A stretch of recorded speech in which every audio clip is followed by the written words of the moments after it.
This celebrated bestseller offers an understanding of your personal financial problems that will guide you through a lifetime. The Richest Man in Babylon uses success secrets of the ancients to lead you onto the road of happiness and prosperity. And now, The Richest Man in Babylon. Forward. Our prosperity as a nation depends upon the personal financial prosperity of each of us as individuals. This book deals with the personal successes of each of us. Success means accomplishments as the result of our own efforts and abilities. Proper preparation is the key to our success. Our acts can be no wiser than our thoughts. Our thinking can be no wiser than our understanding. This book of cures for lean purses has been termed a guide to financial understanding. That indeed is its purpose, to offer those who are ambitious for financial success an insight which will aid them to acquire money, to keep money, and to make their surpluses earn more money. In the pages which follow, we are taken back to Babylon, the cradle in which was nurtured the basic principles of finance now recognized and used the world over. To new readers, the author is happy to extend the wish that its pages may contain for them the same inspiration for growing bank accounts, greater financial successes, and the solution of difficult personal financial problems so enthusiastically reported by readers from coast to coast. To the business executives who have distributed these tales in such generous quantities to friends, relatives, employees, and associates, the author takes this opportunity to express his gratitude. No endorsement could be higher than that of practical men who appreciate its teachings because they themselves have worked up to important successes by applying the very principles it advocates. Babylon became the wealthiest city of the ancient world because its citizens were the richest people of their time. They appreciated the value of money. They practiced sound financial principles in acquiring money, keeping money, and making their money earn more money. They provided for themselves what we all desire: incomes for the future. GSC. Chapter 1. The Man Who Desired Gold. Banseer, the chariot builder of Babylon, was thoroughly discouraged. From his seat upon the low wall surrounding his property, he gazed sadly at his simple home and the open workshop in which stood a partially completed chariot. His wife frequently appeared at the open door. Her furtive glances in his direction reminded him that the meal bag was almost empty and he should be at work finishing the chariot, hammering and hewing, polishing and painting, stretching taut the leather over the wheel rims, preparing it for delivery so he could collect from his wealthy customer.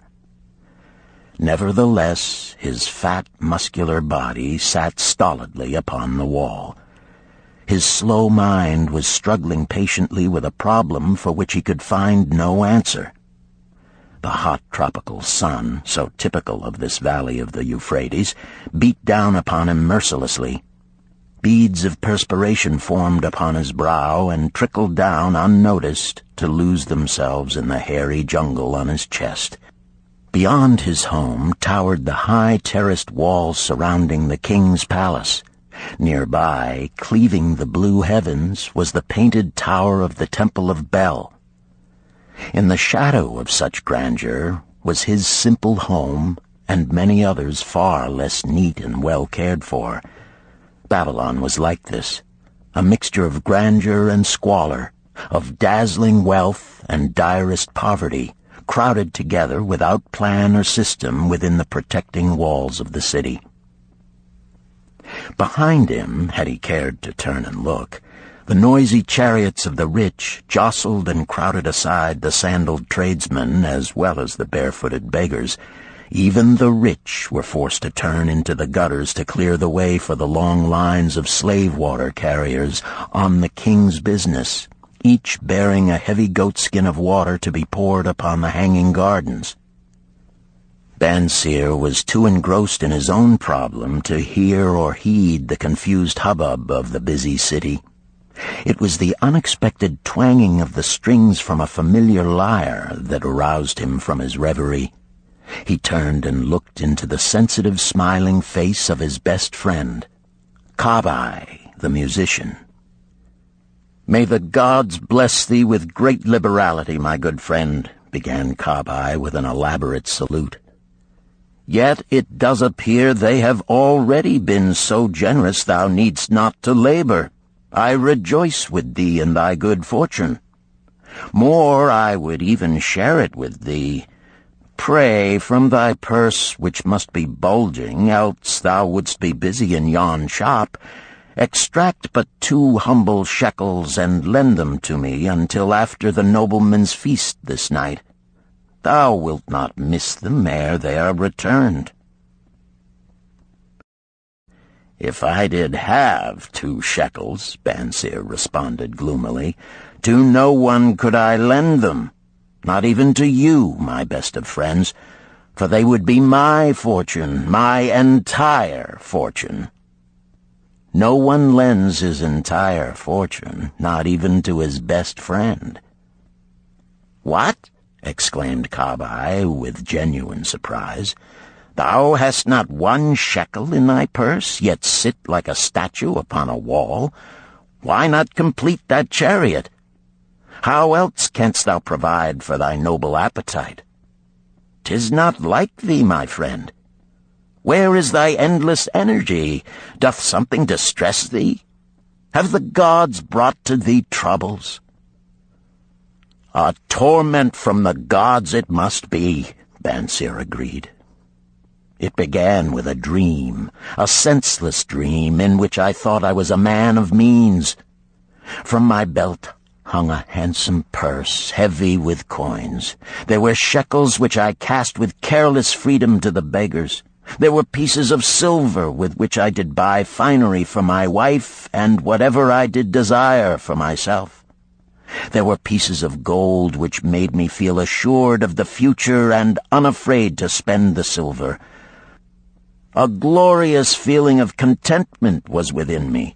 You would not have known me for thy hard-working friend, nor wouldst have known my wife, so free from wrinkles was her face and shining with happiness. She was again the smiling maiden of our early married days." "A pleasant dream indeed," commented Kabai. "But why should such pleasant feelings as it aroused turn thee into a glum statue upon the wall?" "Why, indeed? Because when I awoke and remembered how empty was my purse, a feeling of rebellion swept over me. Let us talk it over together, for, as the sailors do say, we ride in the same boat, we two. As youngsters we went together to the priests to learn wisdom. As young men we shared each other's pleasures. As grown men we have always been close friends. We have been contented subjects of our kind. We have been satisfied to work long hours and spend our earnings freely. We have earned much coin in the years that have passed, yet to know the joys that come from wealth, we must dream about them. Bah! Are we more than dumb sheep? We live in the richest city in all the world. The travelers do say none equals it in wealth. About us is much display of wealth, but of it we ourselves have not. After half a lifetime of hard labor, thou, my best of friends, hast an empty purse, and sayest to me, may I borrow such a trifle as 2 shekels until after the nobleman's feast this night? Then what do I reply? Do I say, here is my purse, its contents will I gladly share? No, I admit that my purse is as empty as thine. What is the matter? Why cannot we acquire silver and gold, more than enough for food and robes? Consider also our sons, Bansir continued. Are they not following in the footsteps of their fathers? Need they and their families, and their sons' families, live all their lives in the midst of such treasures of gold, and yet, like us, be content to banquet upon sour goat's milk and porridge? Never in all the years of our friendship didst thou talk like this before, Bansir. Kabai was puzzled. Never in all those years did I think like this before. From early dawn until darkness stopped me, I have labored to build the finest chariots any man could make, soft-heartedly hoping some day the gods would recognize my worthy deeds and bestow upon me great prosperity. This they have never done. At last I realize this they will never do. Therefore my heart is sad. I wish to be a man of means. I wish to own lands and cattle, to have fine robes and coins in my purse.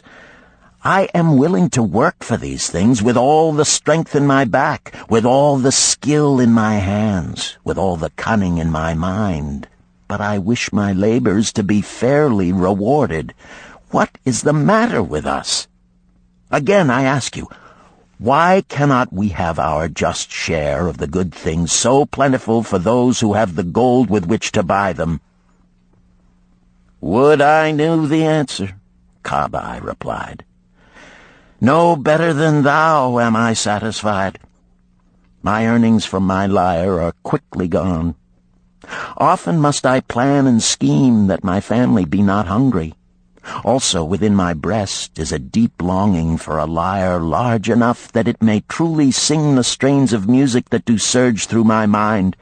With such an instrument could I make music finer than even the king has ever heard before.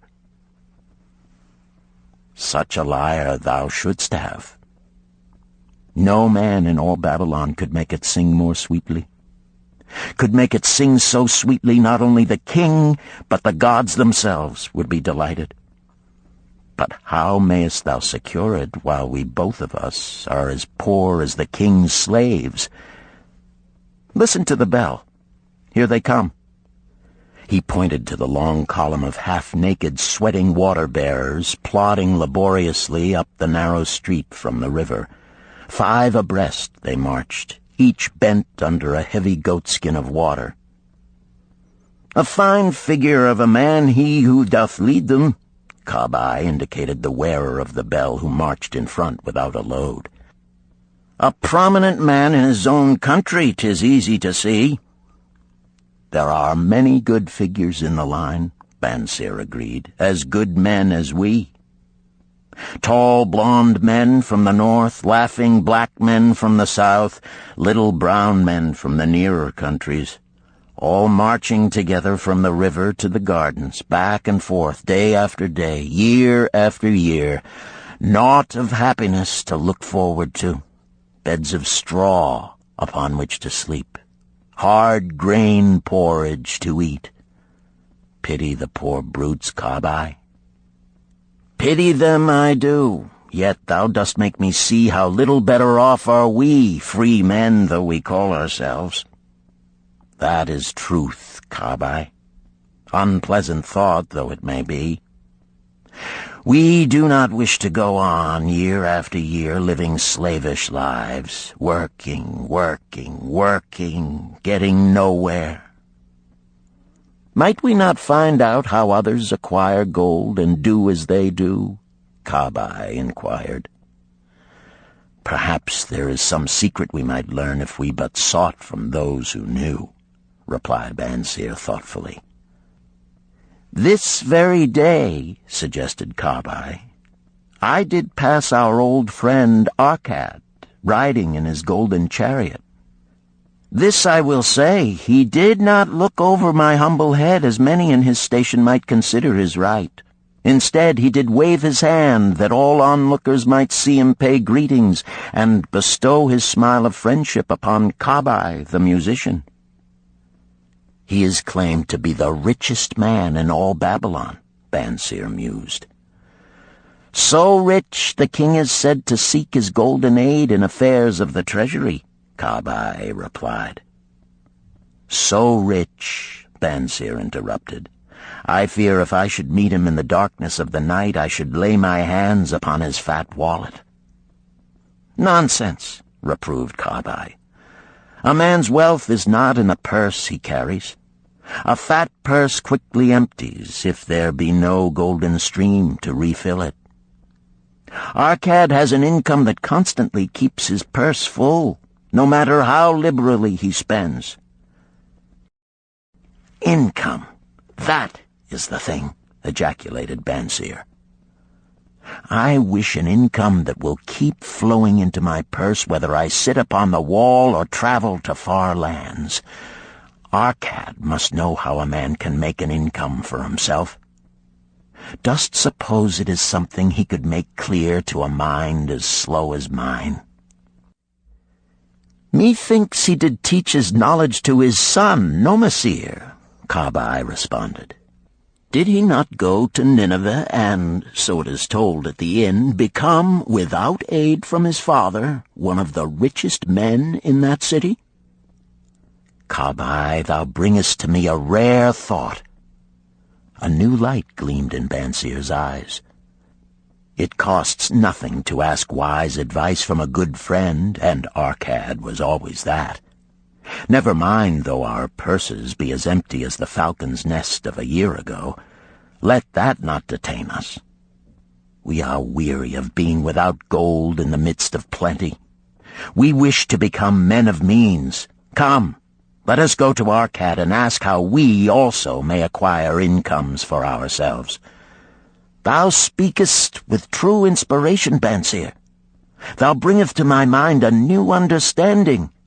Thou makest me to realize the reason why we have never found any measure of wealth. We never sought it. Thou hast labored patiently to build the staunchest chariots in Babylon. To that purpose was devoted your best endeavors. Therefore, at it thou didst succeed. I strove to become a skillful lyre player, and at it I did succeed. In those things toward which we exerted our best endeavors, we succeeded. The gods were content to let us continue thus. Now at last we see a light, bright like that from the rising sun. It biddeth us to learn more, that we may prosper more. With a new understanding, we shall find honorable ways to accomplish our desires. Let us go to Arkad this very day, Bansir urged. Also, let us ask other friends of our boyhood days who have fared no better than ourselves to join us, that they too may share in his wisdom. Thou wert ever thus thoughtful to thy friends, Bansir. Therefore hast thou many friends. It shall be as thou sayest. We go this day and take them with us.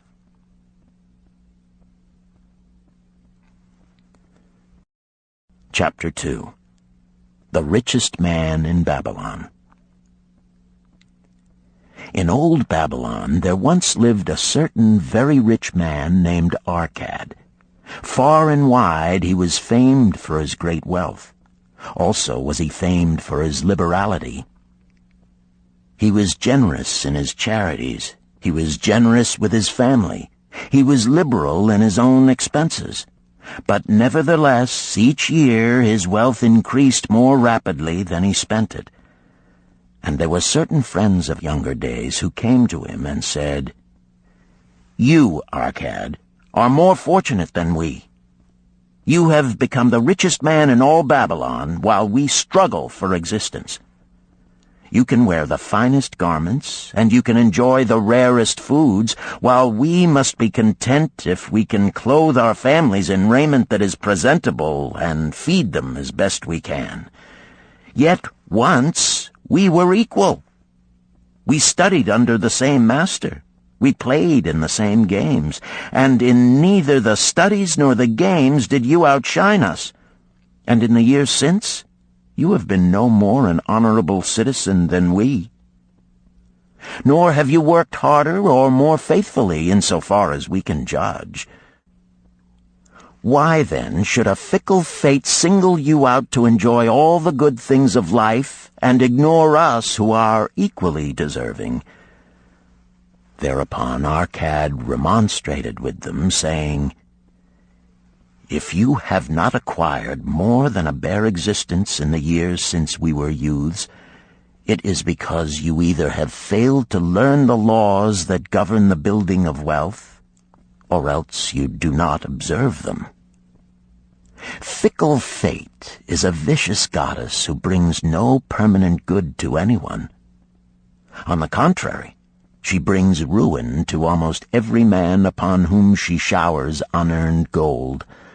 She makes wanton spenders who soon dissipate all they receive and are left beset by overwhelming appetites and desires they have not the ability to gratify.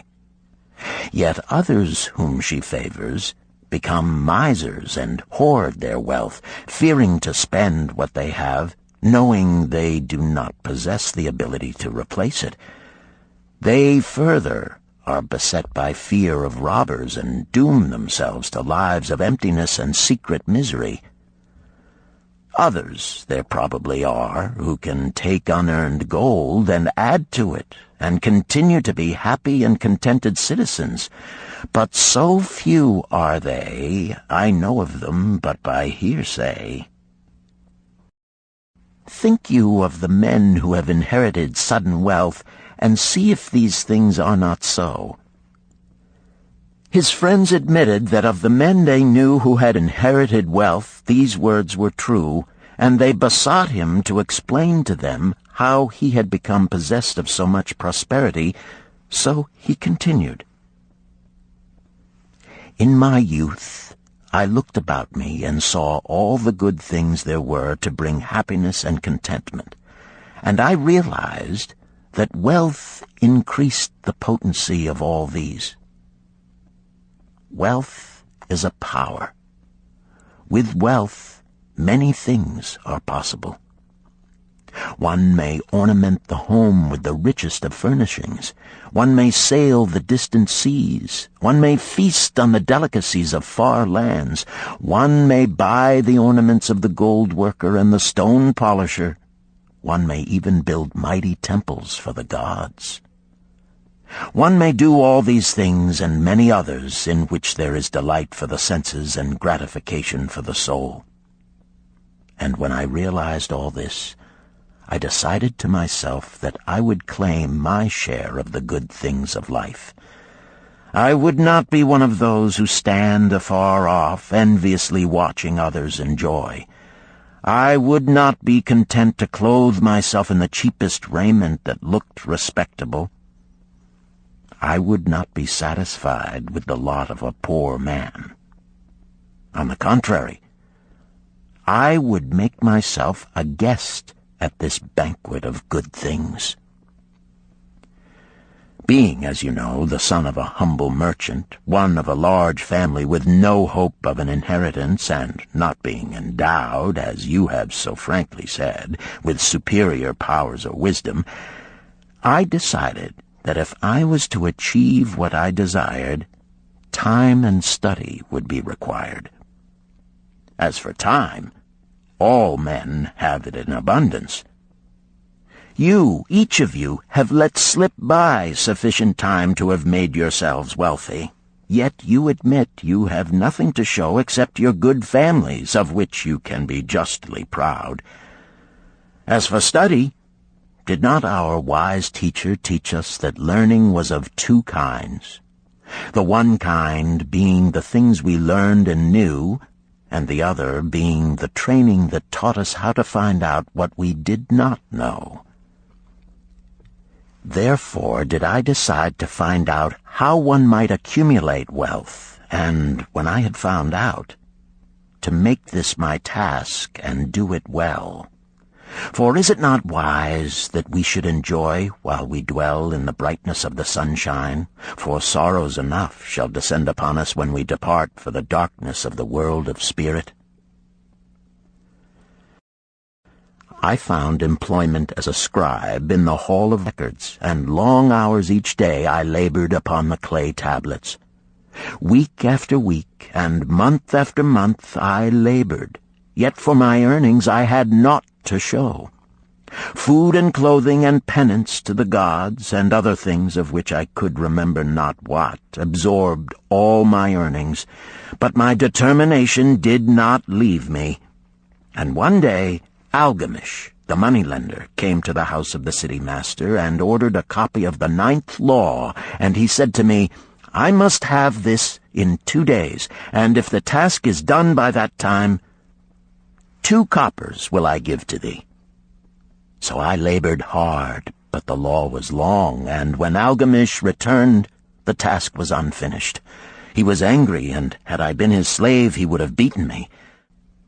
But knowing the city master would not permit him to injure me, I was unafraid, so I said to him, Algamish, you are a very rich man. Tell me how I may also become rich, and all night I will carve upon the clay, and when the sun rises, it shall be completed. He smiled at me and replied, You are a forward knave, but we will call it a bargain.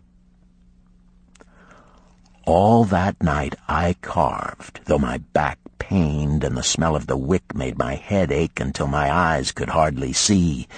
But when he returned at sunup, the tablets were complete.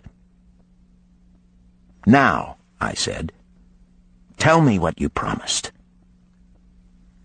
You have fulfilled your part of our bargain, my son, he said to me kindly, and I am ready to fulfill mine. I will tell you these things you wish to know, because I am becoming an old man, and an old tongue loves to wag. And when youth comes to age for advice, he receives the wisdom of years. But too often does youth think that age knows only the wisdom of days that are gone, and therefore profits not. But remember this, the sun that shines today is the sun that shone when thy father was born, and will still be shining when thy last grandchild shall pass into the darkness. The thoughts of youth, he continued, are bright lights that shine forth like the meteors that oft make brilliant the sky. But the wisdom of age is like the fixed stars that shine so unchanged that the sailor may depend upon them to steer his course. Mark you well my words, for if you do not, you will fail to grasp the truth that I will tell you, and you will think that your night's work has been in vain. Then he looked at me shrewdly from under his shaggy brows and said in a low, forceful tone, I found the road to wealth when I decided that a part of all I earned was mine to keep. And so will you. Then he continued to look at me with a glance that I could feel pierce me, but said no more. Is that all? I asked. That was sufficient to change the heart of a sheep-herder into the heart of a money-lender, he replied. But all I earn is mine to keep, is it not? I demanded. Far from it, he replied. Do you not pay the garment-maker? Do you not pay the sandal-maker? Do you not pay for the things you eat? Can you live in Babylon without spending? What have you to show for your earnings of the past month? What for the past year? Fool! You pay to everyone but yourself. Dullard! You labor for others. As well be a slave and work for what your master gives you to eat and wear.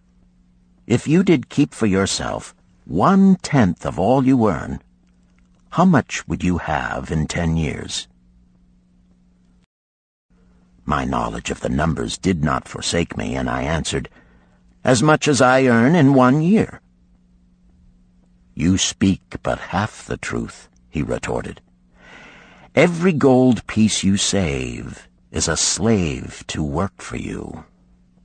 Every copper it earns is its child that also can earn for you. If you would become wealthy, then what you save must earn, and its children must earn, that all may help to give to you the abundance you crave. You think I cheat you for your long night's work," he continued, "but I am paying you 1,000 times over if you have the intelligence to grasp the truth I offer you. A part of all you earn is yours to keep. It should not be less than 1/10, no matter how little you earn. It can be as much more as you can afford. Pay yourself first. Do not buy from the clothes maker and the sandal maker more than you can pay out of the rest and still have enough for food and charity and penance to the gods. Wealth, like a tree, grows from a tiny seed.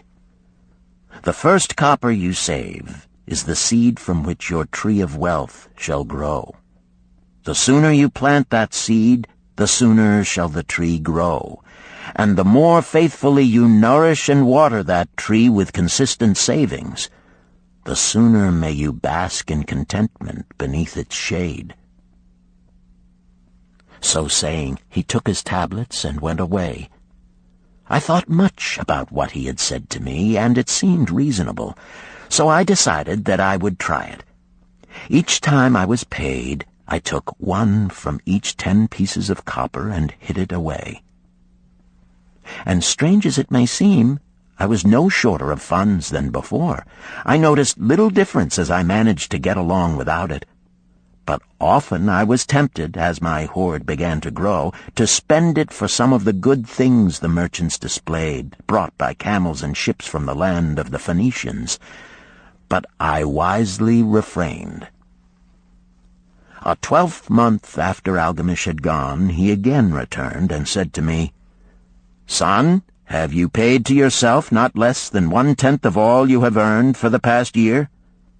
I answered proudly, "Yes, master, I have." "That is good," he answered, beaming upon me. "And what have you done with it?" "I have given it to Asmer, the brickmaker, who told me he was traveling over the far seas, and in Tyre he would buy from me the rare jewels of the Phoenicians. When he returns, we shall sell these at high prices and divide the earnings." "Every fool must learn," he growled. "But why trust the knowledge of a brickmaker about jewels? Would you go to the breadmaker to inquire about the stars? No, by my tunic, you would go to the astrologer if you had power to think. Your savings are gone, youth. You have jerked your wealth tree up by the roots. But plant another. Try again. And next time, if you would have advice about jewels, go to the jewel merchant. If you would know the truth about sheep, go to the herdsman. Advice is one thing that is freely given away, but watch that you take only what is worth having. He who takes advice about his savings from one who is inexperienced in such matters shall pay with his savings for proving the falsity of their opinions." Saying this, he went away. And it was as he said, for the Phoenicians are scoundrels and sold to Asmer worthless bits of glass that looked like gems. But as Algamish had bid me, I again saved each 10th copper, for I now had formed the habit, and it was no longer difficult. Again, 12 months later, Algamish came to the room of the scribes and addressed me. "What progress have you made since last I saw you?" "I have paid myself faithfully," I replied, "and my savings I have entrusted to Agar, the shield-maker, to buy bronze, and each 4th month he does pay me the rental." "That is good. And what do you do with the rental?" I do have a great feast with honey and fine wine and spiced cake. Also I have bought me a scarlet tunic, and some day I shall buy me a young ass upon which to ride." To which Algamish laughed, "You do eat the children of your savings. Then how do you expect them to work for you? And how can they have children that will also work for you? First get thee an army of golden slaves, and then many a rich banquet may you enjoy without regret." So saying, he again went away. Nor did I again see him for 2 years, when he once more returned, and his face was full of deep lines, and his eyes drooped, for he was becoming a very old man. And he said to me, "Arcad, hast thou yet achieved the wealth thou dreamed of?" And I answered, "Not yet all that I desire, but some I have, and it earns more, and its earnings earn more." "And do you still take the advice of brickmakers?" "About brickmaking they give me good advice," I retorted. "Arcad," he continued, "you have learned your lessons well. You first learned to live upon less than you could earn. Next, you learned to seek advice from those who were competent through their own experiences to give it. And lastly, you have learned to make gold work for you. You have taught yourself how to acquire money, how to keep it, and how to use it. Therefore, you are competent for a responsible position. I am becoming an old man. My sons think only of spending and give no thought to earning. My interests are great, and I fear too much for me to look after. If you will go to Nippur and look after my lands there, I shall make you my partner, and you shall share in my estate." So I went to Nippur and took charge of his holdings, which were large, and because I was full of ambition and because I had mastered the 3 laws of successfully handling wealth, I was enabled to increase greatly the value of his properties. So I prospered much, and when the spirit of Algamish departed for the sphere of darkness, I did share in his estate as he had arranged under the law. So spake Arcad, and when he had finished his tale, one of his friends said, "You were indeed fortunate that Algamish made you an heir." "Fortunate only in that I had the desire to prosper before I first met him. For 4 years did I not prove my definiteness of purpose by keeping 1/10 of all I earned? Would you call a fisherman lucky who for years so studied the habits of the fish that with each changing wind he could cast his nets about them? Opportunity is a haughty goddess who wastes no time with those who are unprepared. You had strong willpower to keep on after you lost your first year's savings. You are unusual in that way," spoke up another. "Willpower," retorted Arcad. "What nonsense! Do you think willpower gives a man the strength to lift a burden the camel cannot carry, or to draw a load the oxen cannot budge? Willpower is but the unflinching purpose to carry a task you set for yourself to fulfillment. If I set for myself a task, be it ever so trifling, I shall see it through. How else shall I have confidence in myself to do important things? Should I say to myself, for 100 days as I walk across the bridge into the city, I will pick from the road a pebble and cast it into the stream? I would do it.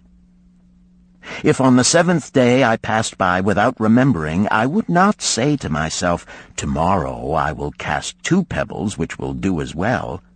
Instead, I would retrace my steps and cast the pebble. Nor on the 20th day would I say to myself, Arcad, this is useless. What does it avail you to cast a pebble every day? Throw in a handful and be done with it. No, I would not say that, nor do it. When I set a task for myself, I complete it. Therefore, I am careful not to start difficult and impractical tasks, because I love leisure." And then another friend spoke up and said, "If what you tell is true, and it does seem, as you have said, reasonable, then being so simple, if all men did it, there would not be enough wealth to go around." "Wealth grows wherever men exert energy," Arcad replied. "If a rich man builds him a new palace, is the gold he pays out gone? No, the brickmaker has part of it, and the laborer has part of it, and the artist has part of it, and everyone who labors upon the house has part of it. Yet, when the palace is completed, is it not worth all it cost? And is the ground upon which it stands not worth more because it is there? And is the ground that adjoins it not worth more because it is there? Wealth grows in magic ways. No man can prophesy the limit of it. Have not the Phoenicians built great cities on barren coasts with the wealth that comes from their ships of commerce on the seas? "What then do you advise us to do that we also may become rich?" asked still another of his friends. "The years have passed, and we are no longer young men, and we have nothing put by." "I advise that you take the wisdom of Algamish and say to yourselves, 'A part of all I earn is mine to keep.' Say it in the morning when you first arise, say it at noon, say it at night. Say it each hour of every day. Say it to yourself until the words stand out like letters of fire across the sky. Impress yourself with the idea. Fill yourself with the thought. Then take whatever portion seems wise. Let it be not less than 1/10, and lay it by. Arrange your other expenditures to do this if necessary, but lay by that portion first. Soon you will realize what a rich feeling it is to own a treasure upon which you alone have claim. As it grows, it will stimulate you. A new joy of life will thrill you. Greater efforts will come to you to earn more. For of your increased earnings, will not the same percentage be also yours to keep? Then learn to make your treasure work for you. Make it your slave. Make its children and its children's children work for you. Ensure an income for thy future. Look thou at the aged, and forget not that in the days to come thou also will be numbered among them. Therefore invest thy treasure with greatest caution that it be not lost. Usurious rates of return are deceitful sirens that sing but to lure the unwary upon the rocks of loss and remorse. Provide also that thy family may not want should the gods call thee to their realms. For such protection it is always possible to make provision with small payments at regular intervals. Therefore the provident man delays not in expectation of a large sum becoming available for such a wise purpose. Counsel with wise men. Seek the advice of men whose daily work is handling money. Let them save you from such an error as I myself made in entrusting my money to the judgment of Asmer, the brickmaker. A small return and a safe one is far more desirable than risk. Enjoy life while you are here. Do not overstrain or try to save too much. If 1/10 of all you earn is as much as you can comfortably keep, be content to keep this portion. Live otherwise according to your income, and let not yourself get niggardly and afraid to spend. Life is good and life is rich with things worth while and things to enjoy.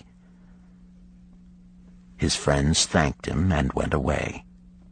Some were silent because they had no imagination and could not understand. Some were sarcastic because they thought that one so rich should divide with old friends not so fortunate. But some had in their eyes a new light. They realized that Algamish had come back each time to the room of the scribes because he was watching a man work his way out of darkness into light. When that man had found the light, a place awaited him. No one could fill that place until he had for himself worked out his own understanding, until he was ready for opportunity. These latter were the ones who, in the following years, frequently revisited Arcad, who received them gladly.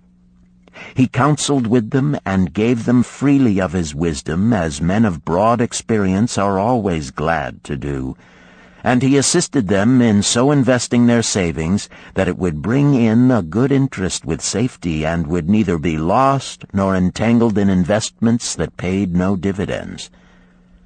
The turning point in these men's lives came upon that day when they realized the truth that had come from Algamish to Arcad, and from Arcad to them. A part of all you earn is yours to keep.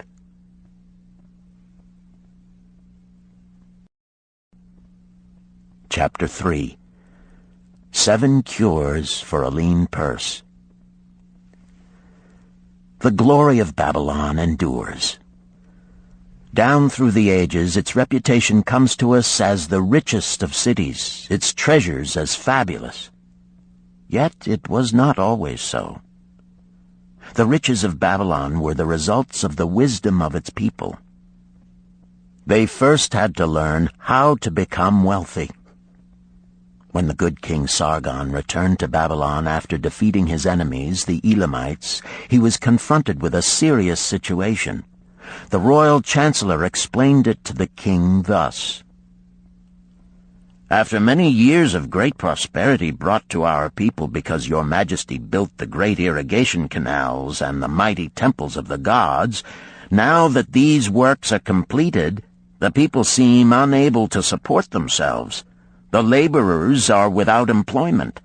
The merchants have few customers. The farmers are unable to sell their produce. The people have not enough gold to buy food." "But where has all the gold gone that we spent for these great improvements?" demanded the king. "It has found its way, I fear," responded the chancellor, "into the possession of a few very rich men of our city. It filtered through the fingers of most of our people as quickly as the goat's milk goes through the strainer. Now that the stream of gold has ceased to flow, most of our people have nothing to show for their earnings." The king was thoughtful for some time. Then he asked, "Why should so few men be able to acquire all the gold?" "Because they know how," replied the chancellor. "One may not condemn a man for succeeding because he knows how. Neither may one with justice take away from a man what he has fairly earned to give to men of less ability." "But why," demanded the king, "should not all the people learn how to accumulate gold and therefore become themselves rich and prosperous?" "Quite possible, Your Excellency. But who can teach them? Certainly not the priests, because they know naught of money-making." "Who knows best in all our city how to become wealthy, Chancellor?" asked the king. "Thy question answers itself, Your Majesty. Who has amassed the greatest wealth in Babylon?" "Well said, my able chancellor. It is Arcad. He is the richest man in Babylon. Bring him before me on the morrow." Upon the following day, as the king had decreed, Arcad appeared before him, straight and sprightly, despite his 80 years and 10. "Arcad," spoke the king, "is it true thou art the richest man in Babylon?" "So it is reported, Your Majesty, and no man disputes it." "How becamest thou so wealthy?" "By taking advantage of opportunities available to all citizens of our good city." Thou hadst nothing to start with? Only a great desire for wealth. Besides this, nothing. Arcad, continued the king, our city is in a very unhappy state because a few men know how to acquire wealth and therefore monopolize it, while the mass of our citizens lack the knowledge of how to keep any part of the gold they receive. It is my desire that Babylon be the wealthiest city in the world. Therefore it must be a city of many wealthy men. Therefore we must teach all the people how to acquire riches. Tell me, Arcad, is there any secret to acquiring wealth? Can it be taught? It is practical, Your Majesty. That which one man knows can be taught to others. The king's eyes glowed. Arcad, thou speakest the words I wish to hear. Wilt thou lend thyself to this great cause? Wilt thou teach thy knowledge to a school for teachers, each of whom shall teach others until there are enough trained to teach these truths to every worthy subject in my domain? Arcad bowed and said, I am thy humble servant to command. Whatever knowledge I possess will I gladly give for the betterment of my fellow men and the glory of my king. Let your good chancellor arrange for me a class of 100 men, and I will teach them those 7 cures which did fatten my purse, than which there was none leaner in all Babylon. A fortnight later, in compliance with the king's command, the chosen 100 assembled in the great hall of the Temple of Learning, seated upon colorful rings in a semicircle. Arcad sat beside a small taboret upon which smoked a sacred lamp sending forth a strange and pleasing odor. "Behold the richest man in Babylon," whispered a student, nudging his neighbor as Arcad arose. "He is but a man, even as the rest of us."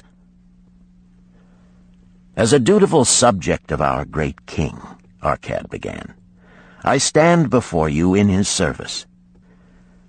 Because once I was a poor youth who did greatly desire gold, and because I found knowledge that enabled me to acquire it, he asks that I impart unto you my knowledge. I started my fortune in the humblest way. I had no advantage not enjoyed as fully by you and every citizen in Babylon. The first storehouse of my treasure was a well-worn purse. I loathed its useless emptiness. I desired that it be round and full, clinking with the sound of gold. Therefore I sought every remedy for a lean purse. I found 7. To you who are assembled before me shall I explain the 7 cures for a lean purse which I do recommend to all men who desire much gold. Each day for 7 days will I explain to you one of the 7 remedies. Listen attentively to the knowledge that I will impart. Debate it with me. Discuss it among yourselves. Learn these lessons thoroughly, that ye may also plant in your own purse the seed of wealth. First must each of you start wisely to build a fortune of his own. Then wilt thou be competent, and only then, to teach these truths to others. I shall teach to you in simple ways how to fatten your purses. This is the first step leading to the Temple of Wealth, and no man may climb who cannot plant his feet firmly upon the first step. We shall now consider the first cure. The first cure. Start thy purse to fattening. Arcad addressed the thoughtful man in the second row. My good friend, at what craft workest thou? I, replied the man, am a scribe and carve records upon the clay tablets. Even at such labor did I myself earn my first coppers. Therefore thou hast the same opportunity to build a fortune. He spoke to a florid-faced man farther back. Pray tell also what dost thou to earn thy bread? I, responded this man, am a meat butcher. I do buy the goats the farmers raise, and kill them, and sell the meat to the housewives, and the hides to the sandal makers. Because thou dost also labor and earn, thou hast every advantage to succeed that I did possess. In this way did Arcad proceed to find out how each man labored to earn his living. When he had done questioning them, he said, Now, my students, ye can see that there are many trades and labors at which men may earn coins. Each of the ways of earning is a stream of gold from which the worker doth divert by his labors a portion to his own purse. Therefore into the purse of each of you flows a stream of coins, large or small, according to his ability. Is it not so? Thereupon they agreed that it was so. Then, continued Arcad, if each of you desireth to build for himself a fortune, is it not wise to start by utilizing that source of wealth which he already has established? To this they agreed. Then Arcad turned to a humble man who had declared himself an egg merchant. If thou select one of thy baskets, and put into it each morning 10 eggs, and take out from it each evening 9 eggs, what will eventually happen? It will become in time overflowing. Why? Because each day I put in 1 more egg than I take out. Arcad turned to the class with a smile. Does any man here have a lean purse? First they looked amused, then they laughed. Lastly, they waved their purses in jest. All right, he continued. Now I shall tell thee the first remedy I learned to cure a lean purse. Do exactly as I have suggested to the egg merchant. For every 10 coins thou placest within thy purse, take out for use but 9. Thy purse will start to fatten at once, and its increasing weight will feel good in thy hand and bring satisfaction to thy soul. Deride not what I say because of its simplicity. Truth is always simple. I told thee I would tell how I built my fortune. This was my beginning. I, too, carried a lean purse and cursed it because there was naught within to satisfy my desires. But when I began to take out from my purse but 9 parts of 10 I put in, it began to fatten. So will thine. Now I will tell a strange truth, the reason for which I know not. When I ceased to pay out more than 9/10 of my earnings, I managed to get along just as well. I was not shorter than before. Also, ere long did coins come to me more easily than before. Surely it is a law of the gods that unto him who keepeth and spendeth not a certain part of all his earnings shall gold come more easily. Likewise him whose purse is empty does gold avoid. Which desirest thou the most? Is it the gratification of thy desires of each day, a jewel, a bit of finery, better raiment, more food, things quickly gone and forgotten? Or is it substantial belongings, gold, lands, herds, merchandise, income-bringing investments? The coins thou takest from thy purse bring the first. The coins thou leavest within it will bring the latter. This, my students, was the first cure I did discover for my lean purse. For each 10 coins I put in, to spend but 9. Debate this among yourselves. If any man proves it untrue, tell me upon the morrow when we shall meet again. The second cure. Control thy expenditures. Some of your members, my students, have asked me this. How can a man keep 1/10 of all he earns in his purse when all the coins he earns are not enough for his necessary expenses?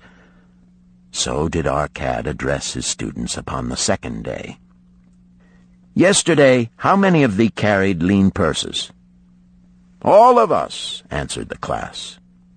"Yet thou do not all earn the same. Some earn much more than others. Some have much larger families to support. Yet all purses were equally lean. Now I will tell thee an unusual truth about men and sons of men. It is this: that what each of us calls our necessary expenses will always grow to equal our incomes unless we protest to the contrary. Confuse not the necessary expenses with thy desires. Each of you, together with your good families, have more desires than your earnings can gratify. Therefore are thy earnings spent to gratify these desires in so far as they will go. Still thou retainest many ungratified desires. All men are burdened with more desires than they can gratify. Because of my wealth, thinkest thou I may gratify every desire? 'Tis a false idea. There are limits to my time. There are limits to my strength. There are limits to the distance I may travel. There are limits to what I may eat. There are limits to the zest with which I may enjoy. I say to you that just as weeds grow in a field wherever the farmer leaves space for their roots, even so freely do desires grow in men whenever there is a possibility of their being gratified. Thy desires are a multitude, and those that thou mayest gratify are but few. Study thoughtfully thy accustomed habits of living. Herein may be most often found certain accepted expenses that may wisely be reduced or eliminated. Let thy motto be 100% of appreciated value demanded for each coin spent.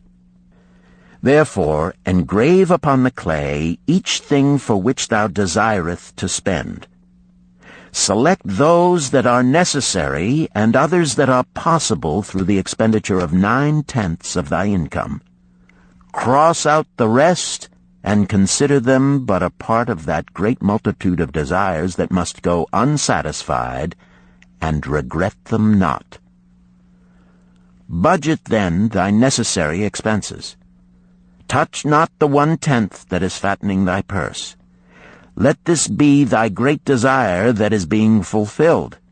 Keep working with thy budget. Keep adjusting it to help thee. Make it thy first assistant in defending thy fattening purse. Hereupon one of the students, wearing a robe of red and gold, arose and said, "I am a free man. I believe that it is my right to enjoy the good things of life. Therefore do I rebel against the slavery of a budget which determines just how much I may spend and for what. I feel it would take much pleasure from my life and make me little more than a pack-ass to carry a burden." To him Arcad replied, "Who, my friend, would determine thy budget?" "I would make it for myself," responded the protesting one. "In that case, were a pack-ass to budget his burden, would he include therein jewels and rugs and heavy bars of gold? Not so. He would include hay and grain and a bag of water for the desert trail. The purpose of a budget is to help thy purse to fatten. It is to assist thee to have thy necessities and, insofar as attainable, thy other desires. It is to enable thee to realize thy most cherished desires by defending them from thy casual wishes. Like a bright light in a dark cave, thy budget shows up the leaks from thy purse and enables thee to stop them and control thy expenditures for definite and gratifying purposes. This, then, is the second cure for a lean purse.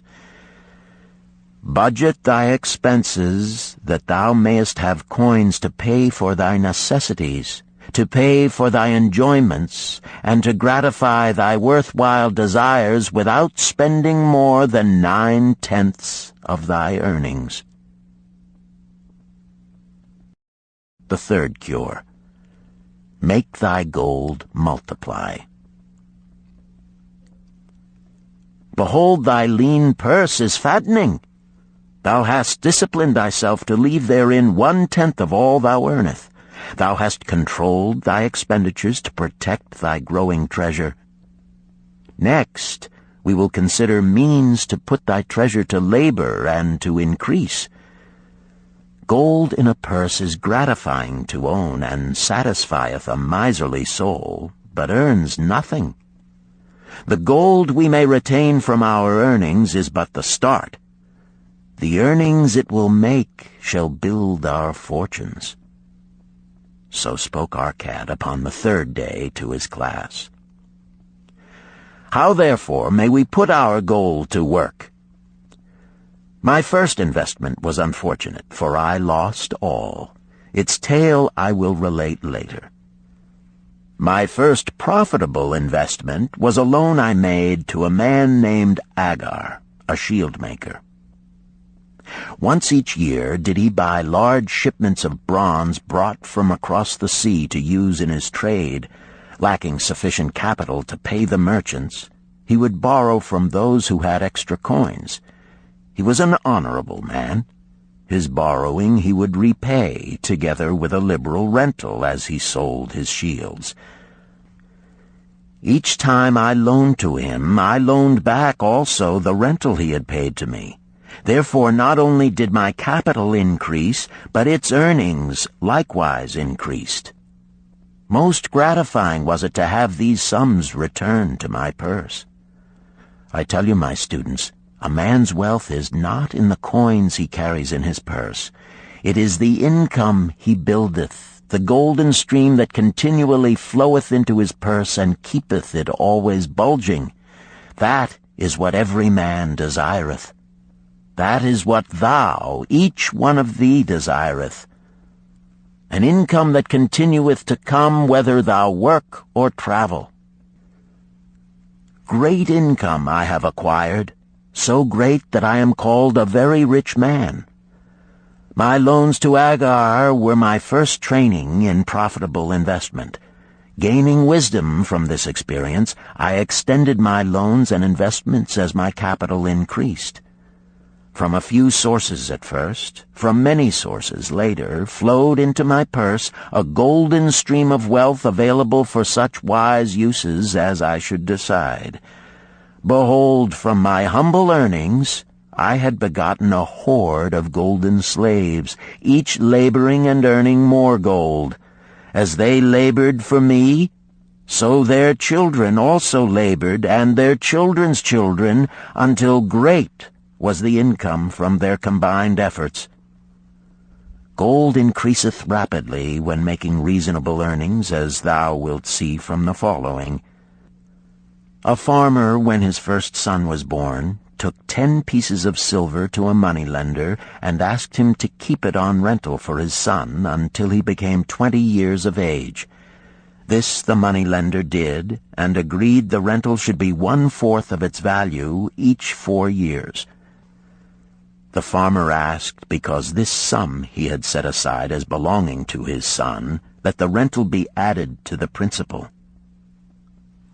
When the boy had reached the age of 20 years, the farmer again went to the moneylender to inquire about the silver.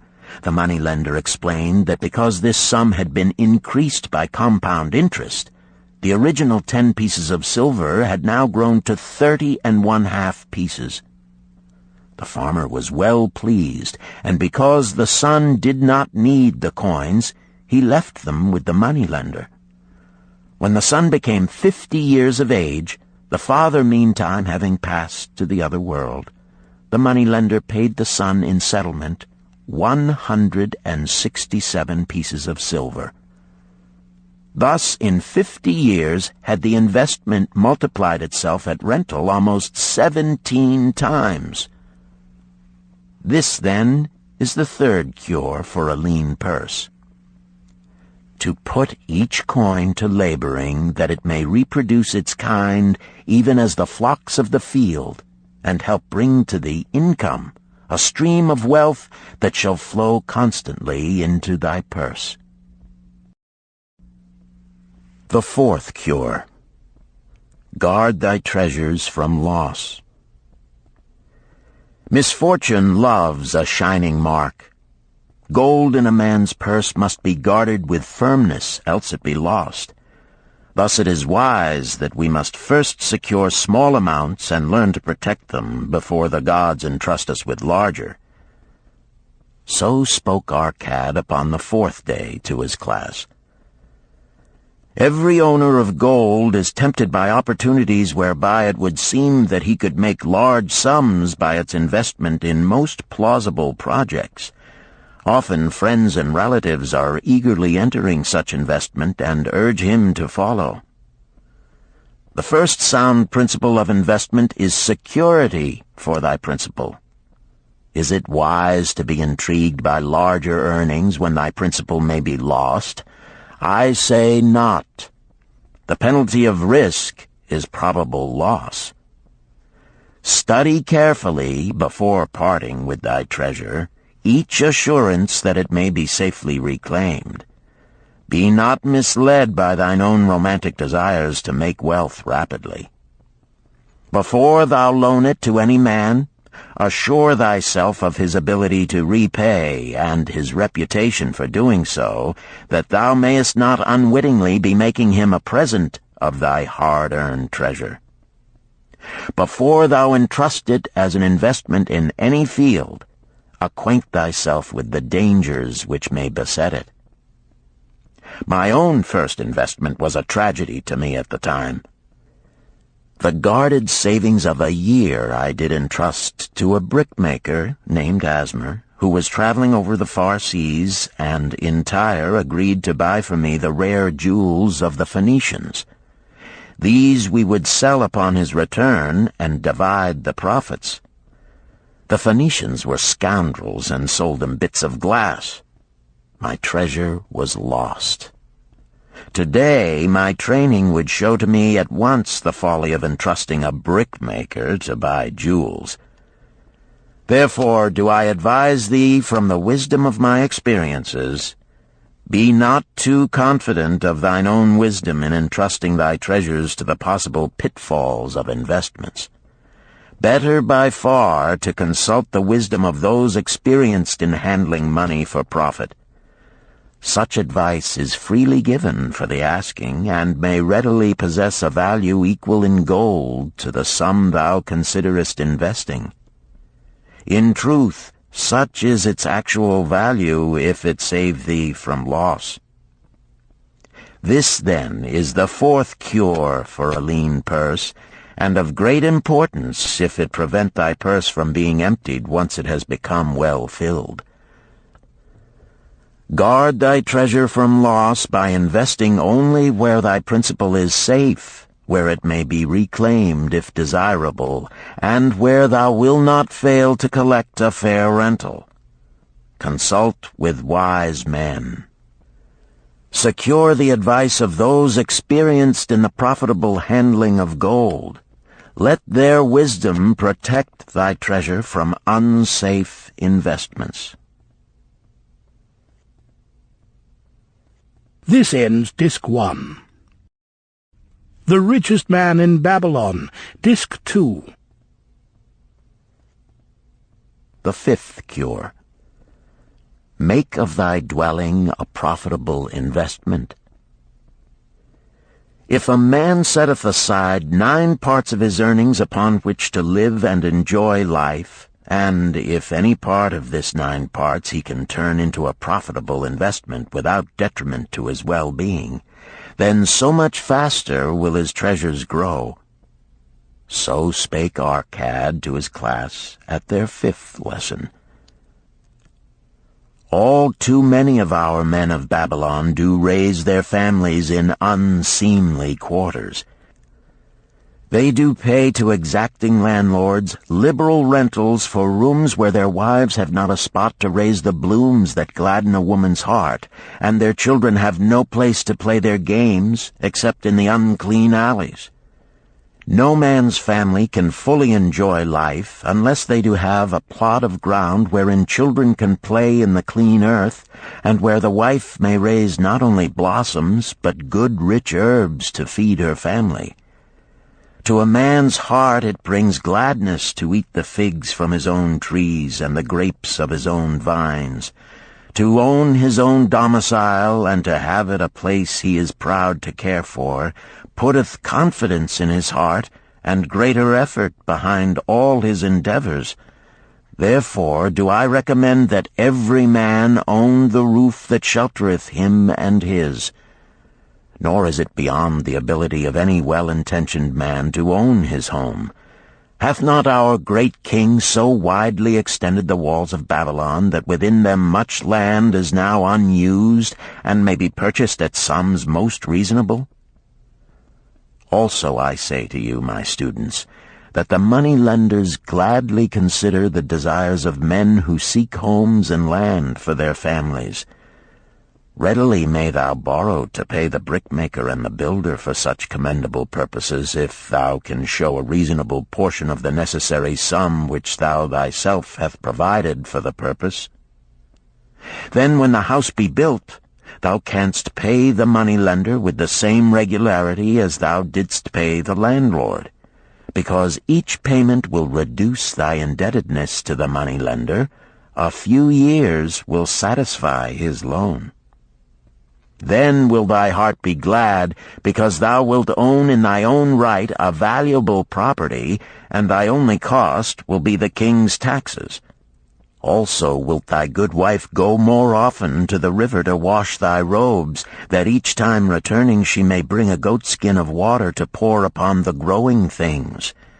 Thus come many blessings to the man who owneth his own house, and greatly will it reduce his cost of living, making available more of his earnings for pleasures and the gratification of his desires.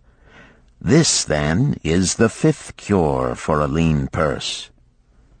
Own thy own home. The sixth cure. Ensure a future income. The life of every man proceedeth from his childhood to his old age.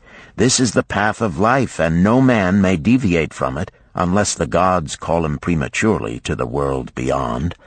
Therefore do I say that it behooves a man to make preparation for a suitable income in the days to come, when he is no longer young, and to make preparations for his family, should he be no longer with them to comfort and support them. This lesson shall instruct thee in providing a full purse when time has made thee less able to earn. So Arcad addressed his class upon the sixth day.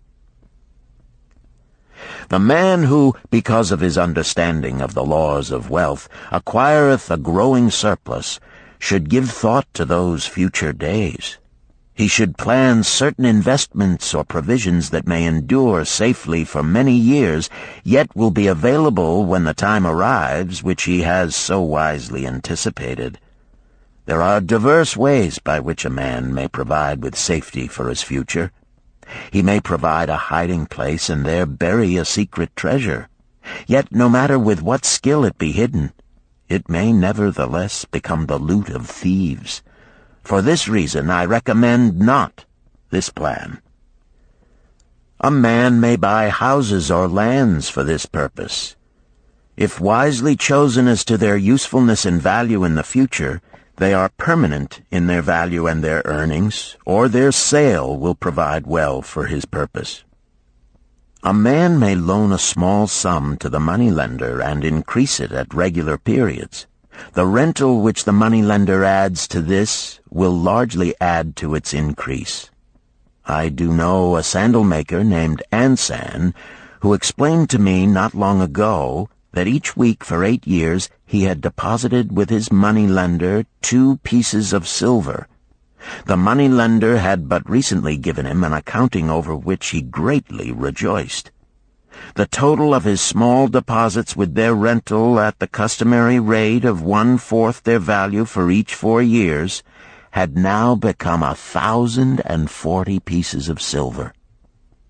I did gladly encourage him further by demonstrating to him with my knowledge of the numbers that in 12 years more, if he would keep his regular deposits of but 2 pieces of silver each week, the moneylender would then owe him 4,000 pieces of silver, a worthy competence for the rest of his life. Surely when such a small payment made with regularity doth produce such profitable results, no man can afford not to insure a treasure for his old age and the protection of his family, no matter how prosperous his business and his investments may be. I would that I might say more about this.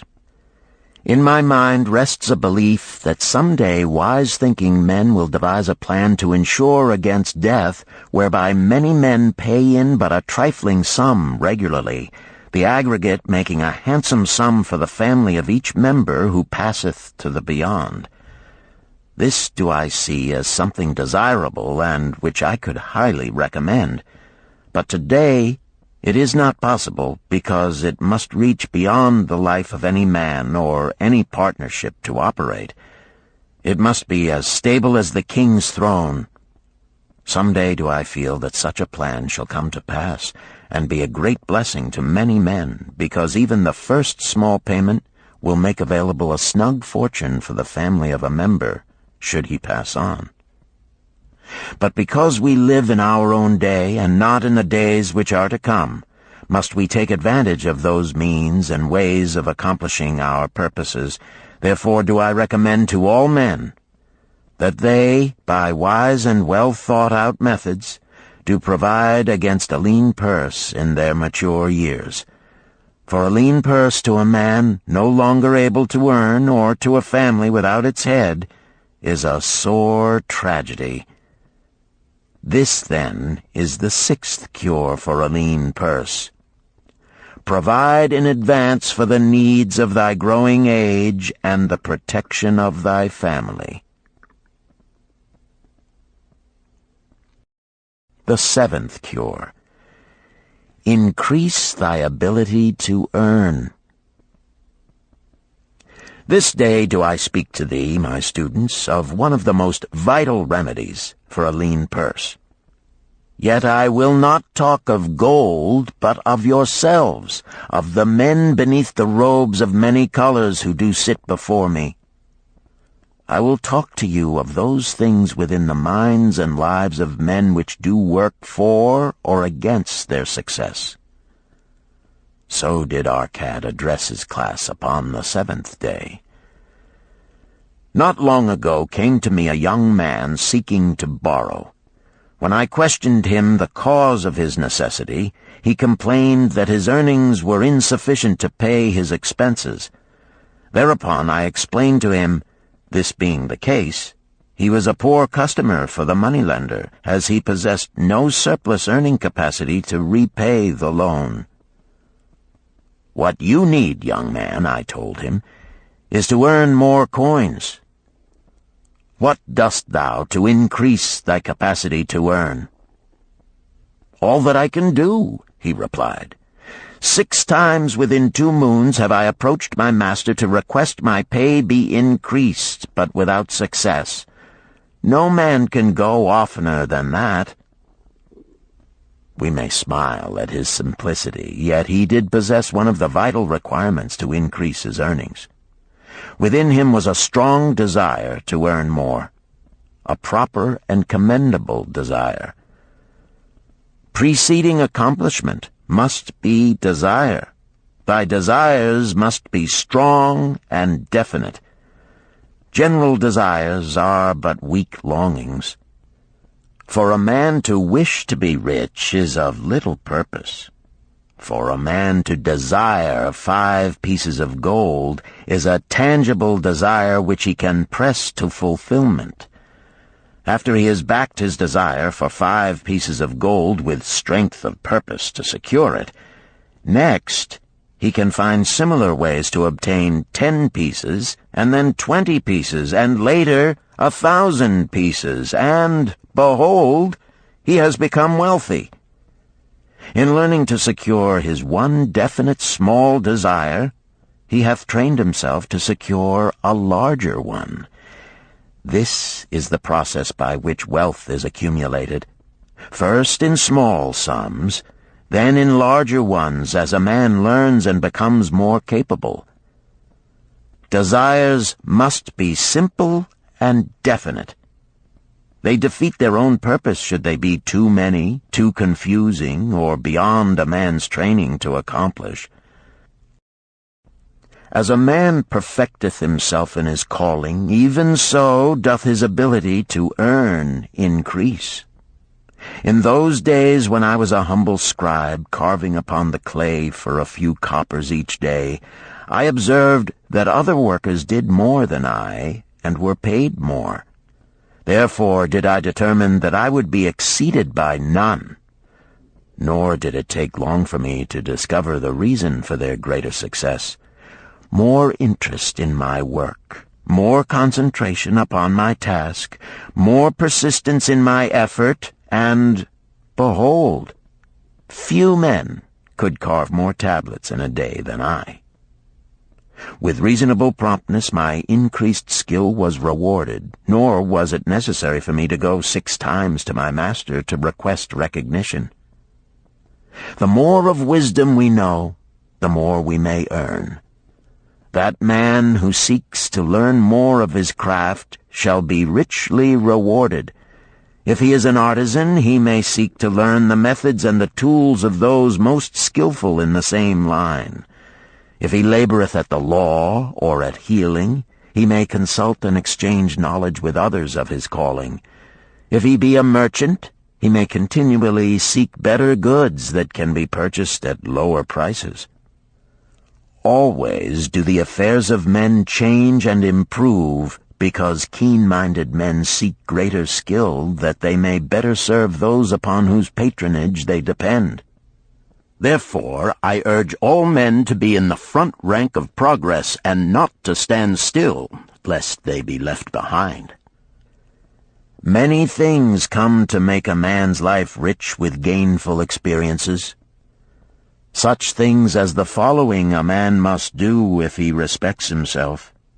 He must pay his debts with all the promptness within his power, not purchasing that for which he is unable to pay. He must take care of his family that they may think and speak well of him. He must make a will of record that, in case the gods call him, proper and honorable division of his property be accomplished. He must have compassion upon those who are injured and smitten by misfortune, and aid them within reasonable limits. He must do deeds of thoughtfulness to those dear to him. Thus, the 7th and last remedy for a lean purse is to cultivate thy own powers, to study and become wiser, to become more skillful, to so act as to respect thyself. Thereby shalt thou acquire confidence in thyself to achieve thy carefully considered desires. These, then, are the 7 cures for a lean purse, which, out of the experience of a long and successful life, I do urge for all men who desire wealth. There is more gold in Babylon, my students, than thou dreamest of. There is abundance for all. Go thou forth and practice these truths, that thou mayest prosper and grow wealthy, as is thy right. Go thou forth and teach these truths, that every honorable subject of his majesty may also share liberally in the ample wealth of our beloved city.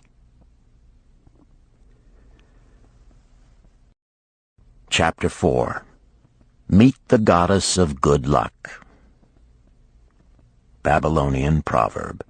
If a man be lucky, there is no foretelling the possible extent of his good fortune. Pitch him into the Euphrates, and like as not he will swim out with a pearl in his hand. The desire to be lucky is universal. It was just as strong in the breasts of men 4,000 years ago in ancient Babylon as it is in the hearts of men today. We all hope to be favored by the whimsical goddess of good luck. Is there some way we can meet her and attract not only her favorable attention, but her generous favors? Is there a way to attract good luck? That is just what the men of ancient Babylon wished to know. It is exactly what they decided to find out. They were shrewd men and keen thinkers. That explains why their city became the richest and most powerful city of their time. In that distant past, they had no schools or colleges. Nevertheless, they had a center of learning, and a very practical one it was. Among the towered buildings in Babylon was one that ranked in importance with the palace of the king, the hanging gardens, and the temples of the gods. You will find scant mention of it in the history books, more likely no mention at all, yet it exerted a powerful influence upon the thought of that time. This building was the temple of learning, where the wisdom of the past was expounded by voluntary teachers, and where subjects of popular interest were discussed in open forums. Within its walls, all men met as equals. The humblest of slaves could dispute with impunity the opinions of a prince of the royal house. Among the many who frequented the Temple of Learning was a wise rich man named Arcad, called the richest man in Babylon. He had his own special hall where almost any evening a large group of men, some old, some very young, but mostly middle-aged, gathered to discuss and argue interesting subjects. Suppose we listen in to see whether they knew how to attract good luck. The sun had just set like a great red ball of fire shining through the haze of desert dust when Arcad strolled to his accustomed platform. Already full 80 men were awaiting his arrival, reclining on their small rugs spread upon the floor. More were still arriving. "What shall we discuss this night?" Arcad inquired. After a brief hesitation, a tall cloth weaver addressed him, arising as was the custom. "I have a subject I would like to hear discussed, yet hesitate to offer, lest it seem ridiculous to you, Arcad, and my good friends here." Upon being urged to offer it, both by Arcad and by calls from the others, he continued, "This day I have been lucky, for I have found a purse in which there are pieces of gold. To continue to be lucky is my great desire.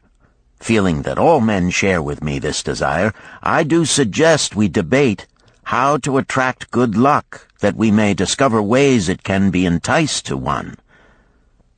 "A most interesting subject has been offered," Arcad commented. "One most worthy of our discussion. To some men, good luck bespeaks but a chance happening that, like an accident, may befall one without purpose or reason. Others do believe that the instigator of all good fortune is our most bounteous goddess Ashtar, ever anxious to reward with generous gifts those who please her. Speak up, my friends, what say you? Shall we seek to find if there be means by which good luck may be enticed to visit each and all of us?" "Yea, and much of it," responded the growing group of eager listeners. Thereupon Arcad continued, "To start our discussion, let us first hear from those among us who have enjoyed experiences similar to that of the cloth weaver in finding or receiving, without effort upon their part, valuable treasures or jewels." There was a pause in which all looked about, expecting someone to reply, but no one did. "What? No one?" Arcad asked. then rare indeed must be this kind of good luck. Who now will offer a suggestion as to where we shall continue our search?" "That I will do," spoke a well-robed young man, arising. "When a man speaketh of luck, is it not natural that his thoughts turn to the gaming tables? Is it not there we find many men courting the favor of the goddess in hope she will bless them with rich winnings?" As he resumed his seat, a voice called, "Do not stop! Continue thy story. Tell us, didst thou find favor with the goddess at the gaming tables? Did she turn the cubes with red side up, so thou filled thy purse at the dealer's expense? Or did she permit the blue sides to come up, so the dealer raked in thy hard-earned pieces of silver?" The young man joined the good-natured laughter, then replied, "I am not averse to admitting she seemed not to know I was even there. But how about the rest of you? Have you found her waiting about such places to roll the cubes in your favor? We are eager to hear as well as to learn." "A wise start," broke in Arcad. "We meet here to consider all sides of each question. To ignore the gaming table would be to overlook an instinct common to most men, the love of taking a chance with a small amount of silver in the hope of winning much gold." "That doth remind me of the races but yesterday," called out another listener. "If the goddess frequents the gaming tables, certainly she doth not overlook the races where the gilded chariots and the foaming horses offer far more excitement. Tell us honestly, Arcad, didst she whisper to you to place your bet upon those gray horses from Nineveh yesterday? I was standing just behind thee, and could scarce believe my ears when I heard thee place thy bet upon the grays. Thou knowest as well as any of us that no team in all Assyria can beat our beloved bays in a fair race. Didst the goddess whisper in thy ear to bet upon the grays, because at the last turn the inside black would stumble and so interfere with our bays that the grays would win the race and score an unearned victory?" Arcad smiled indulgently at the banter. "What reason have we to feel the good goddess would take that much interest in any man's bet upon a horse race? To me she is a goddess of love and dignity, whose pleasure it is to aid those who are in need and to reward those who are deserving. I look to find her, not at the gaming tables or the races where men lose more gold than they win, but in other places where the doings of men are more worthwhile and more worthy of reward. In tilling the soil, in honest trading, in all of man's occupations, there is opportunity to make a profit upon his efforts and his transactions. Perhaps not all the time will he be rewarded, because sometimes his judgment may be faulty, and other times the winds and the weather may defeat his efforts. Yet, if he persists, he may usually expect to realize his profit. This is so because the chances of profit are always in his favor. But when a man playeth the games, the situation is reversed, for the chances of profit are always against him, and always in favor of the gamekeeper. The game is so arranged that it will always favor the keeper.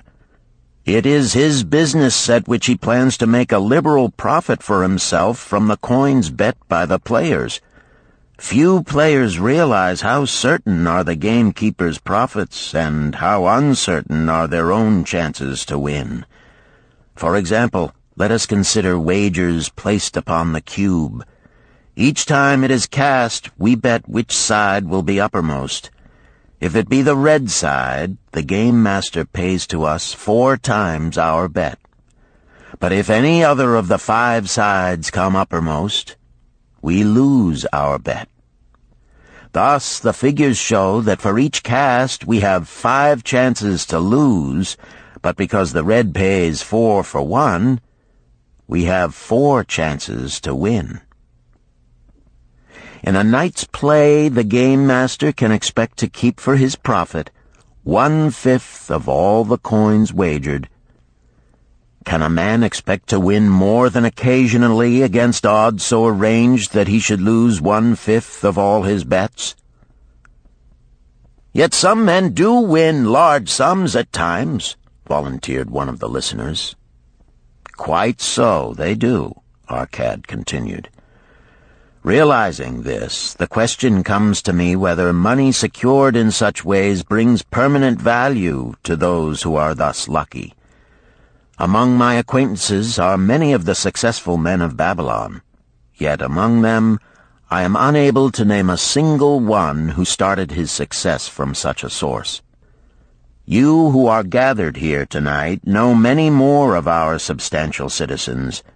To me, it would be of much interest to learn how many of our successful citizens can credit the gaming tables with their start to success. Suppose each of you tell of those you know. What say you? After a prolonged silence, a wag ventured, "Wouldst thy inquiry include the gamekeepers?" "If you think of no one else," Arcad responded. "If not one of you can think of anyone else, then how about yourselves? Are there any consistent winners with us who hesitate to advise such a source for their incomes?" His challenge was answered by a series of groans from the rear, taken up and spread amid much laughter. "It would seem we are not seeking good luck in such places as the goddess frequents," he continued. "Therefore let us explore other fields. We have not found it in picking up lost wallets, neither have we found it haunting the gaming tables. As to the races, I must confess to have lost far more coins there than I have ever won. Now suppose we consider our trades and businesses. Is it not natural, if we conclude a profitable transaction, to consider it not good luck, but a just reward for our efforts? I am inclined to think we may be overlooking the gifts of the goddess. Perhaps she really does assist us when we do not appreciate her generosity. Who can suggest further discussion?" Thereupon an elderly merchant arose, smoothing his genteel white robe. "With thy permission, most honorable Arcad and my friends, I offer a suggestion. If, as you have said, we take credit to our own industry and ability for our business success, why not consider the successes we almost enjoyed but which escaped us, happenings which would have been most profitable? They would have been rare examples of good luck if they had actually happened. Because they were not brought to fulfillment, we cannot consider them as our just rewards. Surely many men here have such experiences to relate." "Here is a wise approach," Arcad approved.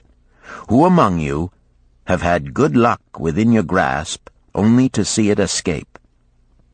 Many hands were raised, among them that of the merchant. Arcad motioned to him to speak. "As you suggested this approach, we should like to hear first from you." "I will gladly relate a tale," he resumed, "that doth illustrate how closely unto a man good luck may approach, and how blindly he may permit it to escape, much to his loss and later regret. Many years ago, when I was a young man, just married and well started to earning, my father did come one day and urge most strongly that I enter upon an investment. The son of one of his good friends had taken notice of a barren tract of land not far beyond the outer walls of our city. It lay high above the canal where no water could reach it. The son of my father's friend devised a plan to purchase this land, build 3 large water wheels that could be operated by oxen, and thereby raise the life-giving waters to the fertile soil. This accomplished, he planned to divide it into small tracts and sell to the residents of the city for herb patches. The son of my father's friend did not possess sufficient gold to complete such an undertaking. Like myself, he was a young man earning a fair sum. His father, like mine, was a man of large family and small means. He therefore decided to interest a group of men to enter the enterprise with him.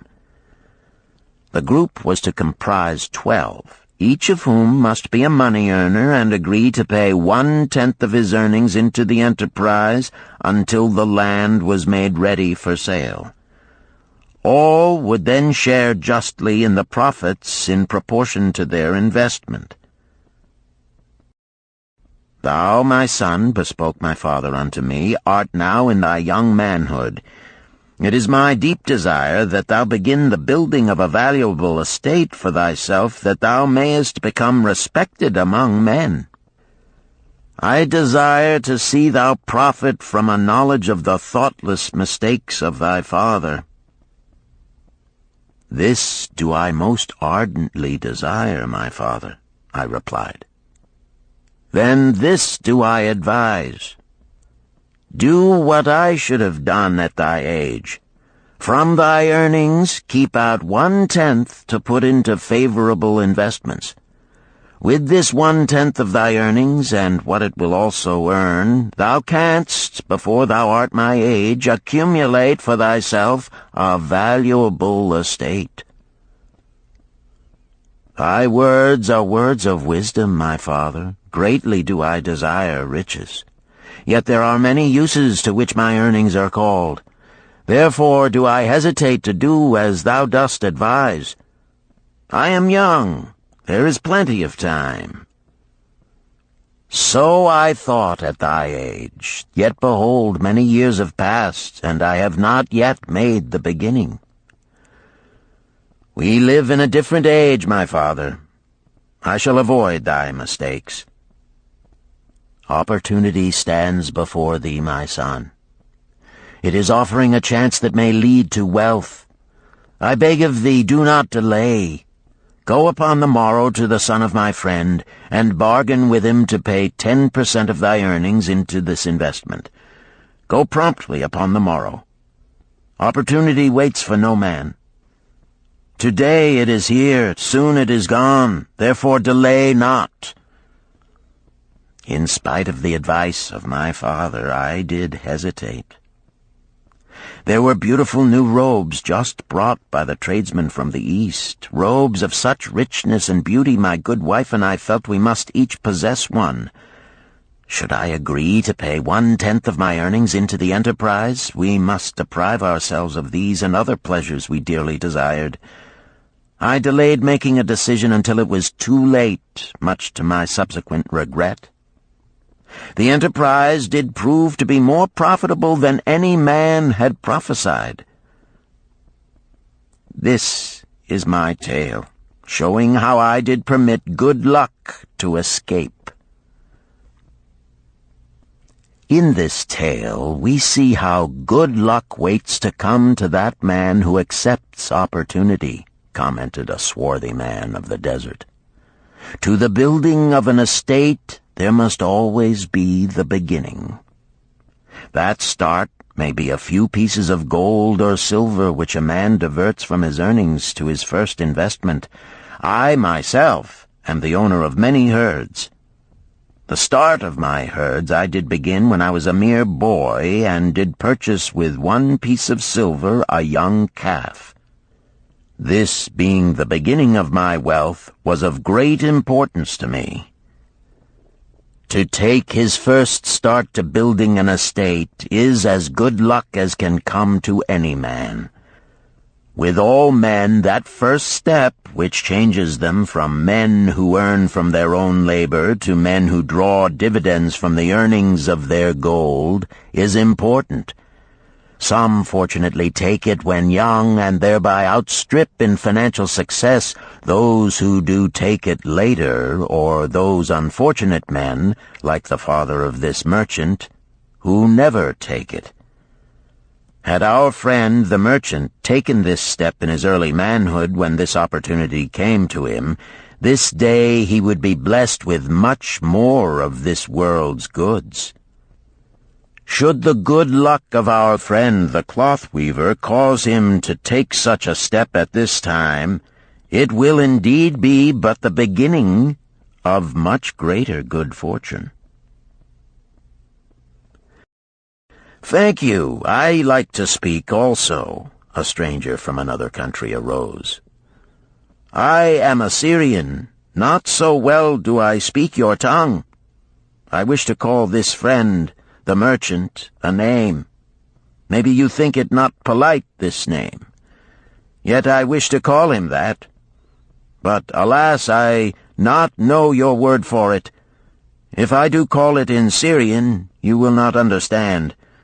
Therefore, please, some good gentleman, tell me that right name you call man who puts off doing those things that mighty good for him."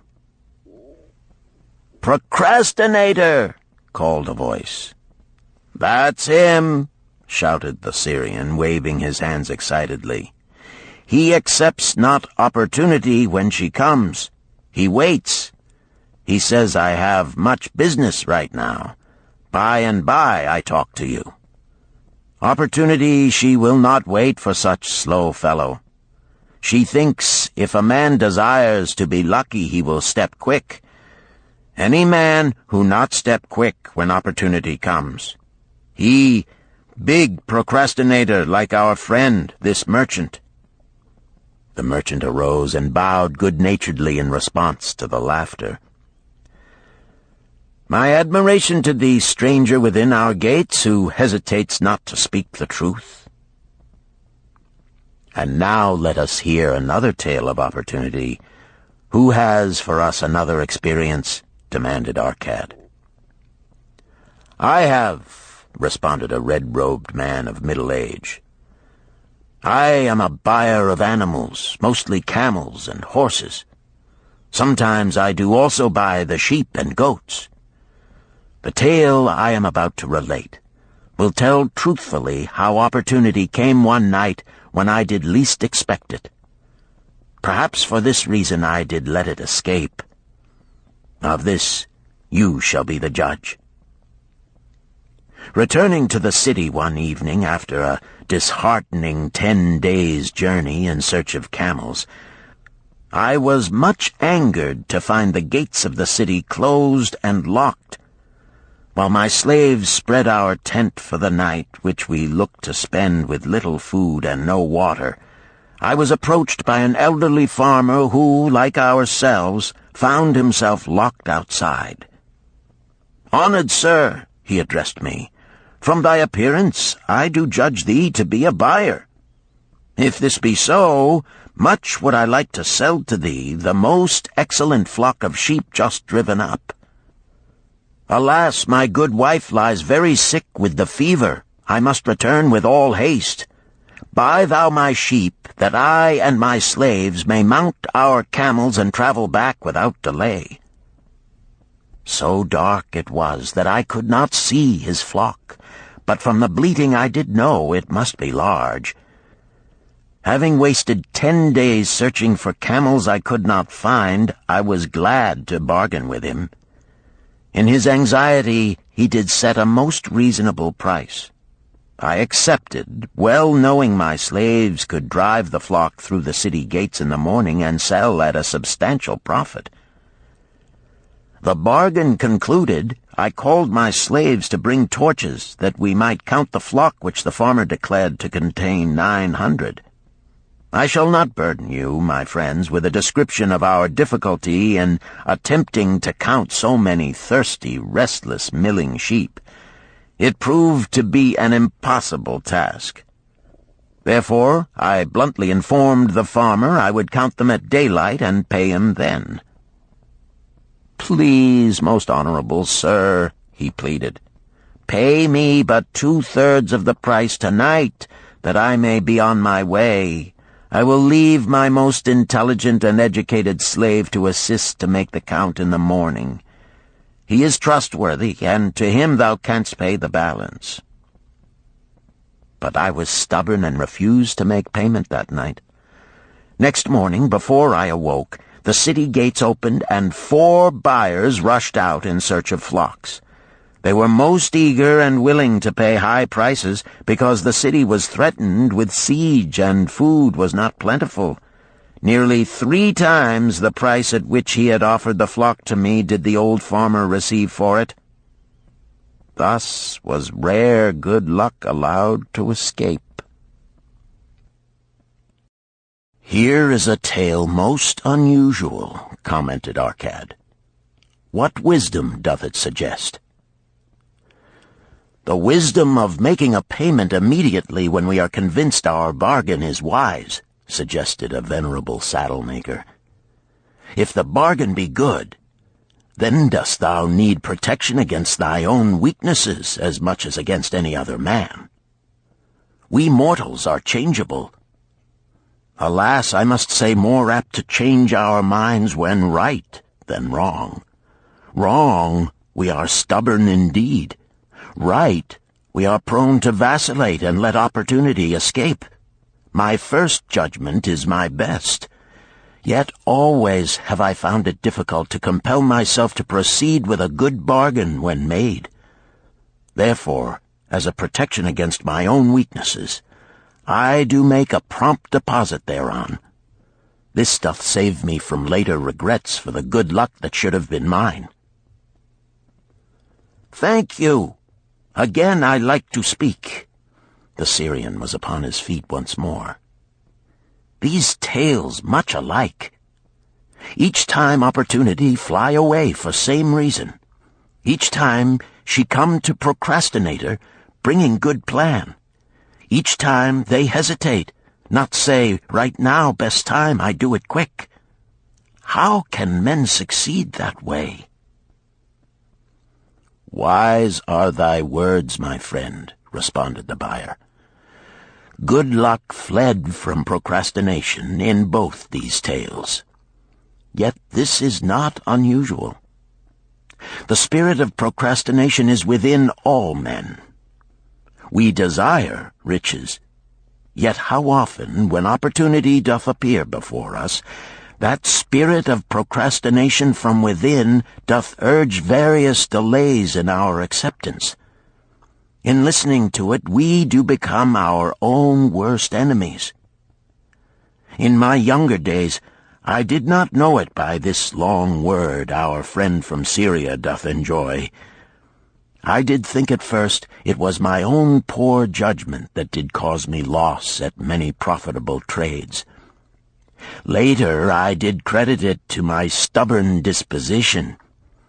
At last I did recognize it for what it was, a habit of needless delaying where action was required, action prompt and decisive. How I did hate it when its true character stood revealed. With the bitterness of a wild ass hitched to a chariot, I did break loose from this enemy to my success. "Thank you. I like ask question from Mr. Merchant," the Syrian was speaking. "You wear fine robes, not like those of poor man. You speak like successful man. Tell us, do you listen now when procrastination whispers in your ear?"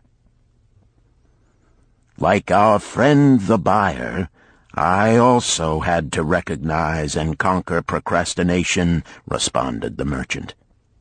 "To me, it proved to be an enemy ever watching and waiting to thwart my accomplishments. The tale I did relate is but one of many similar instances I could tell to show how it drove away my opportunities. 'Tis not difficult to conquer once understood. No man willingly permits the thief to rob his bins of grain, nor does any man willingly permit an enemy to drive away his customers and rob him of his profits. When once I did recognize that such acts as these my enemy was committing, with determination I conquered him. So must every man master his own spirit of procrastination before he can expect to share in the rich treasures of Babylon. What sayest, Arcad?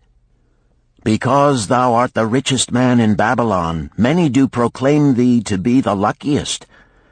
Dost agree with me that no man can arrive at a full measure of success until he hath completely crushed the spirit of procrastination within him? It is even as thou sayest, Arcad admitted. During my long life, I have watched generation following generation, marching forward along those avenues of trade, science, and learning that lead to success in life. Opportunities came to all these men.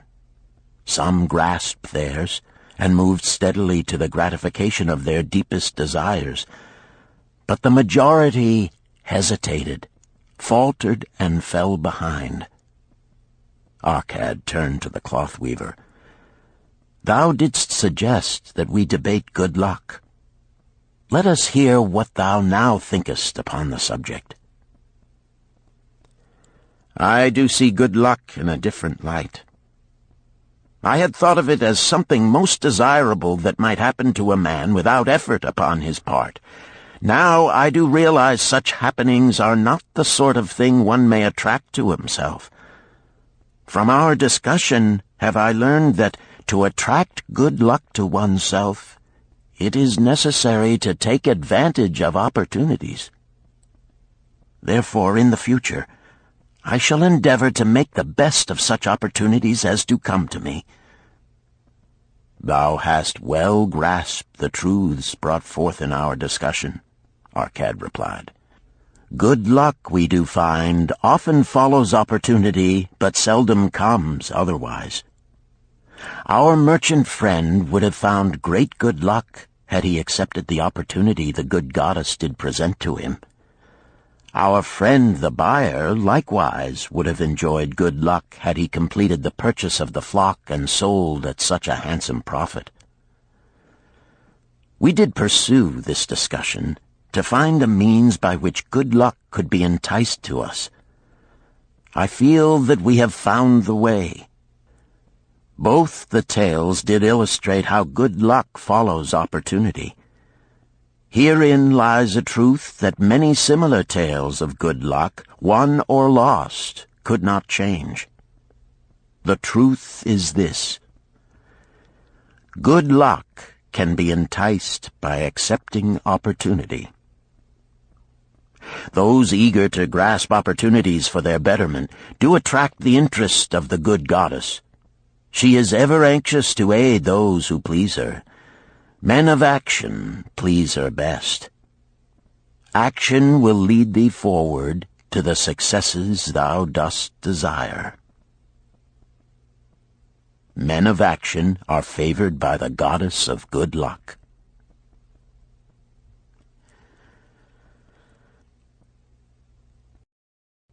Chapter 5. The 5 Laws of Gold. A bag heavy with gold, or a clay tablet carved with words of wisdom. If thou hadst thy choice, which wouldst thou choose? By the flickering light from the fire of desert shrubs, the sun-tanned faces of the listeners gleamed with interest. "The gold! The gold!" chorused the 27. Old Calibab smiled knowingly. "Hark!" he resumed, raising his hand. "Hear the wild dogs out there in the night? They howl and wail because they are lean with hunger. Yet feed them, and what do they? Fight and strut. Then fight and strut some more, giving no thought to the morrow that will surely come. Just so it is with the sons of men. Give them a choice of gold and wisdom. What do? Ignore the wisdom and waste the gold. On the morrow they wail because they have no more gold. Gold is reserved for those who know its laws and abide by them." Calabab drew his white robe close about his lean legs, for a cool night wind was blowing. "Because thou hast served me faithfully upon our long journey, because thou cared well for my camels, because thou toiled uncomplainingly across the hot sands of the desert, because thou fought bravely the robbers that sought to despoil my merchandise, I will tell thee this night the tale of the 5 laws of gold, such a tale as thou never hast heard before. Hark ye with deep attention to the words I speak, for if you grasp their meaning and heed them, in the days that come thou shalt have much gold." He paused impressively. Above, in a canopy of blue, the stars shone brightly in the crystal-clear skies of Babylonia. Behind the group loomed their faded tents tightly staked against possible desert storms. Beside the tents were neatly stacked bales of merchandise covered with skins. Nearby, the camel herd sprawled in the sand, some chewing their cuds contentedly, others snoring in hoarse discord. "Thou hast told us many good tales, Calab," spoke up the chief packer. "We look to thy wisdom to guide us upon the morrow when our service with thee shall be at an end. I have but told thee of my adventures in strange and distant lands, but this night I shall tell thee of the wisdom of Arkad, the wise rich man." "Much have we heard of him," acknowledged the chief packer, "for he was the richest man that ever lived in Babylon." "The richest man he was, and that because he was wise in the ways of gold, even as no man had ever been before him. This night shall I tell you of his great wisdom as it was told to me by Nomasir, his son, many years ago in Nineveh, when I was but a lad. My master and myself had tarried long into the night in the palace of Nomasir. I had helped my master bring great bundles of fine rugs, each one to be tried by Nomasir until his choice of colors was satisfied. At last he was well pleased, and commanded us to sit with him and to drink a rare vintage, odorous to the nostrils and most warming to my stomach, which was unaccustomed to such a drink. Then did he tell us this tale of the great wisdom of Arkad, his father, even as I shall tell it to you. In Babylon it is the custom, as you know, that the sons of wealthy fathers live with their parents in expectation of inheriting the estate. Arkad did not approve of this custom. Therefore, when Nomasir reached the man's estate, he sent for the young man and addressed him. "My son, it is my desire that thou succeed to my estate. Thou must, however, first prove that thou art capable of wisely handling it. Therefore, I wish that thou go out into the world and show thy ability both to acquire gold and to make thyself respected among men. To start thee well, I will give thee 2 things of which I myself was denied when I started as a poor youth to build up a fortune. First, I give thee this bag of gold. If thou use it wisely, it will be the basis of thy future success. Second, I give thee this clay tablet upon which is carved the 5 laws of gold. If thou dost but interpret them in thy own acts, they shall bring thee competence and security. 10 years from this day come thou back to the house of thy father and give account of thyself.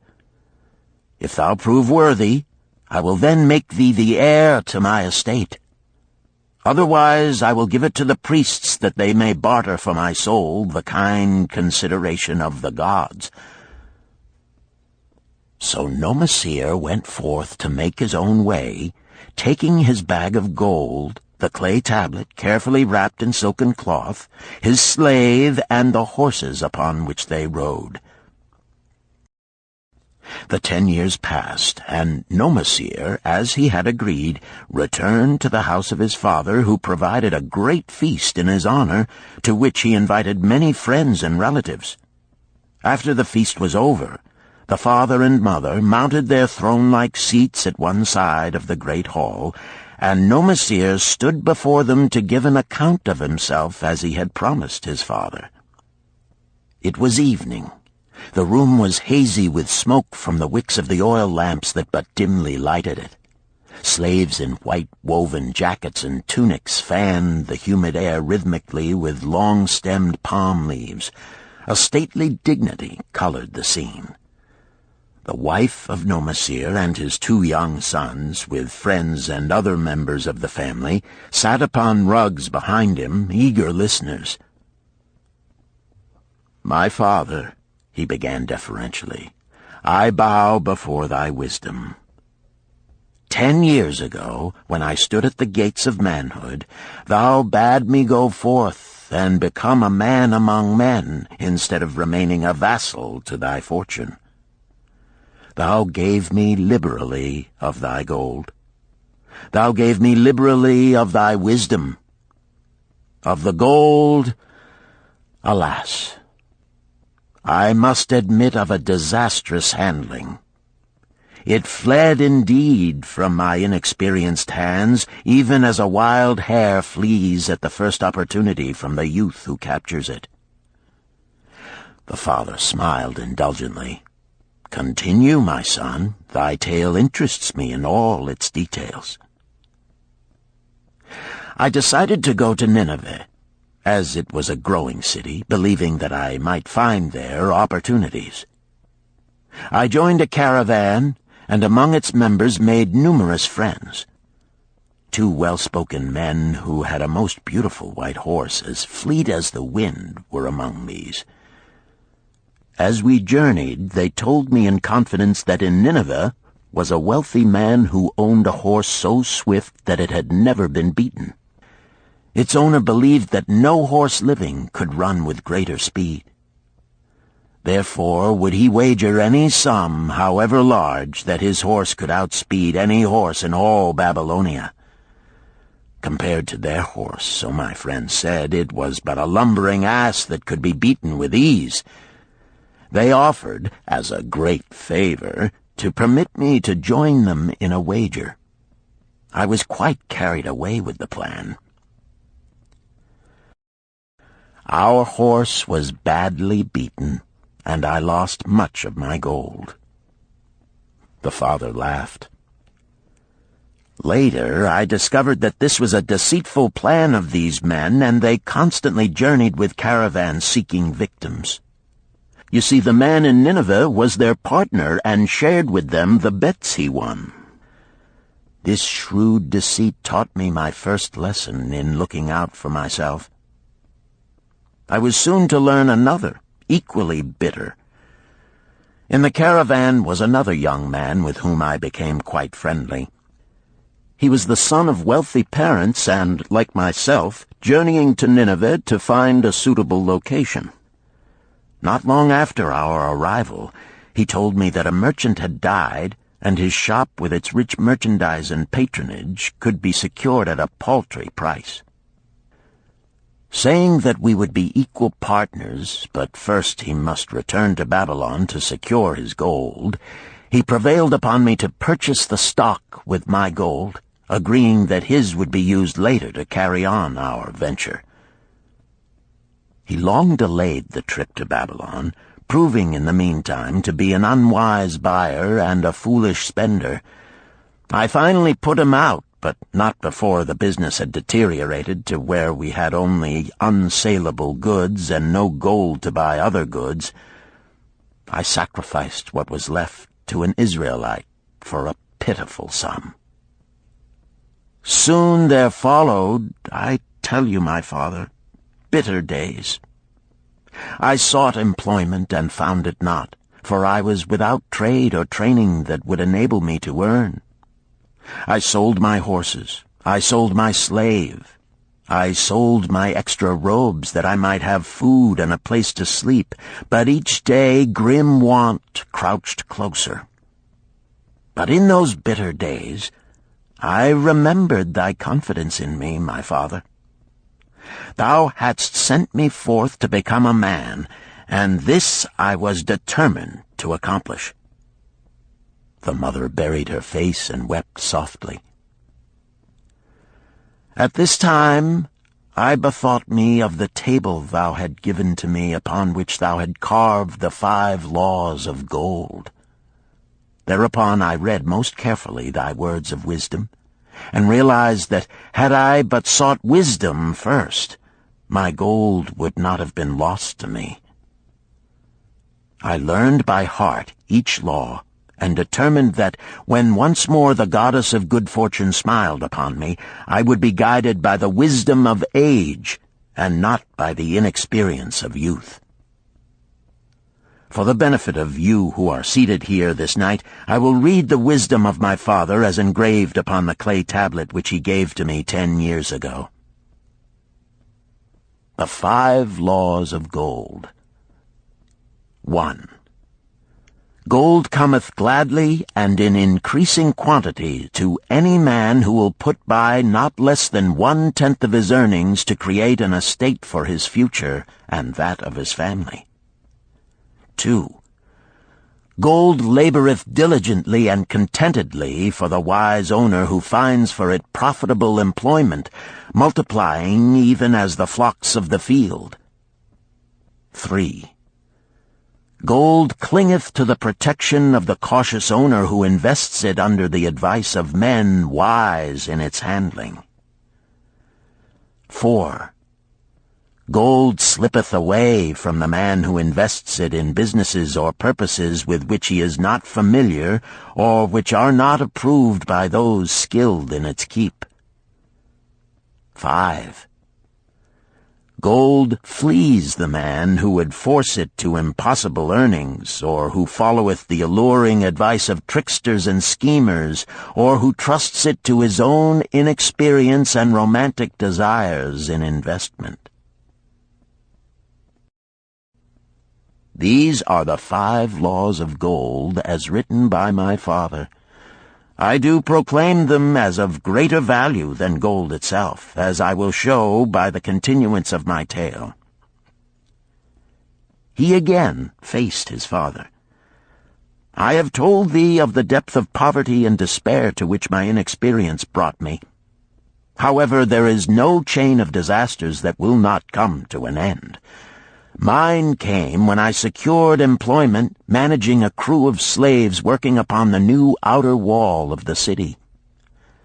Profiting from my knowledge of the first law of gold, I saved a copper from my first earnings, adding to it at every opportunity until I had a piece of silver. It was a slow procedure, for one must live.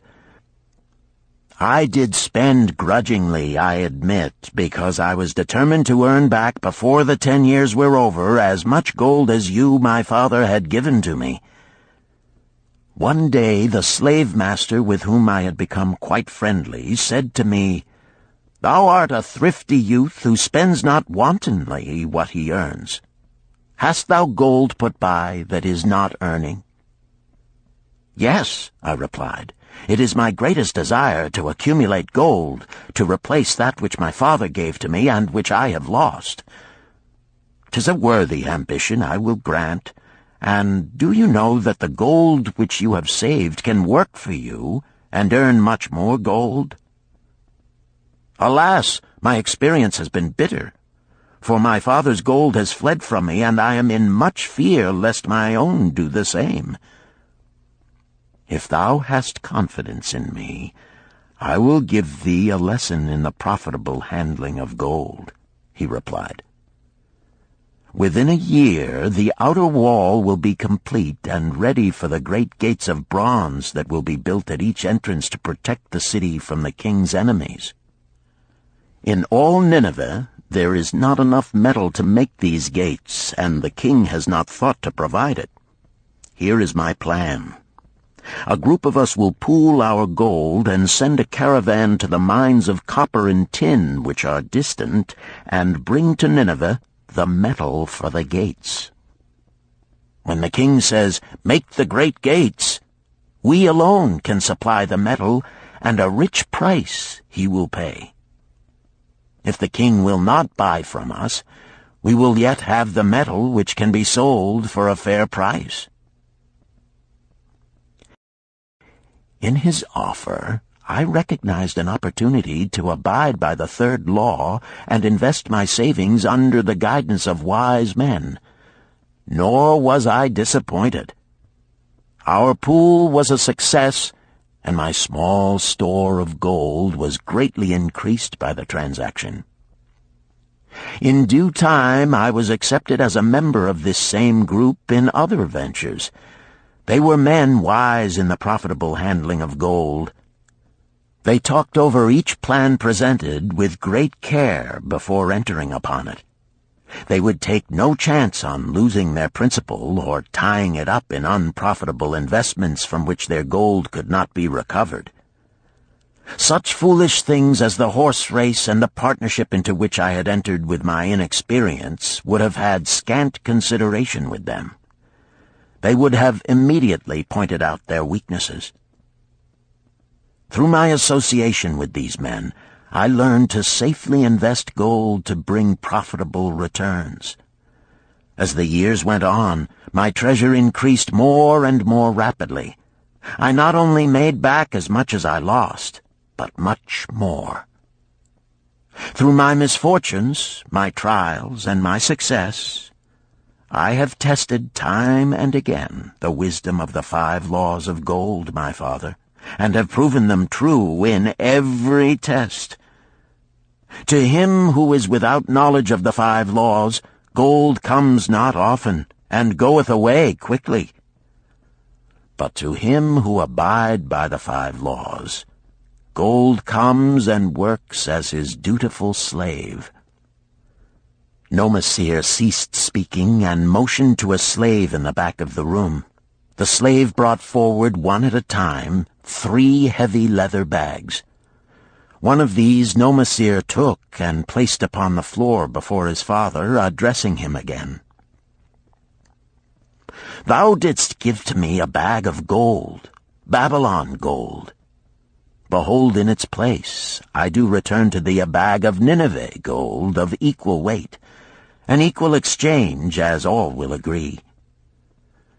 Thou didst give to me a clay tablet inscribed with wisdom. Behold, in its stead I do return 2 bags of gold." So saying, he took from the slave the other 2 bags, and likewise placed them upon the floor before his father. "This I do to prove to thee, my father, of how much greater value I consider thy wisdom than thy gold. Yet who can measure in bags of gold the value of wisdom? Without wisdom, gold is quickly lost by those who have it. But with wisdom, gold can be secured by those who have it not, as these 3 bags of gold do prove. It does indeed give to me the deepest satisfaction, my father, to stand before thee and say that, because of thy wisdom, I have been able to become rich and respected before men." The father placed his hand fondly upon the head of Nomasir. "Thou hast learned well thy lessons, and I am indeed fortunate to have a son to whom I may entrust my wealth." Calibab ceased his tale and looked critically at his listeners. "What means this to thee, this tale of Nomasir?" he continued. "Who among thee can go to thy father or to the father of thy wife and give an account of wise handling of his earnings? What would these venerable men think were you to say, 'I have traveled much and learned much and labored much and earned much, yet alas, of gold I have little. Some I spent wisely, some I spent foolishly, and much I lost in unwise ways.' Dost still think it but an inconsistency of fate that some men have much gold and others have naught? Then you err. Men have much gold when they know the 5 laws of gold and abide thereby. Because I learned these 5 laws in my youth and abided by them, I have become a wealthy merchant. Not by some strange magic did I accumulate my wealth. Wealth that comes quickly goeth the same way. Wealth that stayeth to give enjoyment and satisfaction to its owner comes gradually, because it is a child born of knowledge and persistent purpose. To earn wealth is but a slight burden upon the thoughtful man. Bearing the burden consistently from year to year accomplishes the final purpose. The 5 laws of gold offer to thee a rich reward for their observance. Each of these 5 laws is rich with meaning, and lest thou overlook this in the briefness of my tale, I will now repeat them. I do know them each by heart, because in my youth I could see their value and would not be content until I knew them word for word. The first law of gold. Gold cometh gladly and in increasing quantity to any man who will put by not less than 1/10 of his earnings to create an estate for his future and that of his family. Any man who will put by 1/10 of his earnings consistently and invest it wisely will surely create a valuable estate that will provide an income for him in the future and further guarantee safety for his family in case the gods call him to the world of darkness. This law always saith that gold cometh gladly to such a man. I can truly certify this in my own life. The more gold I accumulate, the more readily it comes to me, and in increased quantities. The gold which I save earns more, even as yours will, and its earnings earn more, and this is the working out of the first law. The second law of gold. Gold laboreth diligently and contentedly for the wise owner who finds for it profitable employment, multiplying even as the flocks of the field. Gold indeed is a willing worker. It is ever eager to multiply when opportunity presents itself. To every man who hath a store of gold set by, opportunity comes for its most profitable use. As the years pass, it multiplies itself in surprising fashion. The third law of gold. Gold clingeth to the protection of the cautious owner who invests it under the advice of men wise in its handling. Gold indeed clingeth to the cautious owner, even as it flees the careless owner. The man who seeks the advice of men wise in handling gold soon learneth not to jeopardize his treasure, but to preserve in safety and to enjoy in contentment its consistent increase. This ends Disc 2. The Richest Man in Babylon, Disc 3. The fourth law of gold. Gold slippeth away from the man who invests it in businesses or purposes with which he is not familiar or which are not approved by those skilled in its keep.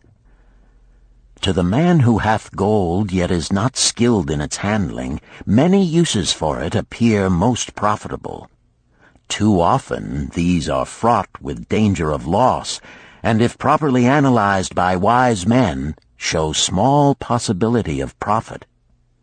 Therefore, the inexperienced owner of gold who trusts to his own judgment and invests it in businesses or purposes with which he is not familiar, too often finds his judgment imperfect and pays with his treasure for his inexperience. Wise indeed is he who investeth his treasures under the advice of men skilled in the ways of gold.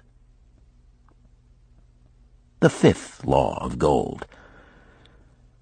Gold flees the man who would force it to impossible earnings, or who followeth the alluring advice of tricksters and schemers, or who trusts it to his own inexperience and romantic desires in investment.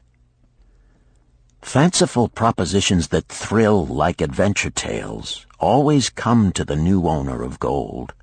These appear to endow his treasure with magic powers that will enable it to make impossible earnings. Yet heed ye the wise men, for verily they know the risks that lurk behind every plan to make great wealth suddenly. Forget not the rich men of Nineveh, who would take no chance of losing their principal or tying it up in unprofitable investments.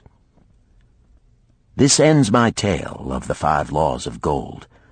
In telling it to thee, I have told the secrets of my own success. Yet they are not secrets, but truths which every man must first learn and then follow, who wishes to step out of the multitude that, like yon wild dogs, must worry each day for food to eat. Tomorrow we enter Babylon. Look, see the fire that burns eternal above the temple of Bel? We are already in sight of the golden city.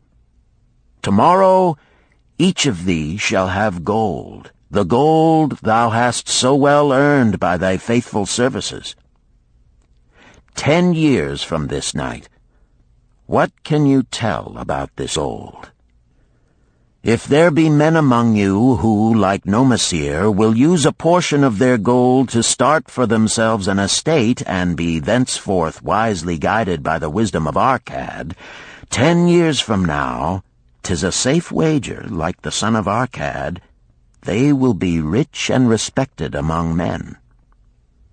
Our wise acts accompany us through life to please us and to help us. Just as surely our unwise acts follow us to plague and torment us. Alas, they cannot be forgotten.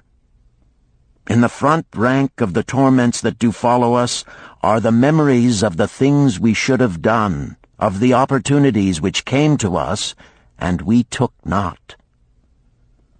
Rich are the treasures of Babylon. So rich no man can count their value in pieces of gold. Each year they grow richer and more valuable. Like the treasures of every land, they are a reward, a rich reward awaiting those men of purpose who determine to secure their just share. In the strength of thine own desires is a magic power. Guide this power with thy knowledge of the 5 laws of gold, and thou shalt share the treasures of Babylon.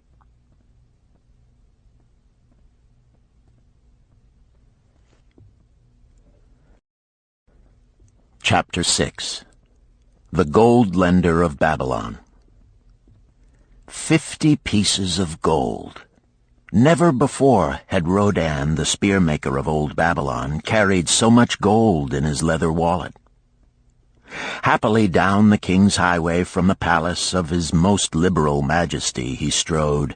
Cheerfully the gold clinked as the wallet at his belt swayed with each step, the sweetest music he had ever heard. 50 pieces of gold, all his. He could hardly realize his good fortune. What power in those clinking discs! They could purchase anything he wanted. A grand house, land, cattle, camels, horses, chariots, whatever he might desire. What use should he make of it? This evening, as he turned into a side street toward the home of his sister, he could think of nothing he would rather possess than those same glittering, heavy pieces of gold, his to keep. It was upon an evening some days later that a perplexed Rodan entered the shop of Mathon, the lender of gold and dealer in jewels and rare fabrics. Glancing neither to the right nor the left at the colorful articles artfully displayed, he passed through to the living quarters at the rear. Here he found the genteel Mathon lounging upon a rug partaking of a meal served by a black slave. I would counsel with thee, for I know not what to do." Rodan stood stolidly, feet apart, hairy breast exposed by the gaping front of his leather jacket. Mathon's narrow, sallow face smiled a friendly greeting. "What indiscretions hast thou done that thou shouldst seek the lender of gold? Hast been unlucky at the gaming table? Or hath some plump dame entangled thee? For many years have I known thee, yet never hast thou sought me to aid thee in thy troubles. No, not such as that. I seek no gold. Instead I crave thy wise advice. Hear, what this man doth say. No one comes to the lender of gold for advice. My ears must play me false. They listen true. Can this be so? Rodan, the spear-maker, doth display more cunning than all the rest, for he comes to Mathon not for gold, but for advice. Many men come to me for gold to pay for their follies, but as for advice, they want it not. Yet who is more able to advise than the lender of gold to whom many men come in trouble? Thou shalt eat with me, Rodan," he continued. "Thou shalt be my guest for the evening. Ando," he commanded of the black slave, "draw up a rug for my friend Rodan, the spear-maker, who comes for advice. He shall be mine honored guest. Bring to him much food, and get for him my largest cup. Choose well of the best wine, that he may have satisfaction in the drinking. Now tell me, what troubles thee?" "It is the king's gift." "The king's gift? The king did make thee a gift, and it gives thee trouble? What manner of gift?" "Because he was much pleased with the design I did submit to him for a new point on the spears of the royal guard, he did present me with 50 pieces of gold, and now I am much perplexed. I am beseeched each hour the sun doth travel across the sky by those who would share it with me." "That is natural. More men want gold than have it, and would wish one who comes by it easily to divide. But can you not say no? Is thy will not as strong as thy fist?" "To many I can say no, yet sometimes it would be easier to say yes. Can one refuse to share with one's sister to whom he is deeply devoted?" "Surely thy own sister would not wish to deprive thee of enjoying thy reward?" "But it is for the sake of Araman, her husband, whom she wishes to see a rich merchant. She does feel that he has never had a chance, and she beseeches me to loan to him this gold, that he may become a prosperous merchant and repay me from his profits." "My friend," resumed Mathon, "'tis a worthy subject thou bringest to discuss. Gold bringeth unto its possessor responsibility and a changed position with his fellow men. It bringeth fear lest he lose it, or it be tricked away from him. It bringeth a feeling of power and ability to do good. Likewise, it bringeth opportunities whereby his very good intentions may bring him into difficulties. Didst ever hear of the farmer of Nineveh who could understand the language of animals? I wot not, for 'tis not the kind of tale men like to tell over the bronze-caster's forge. I will tell it to thee, for thou shouldst know that to borrowing and lending there is more than the passing of gold from the hands of one to the hands of another. This farmer, who could understand what the animals said to each other, did linger in the farmyard each evening just to listen to their words. One evening he did hear the ox bemoaning to the ass the hardness of his lot.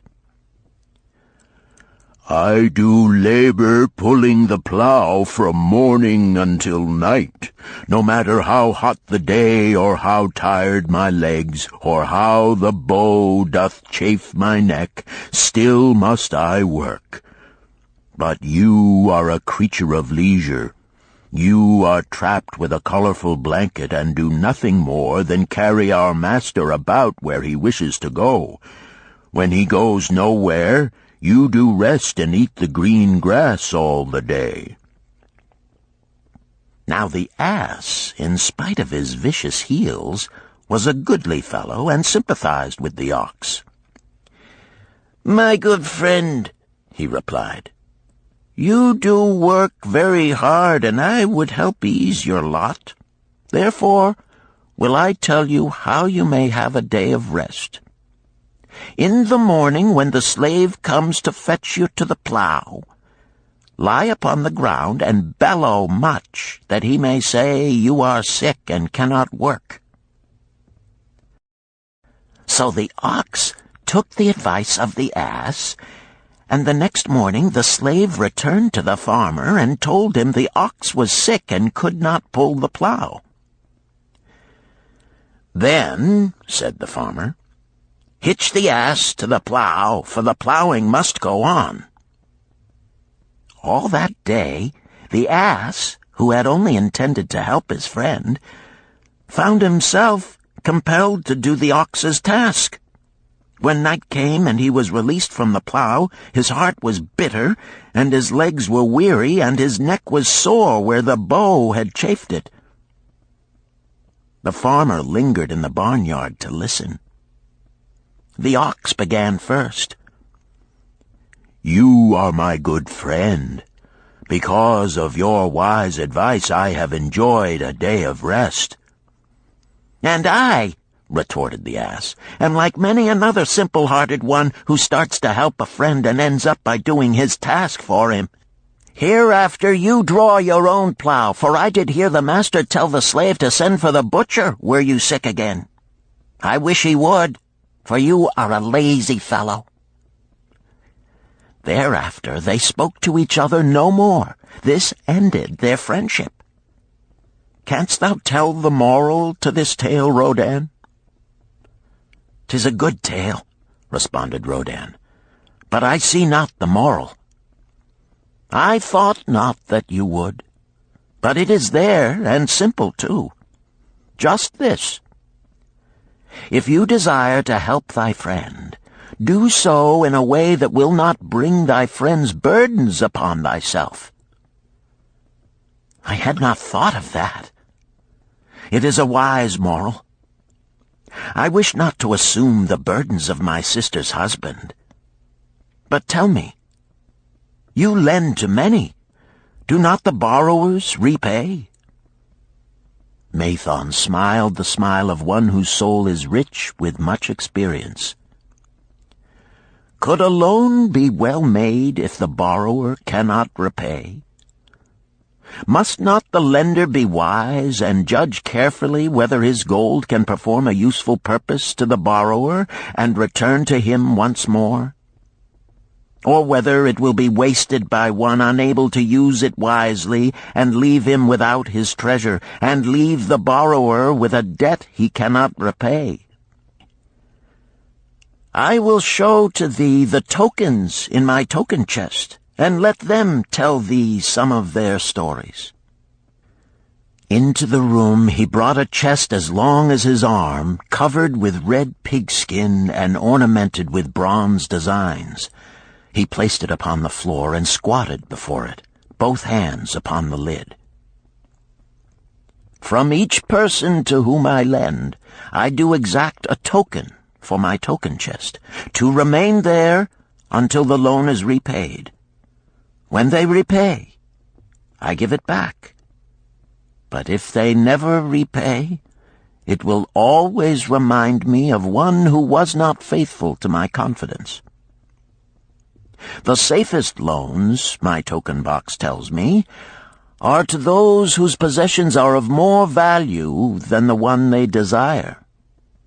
They own lands or jewels or camels or other things which could be sold to repay the loan.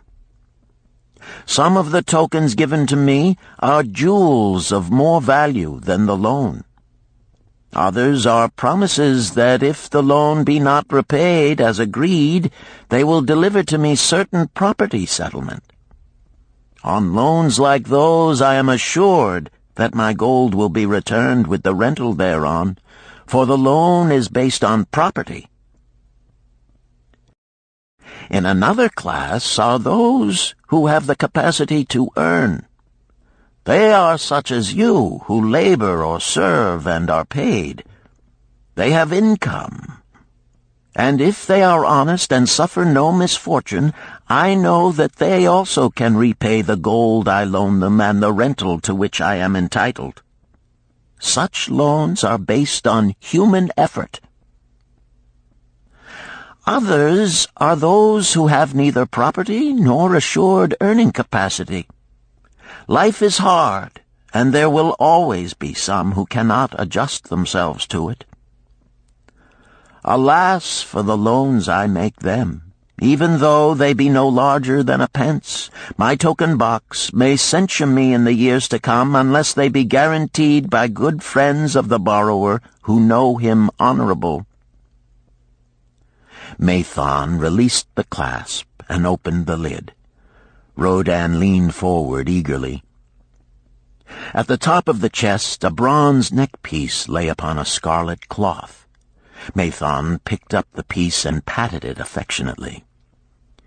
"This shall always remain in my token chest, because the owner has passed on into the great darkness.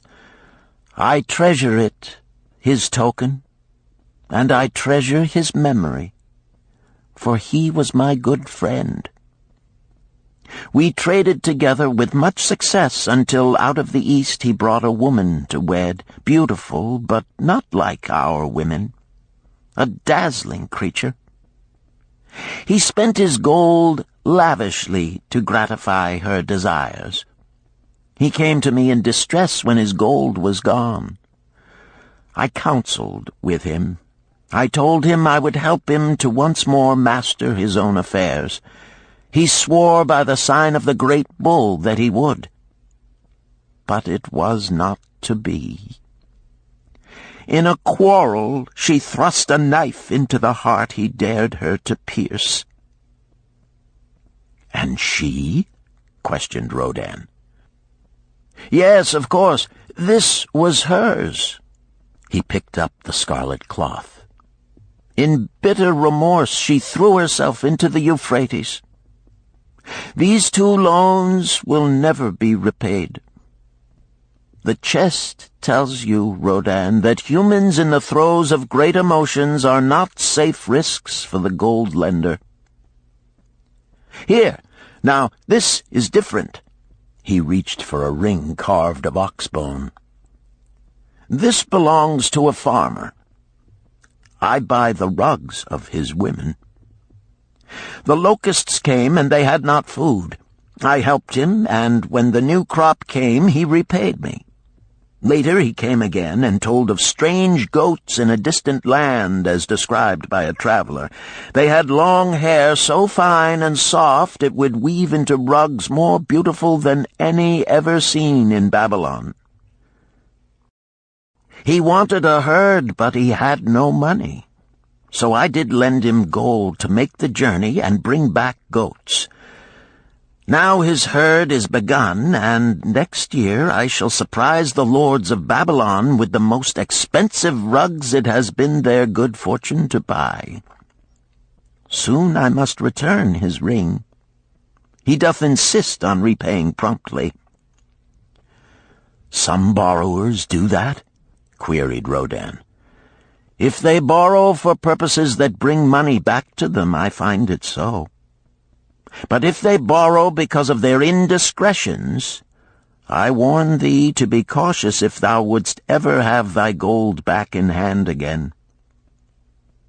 "Tell me about this," requested Rodan, picking up a heavy gold bracelet inset with jewels in rare designs. "The women do appeal to my good friend," bantered Mathon. "I am still much younger than you," retorted Rodan. "I grant that, but this time thou doth suspicion romance where it is not. The owner of this is fat and wrinkled, and doth talk so much and say so little, she drives me mad. Once they had much money and were good customers, but ill times came upon them. She has a son of whom she would make a merchant. So she came to me and borrowed gold that he might become a partner of a caravan owner who travels with his camels, bartering in one city what he buys in another. This man proved a rascal, for he left the poor boy in a distant city without money and without friends, pulling out early while the youth slept. Perhaps when this youth has grown to manhood he will repay. Until then I get no rental for the loan, only much talk. But I do admit the jewels are worthy of the loan." "Did this lady ask thy advice as to the wisdom of the loan?" "Quite otherwise. She had pictured to herself this son of hers as a wealthy and powerful man of Babylon. To suggest the contrary was to infuriate her. A fair rebuke I had. I knew the risk for this inexperienced boy, but as she offered security, I could not refuse her." "This," continued Mathon, waving a bit of pack rope tied into a knot, "belongs to Nebator, the camel trader. When he would buy a herd larger than his funds, he brings to me this knot, and I lend to him according to his needs. He is a wise trader. I have confidence in his good judgment and can lend him freely. Many other merchants of Babylon have my confidence because of their honorable behavior. Their tokens come and go frequently in my token box. Good merchants are an asset to our city, and it profits me to aid them to keep trade moving that Babylon be prosperous." Mathon picked out a beetle carved in turquoise and tossed it contemptuously on the floor. "A bug from Egypt. The lad who owns this does not care whether I ever receive back my gold. When I reproach him, he replies, 'How can I repay when ill fate pursues me? You have plenty more. What can I do?' The token is his father's, a worthy man of small means who did pledge his land and herd to back his son's enterprises. The youth found success at first, and then was overzealous to gain great wealth. His knowledge was immature. His enterprises collapsed. Youth is ambitious. Youth would take shortcuts to wealth and the desirable things for which it stands. To secure wealth quickly, youth often borrows unwisely. Youth, never having had experience, cannot realize that hopeless debt is like a deep pit into which one may descend quickly, and where one may struggle vainly for many days. It is a pit of sorrow and regrets, where the brightness of the sun is overcast, and night is made unhappy by restless sleeping. Yet I do not discourage borrowing gold. I encourage it. I recommend it if it be for a wise purpose. I myself made my first real success as a merchant with borrowed gold. Yet what should the lender do in such a case? The youth is in despair and accomplishes nothing. He is discouraged. He makes no effort to repay. My heart turns against depriving the father of his land and cattle." "You tell me much that I am interested to hear," ventured Rodan, "but I hear no answer to my question. Should I lend my 50 pieces of gold to my sister's husband? They mean much to me." "Thy sister is a sterling woman whom I do much esteem. Should her husband come to me and ask to borrow 50 pieces of gold, I should ask him for what purpose he would use it. If he answered that he desired to become a merchant like myself and deal in jewels and rich furnishings, I would say, 'What knowledge have you of the ways of trade? Do you know where you can buy at lowest cost? Do you know where you can sell at a fair price? Could he say yes to these questions? No, he could not, Rodin admitted. He has helped me much in making spears, and he has helped some in the shops. Then would I say to him that his purpose was not wise. Merchants must learn their trade. His ambition, though worthy, is not practical, and I would not lend him any gold. But supposing he could say, yes, I have helped merchants much. I know how to travel to Smyrna and to buy at low cost the rugs the housewives weave. I also know many of the rich people of Babylon to whom I can sell these at a large profit. Then I would say, your purpose is wise and your ambition honorable. I shall be glad to lend you the 50 pieces of gold if you can give me security that they will be returned. But would he say, I have no security other than that I am an honored man and will pay you well for the loan? Then would I reply, I treasure much each piece of gold. Were the robbers to take it from you as you journeyed to Smyrna, or take the rugs from you as you returned, then you would have no means of repaying me, and my gold would be gone. Gold, you see, Rodin, is the merchandise of the lender of money. It is easy to lend.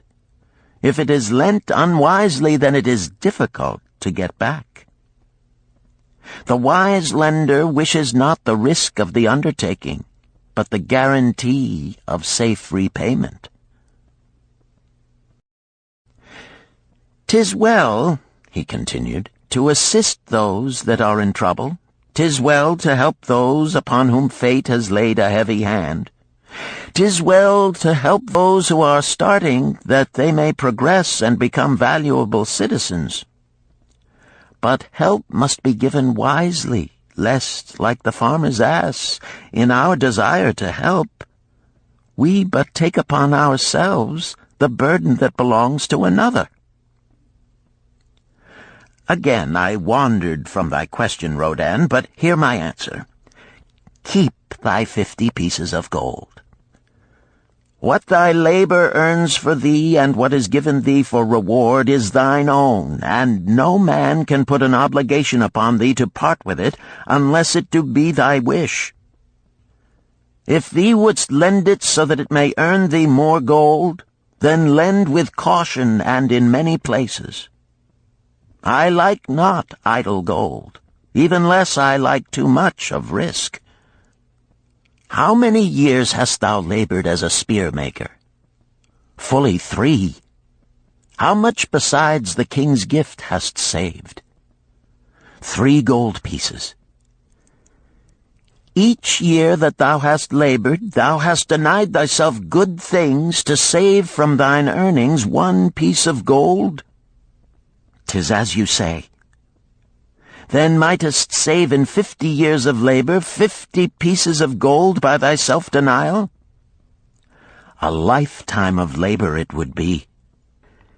Thinkest thou thy sister would wish to jeopardize the savings of 50 years of labor over the bronze melting pot, that her husband might experiment on being a merchant?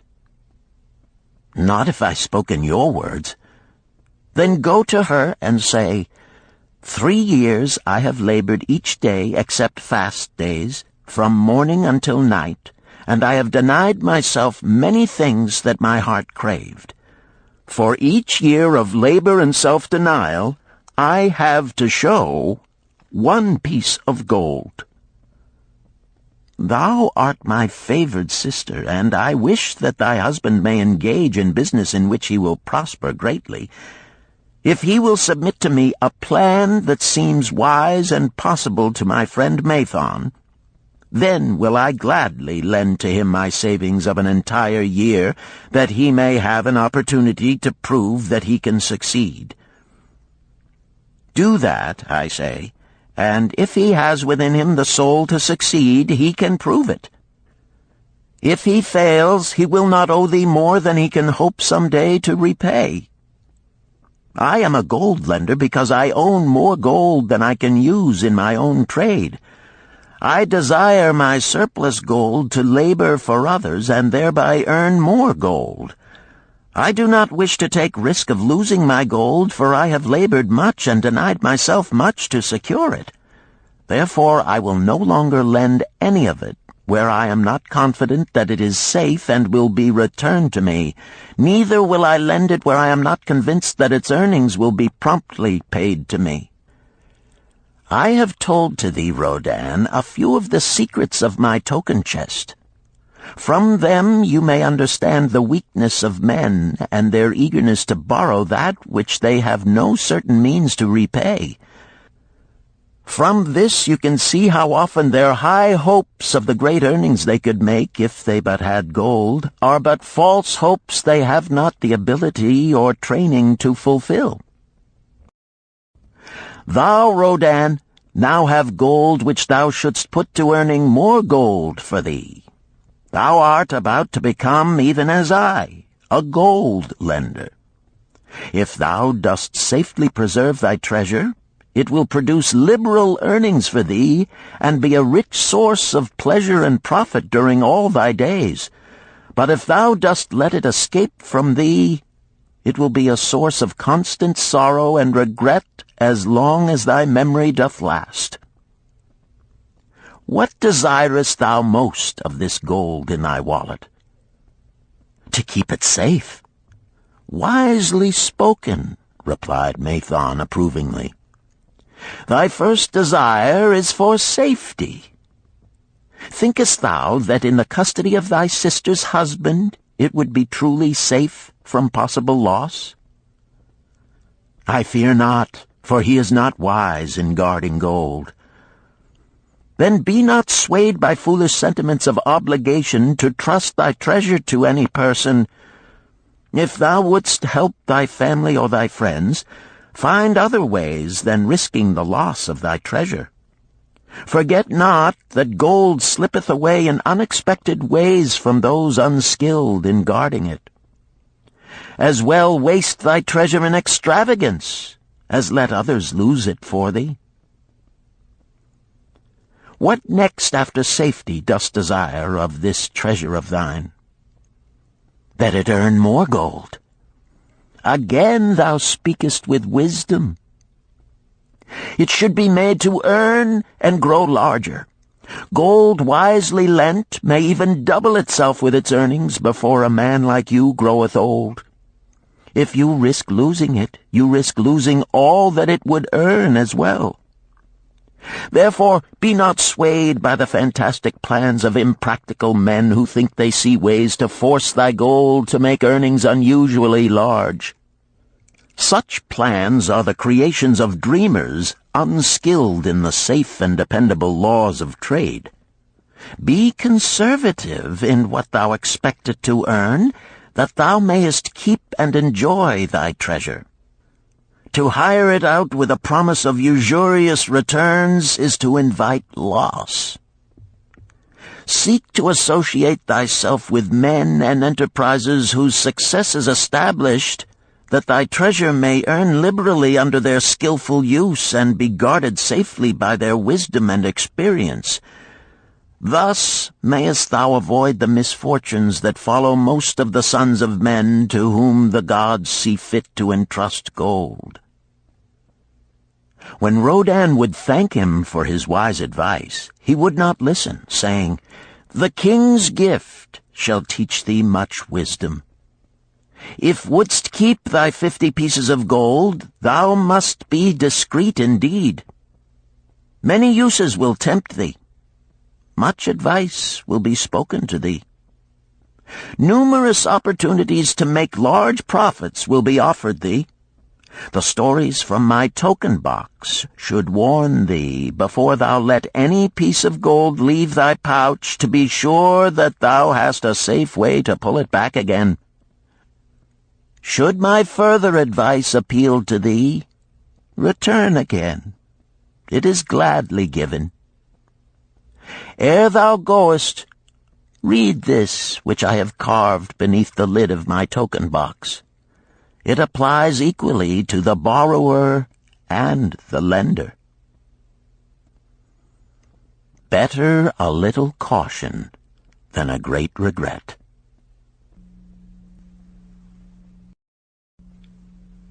Chapter 7. The Walls of Babylon. Old Banzar, grim warrior of another day, stood guard at the passageway leading to the top of the ancient walls of Babylon.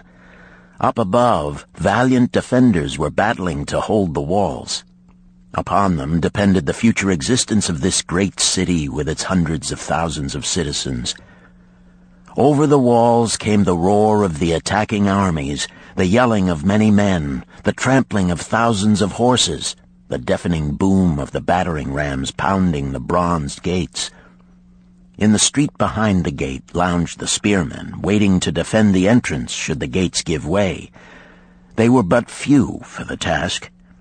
The main armies of Babylon were with their king, far away in the east on a great expedition against the Elamites. No attack upon the city having been anticipated during their absence, the defending forces were small.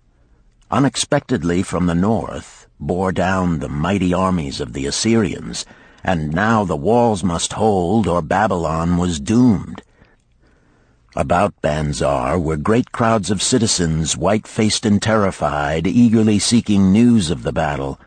With hushed awe they viewed the stream of wounded and dead being carried or led out of the passageway.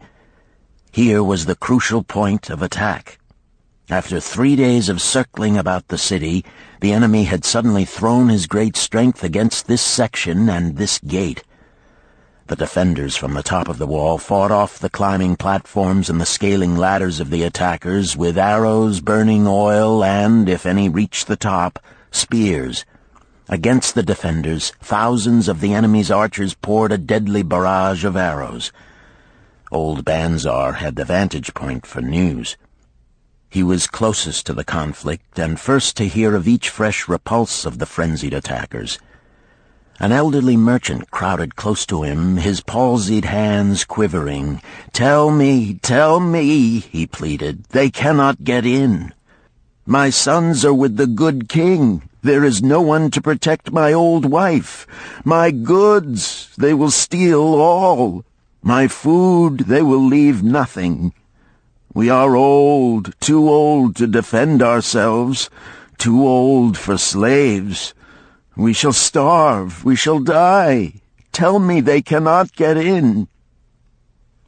"Calm thyself, good merchant," the guard responded. "The walls of Babylon are strong. Go back to the bazaar and tell your wife that the walls will protect you and all of your possessions as safely as they protect the rich treasures of the king. Keep close to the walls, lest the arrows flying over strike you." A woman with a babe in arms took the old man's place as he withdrew.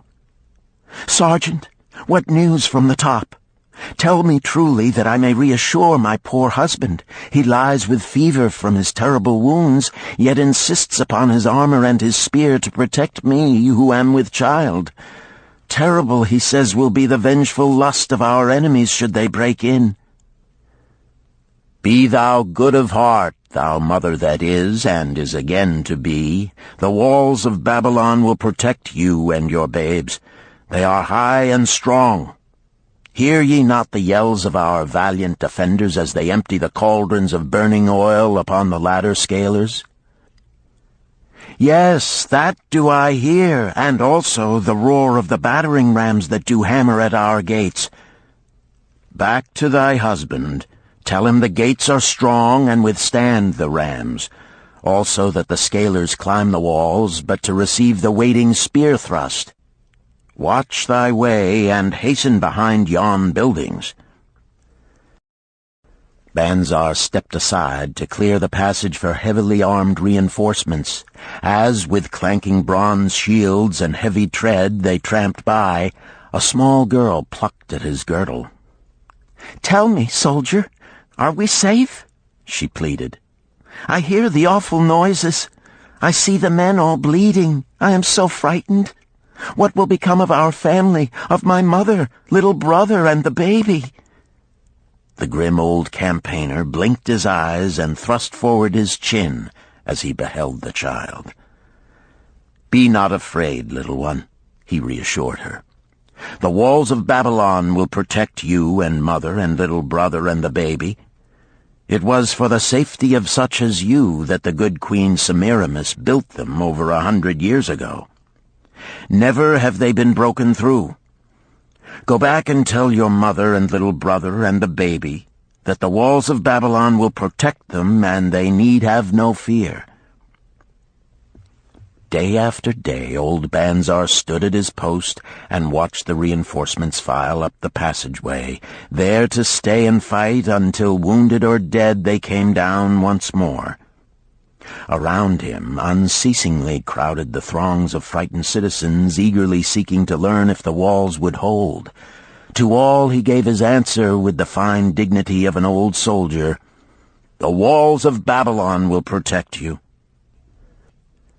For 3 weeks and 5 days the attack waged with scarcely ceasing violence. Harder and grimmer set the jaw of Banzar as the passage behind, wet with the blood of the many wounded, was churned into mud by the never-ceasing streams of men passing up and staggering down. Each day the slaughtered attackers piled up in heaps before the wall. Each night they were carried back and buried by their comrades. Upon the 5th night of the 4th week, the clamor without diminished. The first streaks of daylight illuminated the plains, disclosed great clouds of dust raised by the retreating armies. A mighty shout went up from the defenders. There was no mistaking its meaning. It was repeated by the waiting troops behind the walls. It was echoed by the citizens upon the streets. It swept over the city with the violence of a storm. People rushed from the houses. The streets were jammed with a throbbing mob. The pent-up fear of weeks found an outlet in the wild chorus of joy. From the top of the high tower of the Temple of Bel burst forth the flames of victory. Skyward floated the column of blue smoke to carry the message far and wide. The walls of Babylon had once again repulsed a mighty and vicious foe determined to loot her rich treasures and to ravish and enslave her citizens. Babylon endured century after century because it was fully protected. It could not afford to be otherwise. The walls of Babylon were an outstanding example of man's need and desire for protection. This desire is inherent in the human race. It is just as strong today as it ever was, but we have developed broader and better plans to accomplish the same purpose. In this day, behind the impregnable walls of insurance, savings accounts, and dependable investments, we can guard ourselves against the unexpected tragedies that may enter any door and seat themselves before any fireside. We cannot afford to be without adequate protection.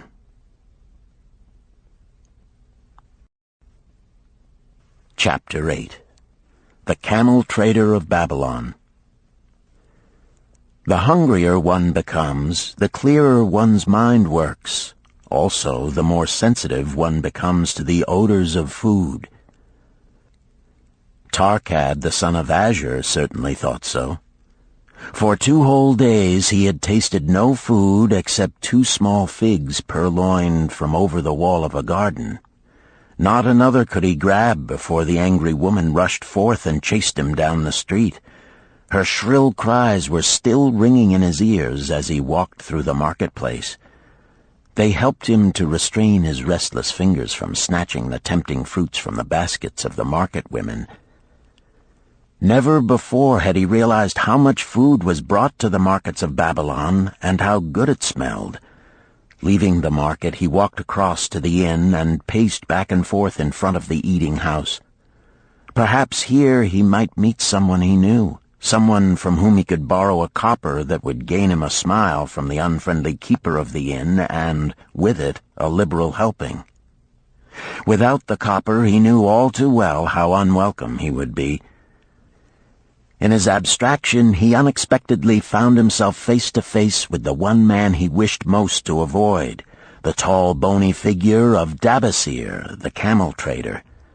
Of all the friends and others from whom he had borrowed small sums, Dabasir made him feel the most uncomfortable because of his failure to keep his promises to repay promptly. Dabasir's face lighted up at the sight of him. "Ha!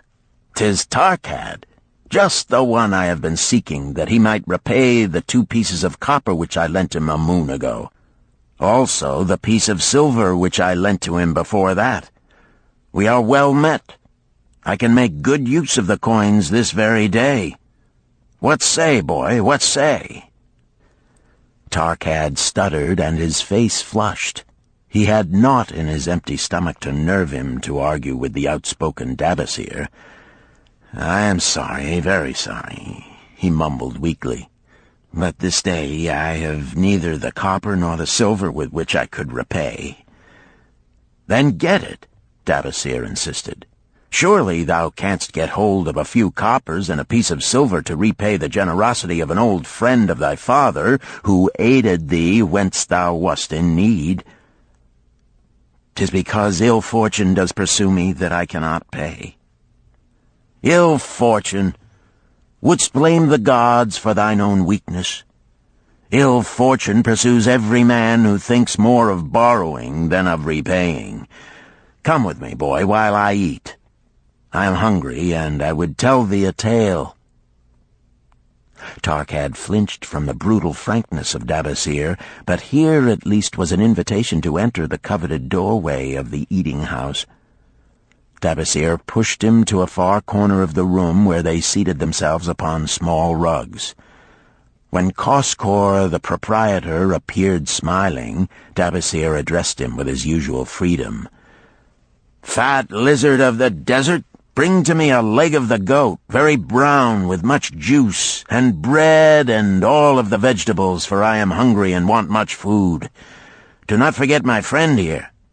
Bring to him a jug of water. Have it cooled, for the day is hot." Tarkad's heart sank. Must he sit here and drink water while he watched this man devour an entire goat leg? He said nothing. He thought of nothing he could say. Dabasir, however, knew no such thing as silence. Smiling and waving his hand good-naturedly to the other customers, all of whom knew him, he continued. "I did hear from a traveler just returned from Urfa of a certain rich man who has a piece of stone cut so thin that one can look through it. He put it in the window of his house to keep out the rains. It is yellow, so this traveler does relate, and he was permitted to look through it, and all the outside world looks strange and not like it really is. What say you to that, Tarkad? Thinkest all the world could look to a man a different color from what it is?" "I dare say," responded the youth, much more interested in the fat leg of goat placed before Dabasir. "Well, I know it to be true, for I, myself, have seen the world all of a different color from what it really is, and the tale I am about to tell relates how I came to see it in its right color once more." "Dabasir will tell a tale," whispered a neighboring diner to his neighbor, and dragged his rug close. Other diners brought their food and crowded in a semicircle. They crunched noisily in the ears of Tarkad and brushed him with their meaty bones. He alone was without food. Dabasir did not offer to share with him, nor even motion him to a small corner of the hard bread that was broken off and had fallen from the platter to the floor. "The tale that I am about to tell," began Dabasir, pausing to bite a goodly chunk from the goat leg, "relates to my early life and how I came to be a camel trader. Didst anyone know that I once was a slave in Syria?" A murmur of surprise ran through the audience, to which Dabasir listened with satisfaction. "When I was a young man," continued Dabasir after another vicious onslaught on the goat leg, "I learned the trade of my father, the making of saddles. I worked with him in his shop and took to myself a wife. Being young and not greatly skilled, I could earn but little, just enough to support my excellent wife in a modest way. I craved good things which I could not afford. Soon I found that the shopkeepers would trust me to pay later, even though I could not pay at the time. Being young and without experience, I did not know that he who spends more than he earns is sowing the winds of needless self-indulgence from which he is sure to reap the whirlwinds of trouble and humiliation. So I indulged my whims for fine raiment and bought luxuries for my good wife and our home beyond our means. I paid as I could, and for a while all went well. But in time I discovered I could not use my earnings both to live upon and to pay my debts. Creditors began to pursue me to pay for my extravagant purchases, and my life became miserable. I borrowed from my friends, but could not repay them either. Things went from bad to worse. My wife returned to her father, and I decided to leave Babylon and seek another city where a young man might have better chances. For 2 years I had a restless and unsuccessful life working for caravan traders. From this I fell in with a set of likable robbers who scoured the desert for unarmed caravans. Such deeds were unworthy of the son of my father, but I was seeing the world through a colored stone and did not realize to what degradation I had fallen. We met with success on our first trip, capturing a rich haul of gold and silks and valuable merchandise. This loot we took to Ganir and squandered. The second time we were not so fortunate. Just after we had made our capture, we were attacked by the spearsmen of a native chief to whom the caravans paid for protection. Our 2 leaders were killed, and the rest of us were taken to Damascus, where we were stripped of our clothing and sold as slaves. I was purchased for 2 pieces of silver by a Syrian desert chief. With my hair shorn and but a loincloth to wear, I was not so different from the other slaves. Being a reckless youth, I thought it merely an adventure until my master took me before his 4 wives and told them they could have me for a eunuch. Then, indeed, did I realize the hopelessness of my situation. These men of the desert were fierce and warlike. I was subject to their will without weapons or means of escape. Fearful I stood as those 4 women looked me over. I wondered if I could expect pity from them. Sirah, the first wife, was older than the others. Her face was impassive as she looked upon me. I turned from her with little consolation. The next was a contemptuous beauty who gazed at me as indifferently as if I had been a worm of the earth. The 2 younger ones tittered as though it were all an exciting joke. It seemed an age that I stood waiting sentence. Each woman appeared willing for the others to decide. Finally, Sirah spoke up in a cold voice. "Of eunuchs we have plenty, but of camel-tenders we have few, and they are a worthless lot. Even this day I would visit my mother who is sick with the fever, and there is no slave I would trust to lead my camel. Ask this slave if he can lead a camel." My master thereupon questioned me, "What know you of camels?" Striving to conceal my eagerness, I replied, "I can make them kneel, I can load them, I can lead them on long trips without tiring. If need be, I can repair their trappings." "The slave speaks forward enough," observed my master. "If thou so desire, Sirah, take this man for thy camel-tender." So I was turned over to Sirah, and that day I led her camel upon a long journey to her sick mother. I took the occasion to thank her for her intercession, and also to tell her that I was not a slave by birth, but the son of a freeman, an honorable saddle-maker of Babylon. I also told her much of my story. Her comments were disconcerting to me, and I pondered much afterward on what she said. How can you call yourself a free man when your weakness has brought you to this? If a man has in himself the soul of a slave, will he not become one, no matter what his birth, even as water seeks its level?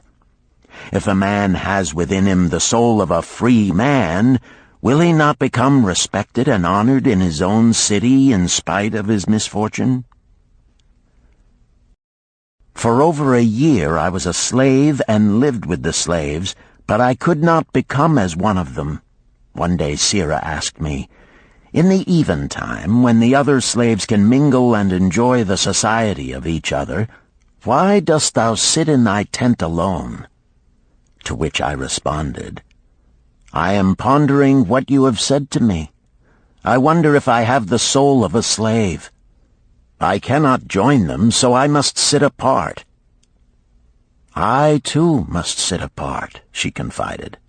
"My dowry was large, and my lord married me because of it. Yet he does not desire me.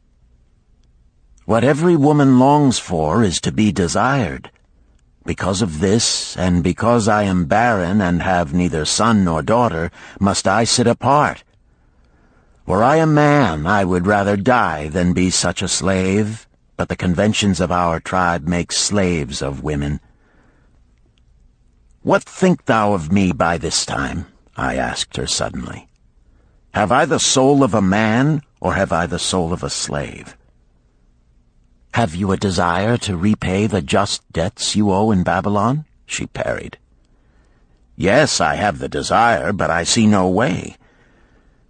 "If thou contentedly let the years slip by and make no effort to repay, then thou hast but the contemptible soul of a slave. No man is otherwise who cannot respect himself, and no man can respect himself who does not repay honest debts." "But what can I do who am a slave in Syria?" "Stay a slave in Syria, thou weakling." "I am not a weakling," I denied hotly. "Then prove it." "How?" "Does not thy great king fight his enemies in every way he can and with every force he has? Thy debts are thy enemies. They ran thee out of Babylon. You left them alone, and they grew too strong for thee. Hadst fought them as a man, thou couldst have conquered them and been one honored among the townspeople.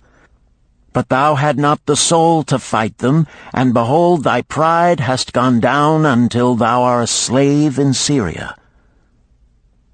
Much I thought over her unkind accusations, and many defensive phrases I worded to prove myself not a slave at heart. But I was not to have the chance to use them. 3 days later, the maid of Sira took me to her mistress. "My mother is again very sick," she said. "Saddle the 2 best camels in my husband's herd. Tie on waterskins and saddlebags for a long journey. The maid will give thee food at the kitchen tent." I packed the camels, wondering much at the quantity of provisions the maid provided, for the mother dwelt less than a day's journey away. The maid rode the rear camel which followed, and I led the camel of my mistress. When we reached her mother's house, it was just dark. Sira dismissed the maid and said to me, "Dabasir, hast thou the soul of a free man, or the soul of a slave?" "The soul of a free man," I insisted. "Now is thy chance to prove it. Thy master hath imbibed deeply, and his chiefs are in a stupor. Take then these camels and make thy escape. Here in this bag is raiment of thy master's to disguise thee. I will say thou stole the camels and ran away while I visited my sick mother." "Thou hast the soul of a queen," I told her. "Much do I wish that I might lead thee to happiness." "Happiness," she responded, "awaits not the runaway wife who seeks it in far lands among strange people. Go thy own way, and may the gods of the desert protect thee, for the way is far and barren of food or water." I needed no further urging, but thanked her warmly and was away into the night. I knew not this strange country, and had only a dim idea of the direction in which lay Babylon, but struck out bravely across the desert toward the hills. One camel I rode, and the other I led. All that night I traveled, and all the next day, urged on by the knowledge of the terrible fate that was meted out to slaves who stole their master's property and tried to escape. Late that afternoon I reached a rough country as uninhabitable as the desert. The sharp rocks bruised the feet of my faithful camels, and soon they were picking their way slowly and painfully along. I met neither man nor beast, and could well understand why they shunned this inhospitable land. It was such a journey from then on as few men live to tell of. Day after day we plodded along. Food and water gave out. The heat of the sun was merciless. At the end of the 9th day I slid from the back of my mount with the feeling that I was too weak to ever remount, and I would surely die, lost in this abandoned country. I stretched out upon the ground and slept, not waking until the first gleam of daylight. I sat up and looked about me. There was a coolness in the morning air. My camels lay dejected not far away. About me was a vast waste of broken country covered with rock and sand and thorny things. No sign of water, not to eat for man or camel. Could it be that in this peaceful quiet I faced my end? My mind was clearer than it had ever been before. My body now seemed of little importance. My parched and bleeding lips, my dry and swollen tongue, my empty stomach, all had lost their supreme agonies of the day before.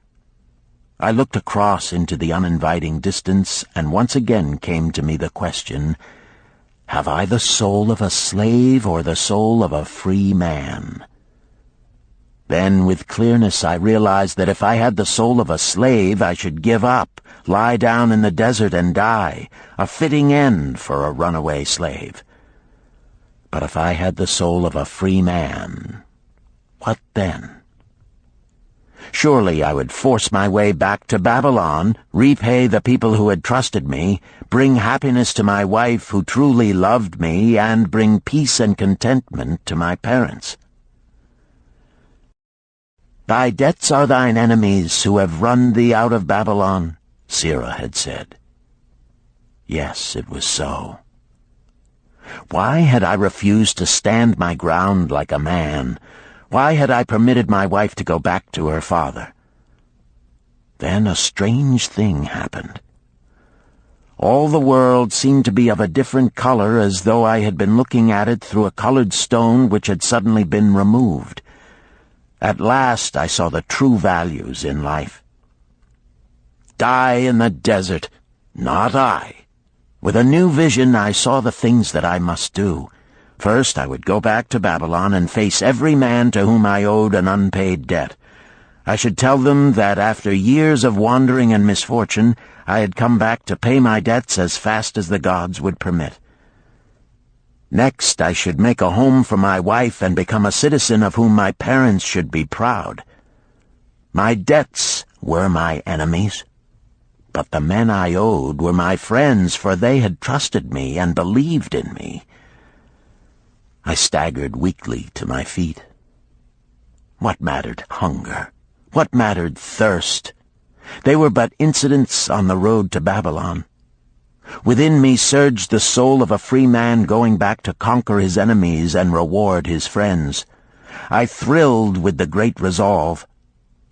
The glazed eyes of my camels brightened at the new note in my husky voice. With great effort, after many attempts, they gained their feet. With pitiful perseverance, they pushed on toward the north, where something within me said we would find Babylon.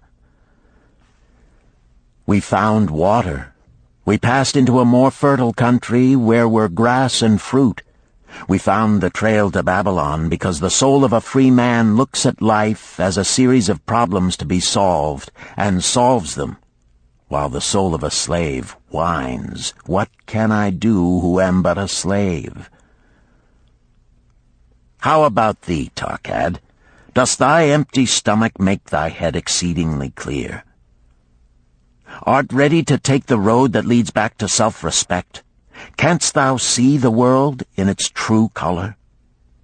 Hast thou the desire to pay thy honest debts, however many they may be, and once again be a man respected in Babylon?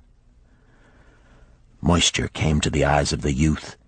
He rose eagerly to his knees. Thou hast shown me a vision. Already I feel the soul of a free man surge within me. But how fared you upon your return? Questioned an interested listener. Where the determination is, the way can be found, Dabasir replied. I now had the determination, so I set out to find a way. First I visited every man to whom I was indebted, and begged his indulgence until I could earn that with which to repay. Most of them met me gladly. Several reviled me, but others offered to help me. One indeed did give me the very help I needed. It was Mathon, the gold lender.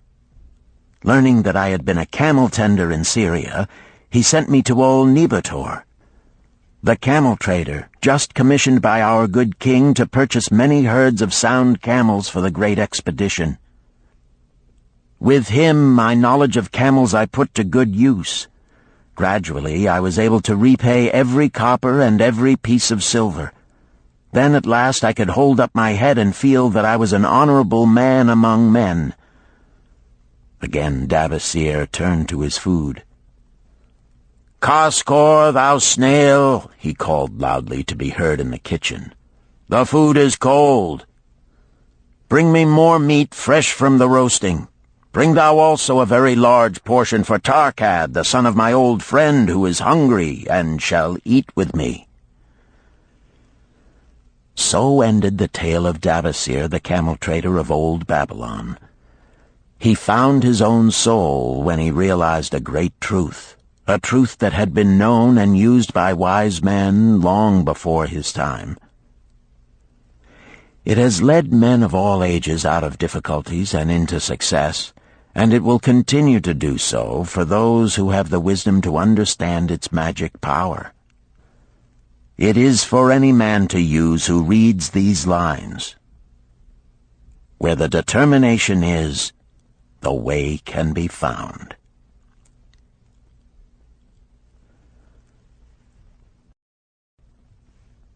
Chapter 9. The Clay Tablets from Babylon. St. Swithin's College, Nottingham University, Newark-on-Trent, Nottingham. October 21st, 1934. Professor Franklin Caldwell, care of British Scientific Expedition, Hilla, Mesopotamia. My dear Professor, the 5 clay tablets from your recent excavation in the ruins of Babylon arrived on the same boat with your letter. I have been fascinated no end and have spent many pleasant hours translating their inscriptions. I should have answered your letter at once, but delayed until I could complete the translations which are attached. The tablets arrived without damage thanks to your careful use of preservatives and excellent packing. You will be as astonished as we in the laboratory at the story they relate. One expects the dim and distant past to speak of romance and adventure. Arabian Nights sort of things, you know. When instead it discloses the problem of a person named Dabasir to pay off his debts, one realizes that conditions upon this old world have not changed as much in 5,000 years as one might expect. It's odd, you know, but these old inscriptions rather rag me, as the students say. Being a college professor, I am supposed to be a thinking human being possessing a working knowledge of most subjects. Yet here comes this old chap out of the dust-covered ruins of Babylon to offer a way I had never heard of to pay off my debts and at the same time acquire gold to jingle in my wallet. Pleasant thought, I say, and interesting to prove whether it will work as well nowadays as it did in old Babylon. Mrs. Shrewsbury and myself are planning to try out his plan upon our own affairs, which could be much improved. Wishing you the best of luck in your worthy undertaking, and waiting eagerly another opportunity to assist, I am, yours sincerely, Alfred H. Shrewsbury, Department of Archaeology. Tablet 1. Now, when the moon becometh full, I, Davasir, who am but recently returned from slavery in Syria, with the determination to pay my many just debts and become a man of means worthy of respect in my native city of Babylon, do here engrave upon the clay a permanent record of my affairs to guide and assist me in carrying through my high desires. Under the wise advice of my good friend Mathon, the gold lender, I am determined to follow an exact plan that he doth say will lead any honorable man out of debt into means and self-respect. This plan includeth 3 purposes which are my hope and desire. First, the plan doth provide for my future prosperity. Therefore 1/10 of all I earn shall be set aside as my own to keep. For Mathon speaketh wisely when he saith, That man who keepeth in his purse both gold and silver that he need not spend is good to his family and loyal to his king. The man who hath but a few coppers in his purse is indifferent to his family and indifferent to his king. But the man who hath naught in his purse is unkind to his family and disloyal to his king, for his own heart is bitter. Therefore the man who wisheth to achieve must have coin that he may keep to jingle in his purse, that he have in his heart love for his family and loyalty to his king. Second, the plan doth provide that I shall support and clothe my good wife who hath returned to me with loyalty from the house of her father. For Mathon doth say that to take good care of a faithful wife putteth self-respect into the heart of a man, and addeth strength and determination to his purposes. Therefore 7/10 of all I earn shall be used to provide a home, clothes to wear, and food to eat, with a bit extra to spend, that our lives be not lacking in pleasure and enjoyment. But he doth further enjoin the greatest care that we spend not greater than 7/10 of what I earn for these worthy purposes. Herein lieth the success of the plan. I must live upon this portion, and never use more, nor buy what I may not pay for out of this portion.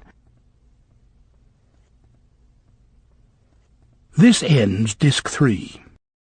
The Richest Man in Babylon, Disc 4. Tablet 2. Third, the plan doth provide that out of my earnings my debts shall be paid. Therefore each time the moon is full, 2/10 of all I have earned shall be divided honorably and fairly among those who have trusted me and to whom I am indebted. Thus in due time will all my indebtedness be surely paid. Therefore do I here engrave the name of every man to whom I am indebted, and the honest amount of my debt. Faru the cloth weaver, 2 silver, 6 copper. Sinjar the couch maker, 1 silver. Amar my friend, 3 silver, 1 copper. Zankar my friend, 4 silver, 7 copper. Askamir my friend, 1 silver, 3 copper.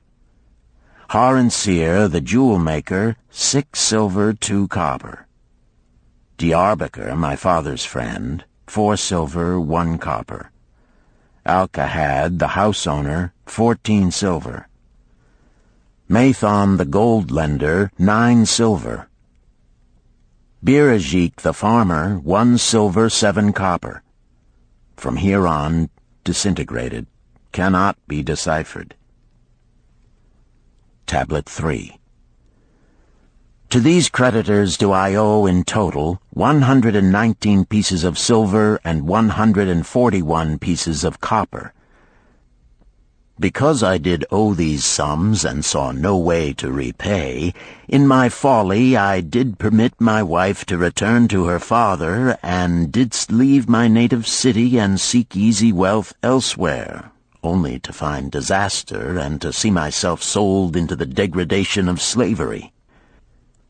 Now that Mathon doth show me how I can repay my debts in small sums of my earnings, do I realize the great extent of my folly in running away from the results of my extravagances.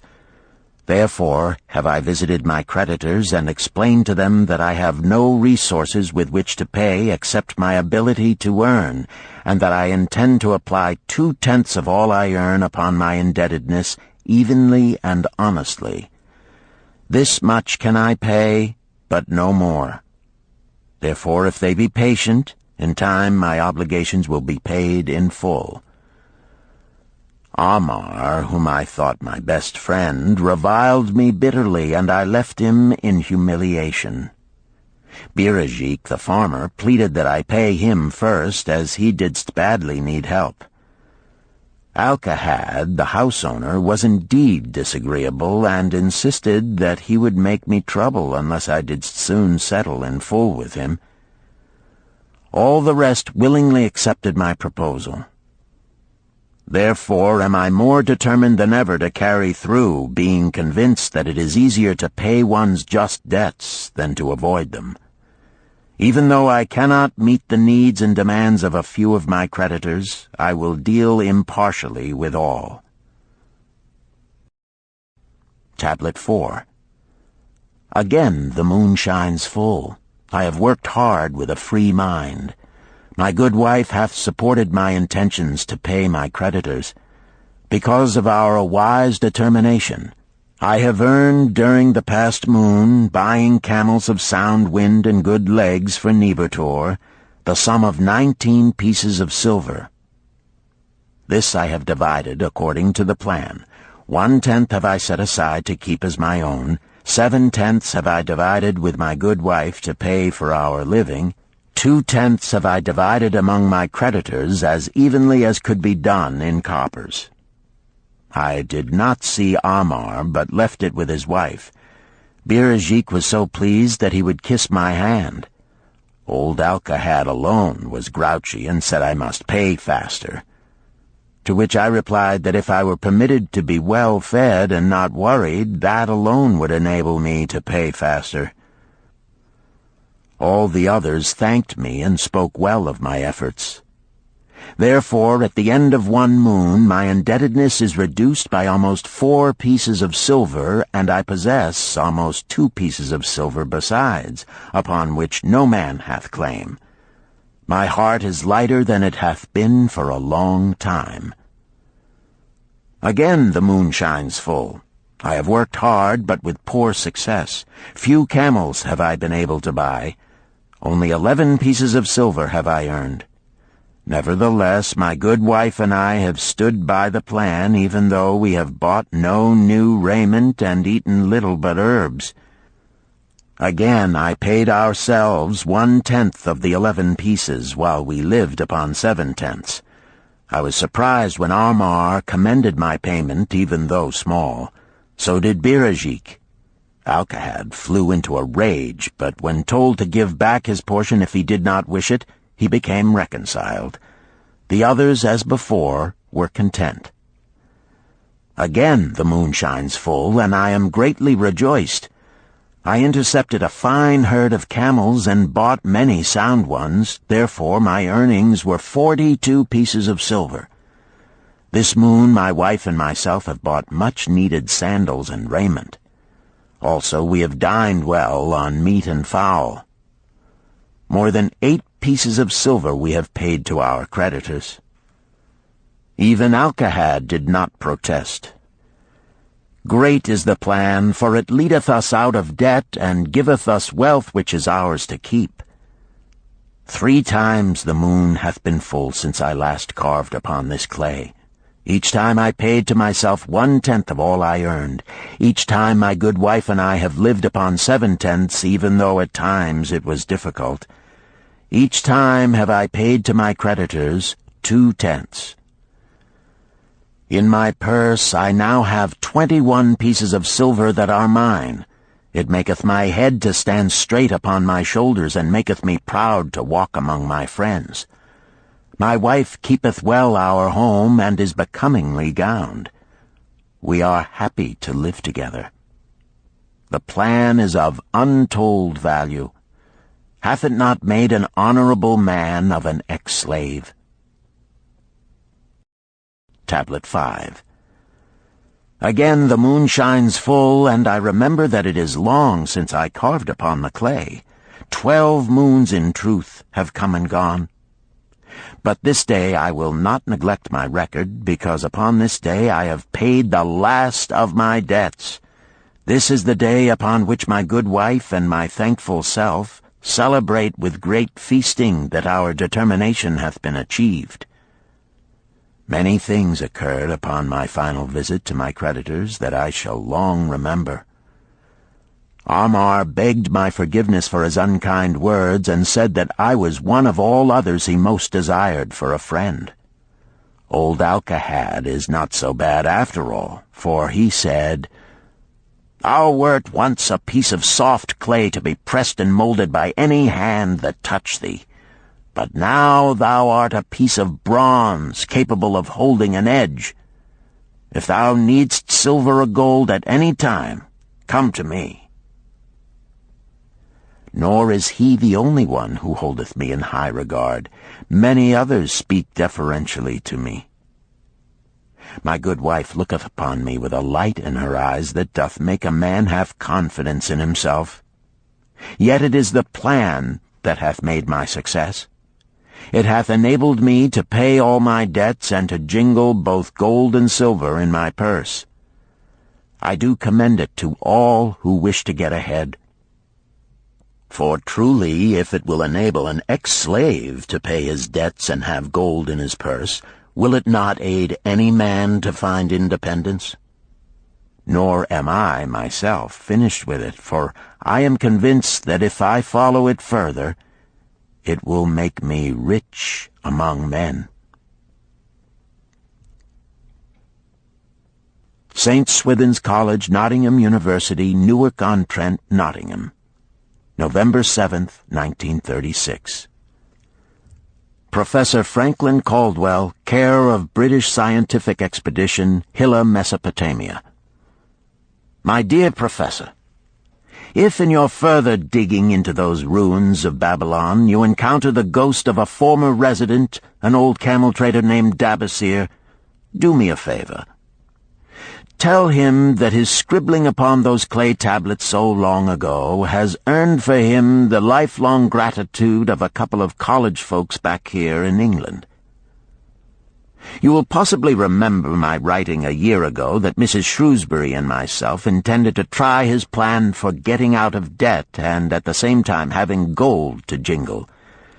You may have guessed, even though we tried to keep it from our friends, our desperate straits. We were frightfully humiliated for years by a lot of old debts, and worried sick for fear some of the tradespeople might start a scandal that would force me out of the college. We paid and paid, every shilling we could squeeze out of income, but it was hardly enough to hold things even. Besides, we were forced to do all our buying where we could get further credit regardless of higher costs. It developed into one of those vicious circles that grow worse instead of better. Our struggles were getting hopeless. We could not move to less costly rooms because we owed the landlord. There did not appear to be anything we could do to improve our situation. Then here comes your acquaintance, the old camel trader from Babylon, with a plan to do just what we wished to accomplish. He jolly well stirred us up to follow his system. We made a list of all our debts, and I took it around and showed it to every one we owed. I explained how it was simply impossible for me to ever repay them the way things were going along. They could readily see this themselves from the figures. Then I explained that the only way I saw to pay in full was to set aside 20% of my income each month to be divided pro rata, which would pay them in full in a little over 2 years. That in the meantime we would go on a cash basis and give them the further benefit of our cash purchases. They were really quite decent. Our greengrocer, a wise old chap, put it in a way that helped to bring around the rest. If you pay for all you buy and then pay some on what you owe, that is better than you have done, for you ain't paid down the account none in 3 years. Finally, I secured all their names to an agreement binding them not to molest us as long as the 20% of income was paid regularly. Then we began scheming on how to live upon 70%. We were determined to keep that extra 10% to jingle. The thought of silver and possibly gold was most alluring. It was like having an adventure to make the change. We enjoyed figuring this way and that to live comfortably upon that remaining 70%. We started with rent and managed to secure a fair reduction. Next, we put our favorite brands of tea and such under suspicion, and were agreeably surprised how often we could purchase superior qualities at less cost. It is too long a story for a letter, but anyhow it did not prove difficult. We managed, and right cheerfully at that. What a relief it proved to have our affairs in such a shape we were no longer persecuted by past due accounts. I must not neglect, however, to tell you about that extra 10% we were supposed to jingle. Well, we did jingle it for some time. Now, don't laugh too soon. You see, that is the sporty part. It is the real fun to start accumulating money that you do not want to spend. There is more pleasure in running up such a surplus than there could be in spending it. After we had jingled to our heart's content, we found a more profitable use for it. We took up an investment upon which we could pay that 10% each month. This is proving to be the most satisfying part of our regeneration. It is the first thing we pay out of my check. There is a most gratifying sense of security to know our investment is growing steadily. By the time my teaching days are over, it should be a snug sum, large enough so the income will take care of us from then on. All this out of my same old check. Difficult to believe, yet absolutely true. All our debts being gradually paid, and at the same time our investment increasing. Besides, we get along financially even better than before. Who would believe there could be such a difference in results between following a financial plan and just drifting along? At the end of the next year, when all our old bills shall have been paid, we will have more to pay upon our investment besides some extra for travel.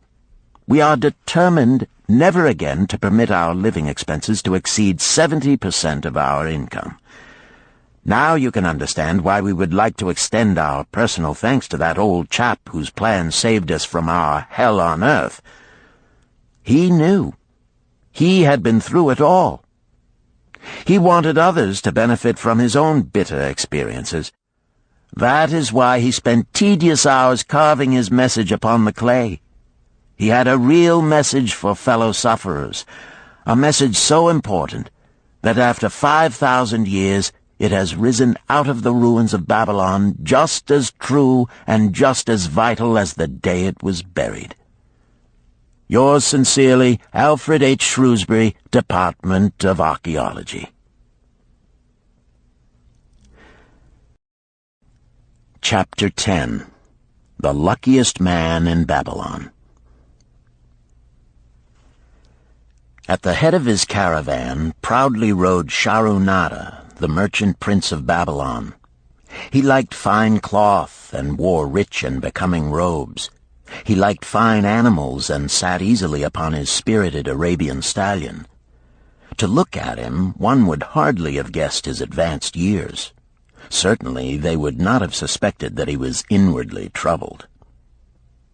The journey from Damascus is long, and the hardships of the desert many. These he minded not. The Arab tribes are fierce and eager to loot rich caravans. These he feared not, for his many fleet-mounted guards were a safe protection. About the youth at his side, whom he was bringing from Damascus, was he disturbed. This was Hayden Gula, the grandson of his partner of other years, Arid Gula, to whom he felt he owed a debt of gratitude which could never be repaid. He would like to do something for this grandson, but the more he considered this, the more difficult it seemed because of the youth himself. Eyeing the young man's rings and earrings, he thought to himself, "He thinks jewels are for men. Still, he has his grandfather's strong face. But his grandfather wore no such gaudy robes. Yet I sought him to come, hoping I might help him get a start for himself and get away from the wreck his father has made of their inheritance." Hayden Gula broke in upon his thoughts. "Why dost thou work so hard, riding always with thy caravan upon its long journeys? Dost thou never take time to enjoy life?" Shahrunada smiled. "To enjoy life?" he repeated. "What wouldst thou do to enjoy life if thou wert Shahrunada?" "If I had wealth equal to thine, I would live like a prince. Never across the hot desert would I ride. I would spend the shekels as fast as they came to my purse. I would wear the richest of robes and the rarest of jewels. That would be a life to my liking, a life worth living." Both men laughed. "Thy grandfather wore no jewels," Shahrunada spoke before he thought, then continued jokingly, "Wouldst thou leave no time for work?" "Work was made for slaves," Hayden Gula responded. Shahrunada bit his lip but made no reply, riding in silence until the trail led them to the slope.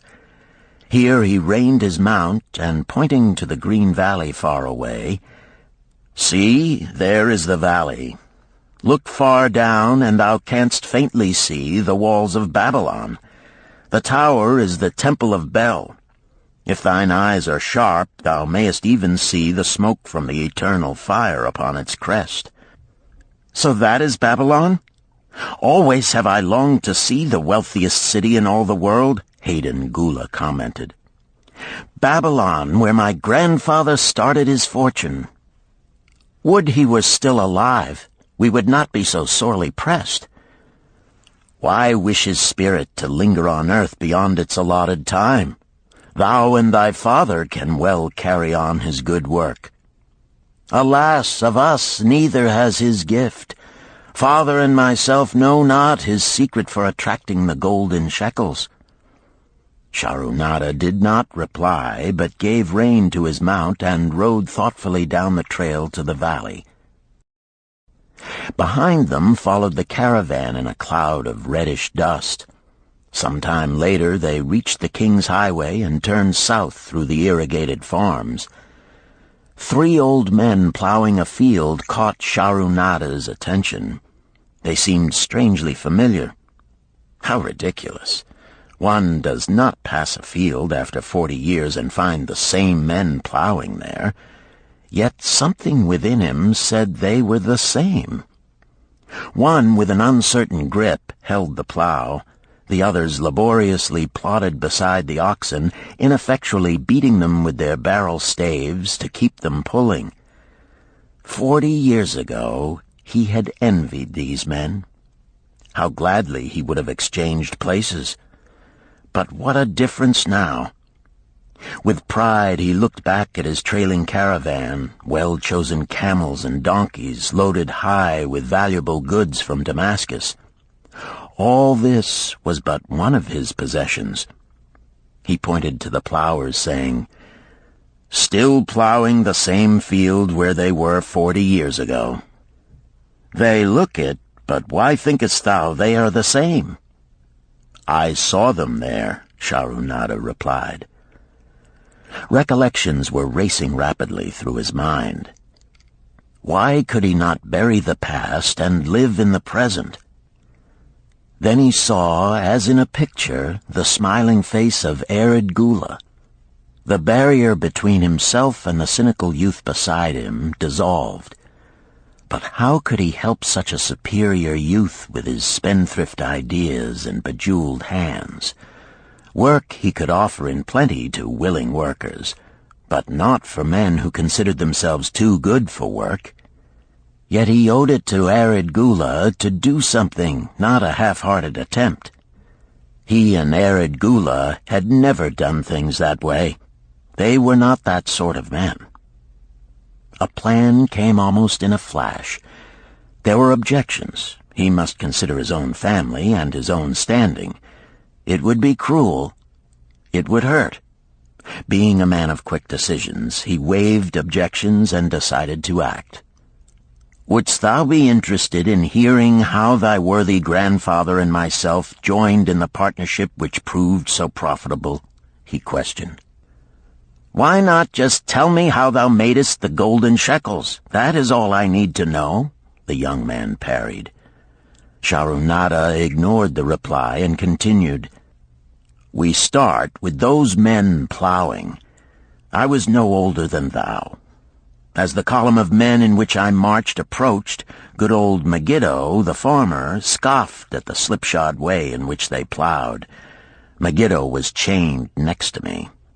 'Look at the lazy fellows,' he protested. 'The plow holder makes no effort to plow deep, nor do the beaters keep the oxen in the furrow. How can they expect to raise a good crop with poor plowing?' "'Didst thou say Megiddo was chained to thee?' Hayden Gula asked in surprise. "'Yes, with bronze collars about our necks and a length of heavy chain between us. Next to him was Zabado, the sheep thief. I had known him in Harun. At the end was a man we called Pirate because he told us not his name. We judged him as a sailor as he had entwined serpents tattooed upon his chest in sailor fashion. The column was made up thus, so the men could walk in fours." "Thou wert chained as a slave?" Hayden Gula asked incredulously. "Did not thy grandfather tell thee I was once a slave? He often spoke of thee, but never hinted of this. He was a man thou couldst trust with innermost secrets. Thou, too, are a man I may trust, am I not right?" Sharunada looked him squarely in the eye. "Thou mayest rely upon my silence, but I am amazed. Tell me, how didst thou come to be a slave?" Sharunada shrugged his shoulders. "Any man may find himself a slave. It was a gaming house and barley beer that brought me disaster. I was the victim of my brother's indiscretions. In a brawl he killed his friend. I was bonded to the widow by my father, desperate to keep my brother from being prosecuted under the law. When my father could not raise the silver to free me, she in anger sold me to the slave dealer." "What a shame and injustice!" Hayden Gula protested. "But tell me, how didst thou regain freedom?" "We shall come to that, but not yet. Let us continue my tale. As we passed, the plowers jeered at us. One did doff his ragged hat and bow low, calling out, 'Welcome to Babylon, guests of the king! He waits for thee on the city walls where the banquet is spread, mud bricks and onion soup.' With that, they laughed uproariously. Pirate flew into a rage and cursed them roundly. 'What do those men mean by the king awaiting us on the walls?' I asked him. 'To the city walls ye march to carry bricks until the back breaks. Maybe they beat thee to death before it breaks. They won't beat me. I'll kill 'em.' Then Megiddo spoke up. 'It doesn't make sense to me to talk of masters beating willing, hard-working slaves to death. Masters like good slaves and treat them well." "Who wants to work hard?" commented Zabato.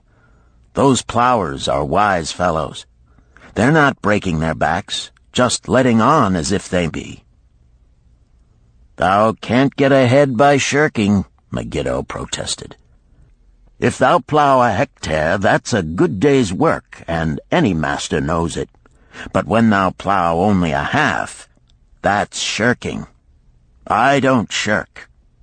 I like to work, and I like to do good work, for work is the best friend I've ever known. It has brought me all the good things I've had, my farm and cows and crops, everything." "Yea, and where be these things now?" scoffed Zabato. "I figure it pays better to be smart and get by without working. You watch Zabato. If we're sold to the walls, he'll be carrying the water bag or some easy job, when thou, who like to work, will be breaking thy back carrying bricks." He laughed his silly laugh. Terror gripped me that night. I could not sleep.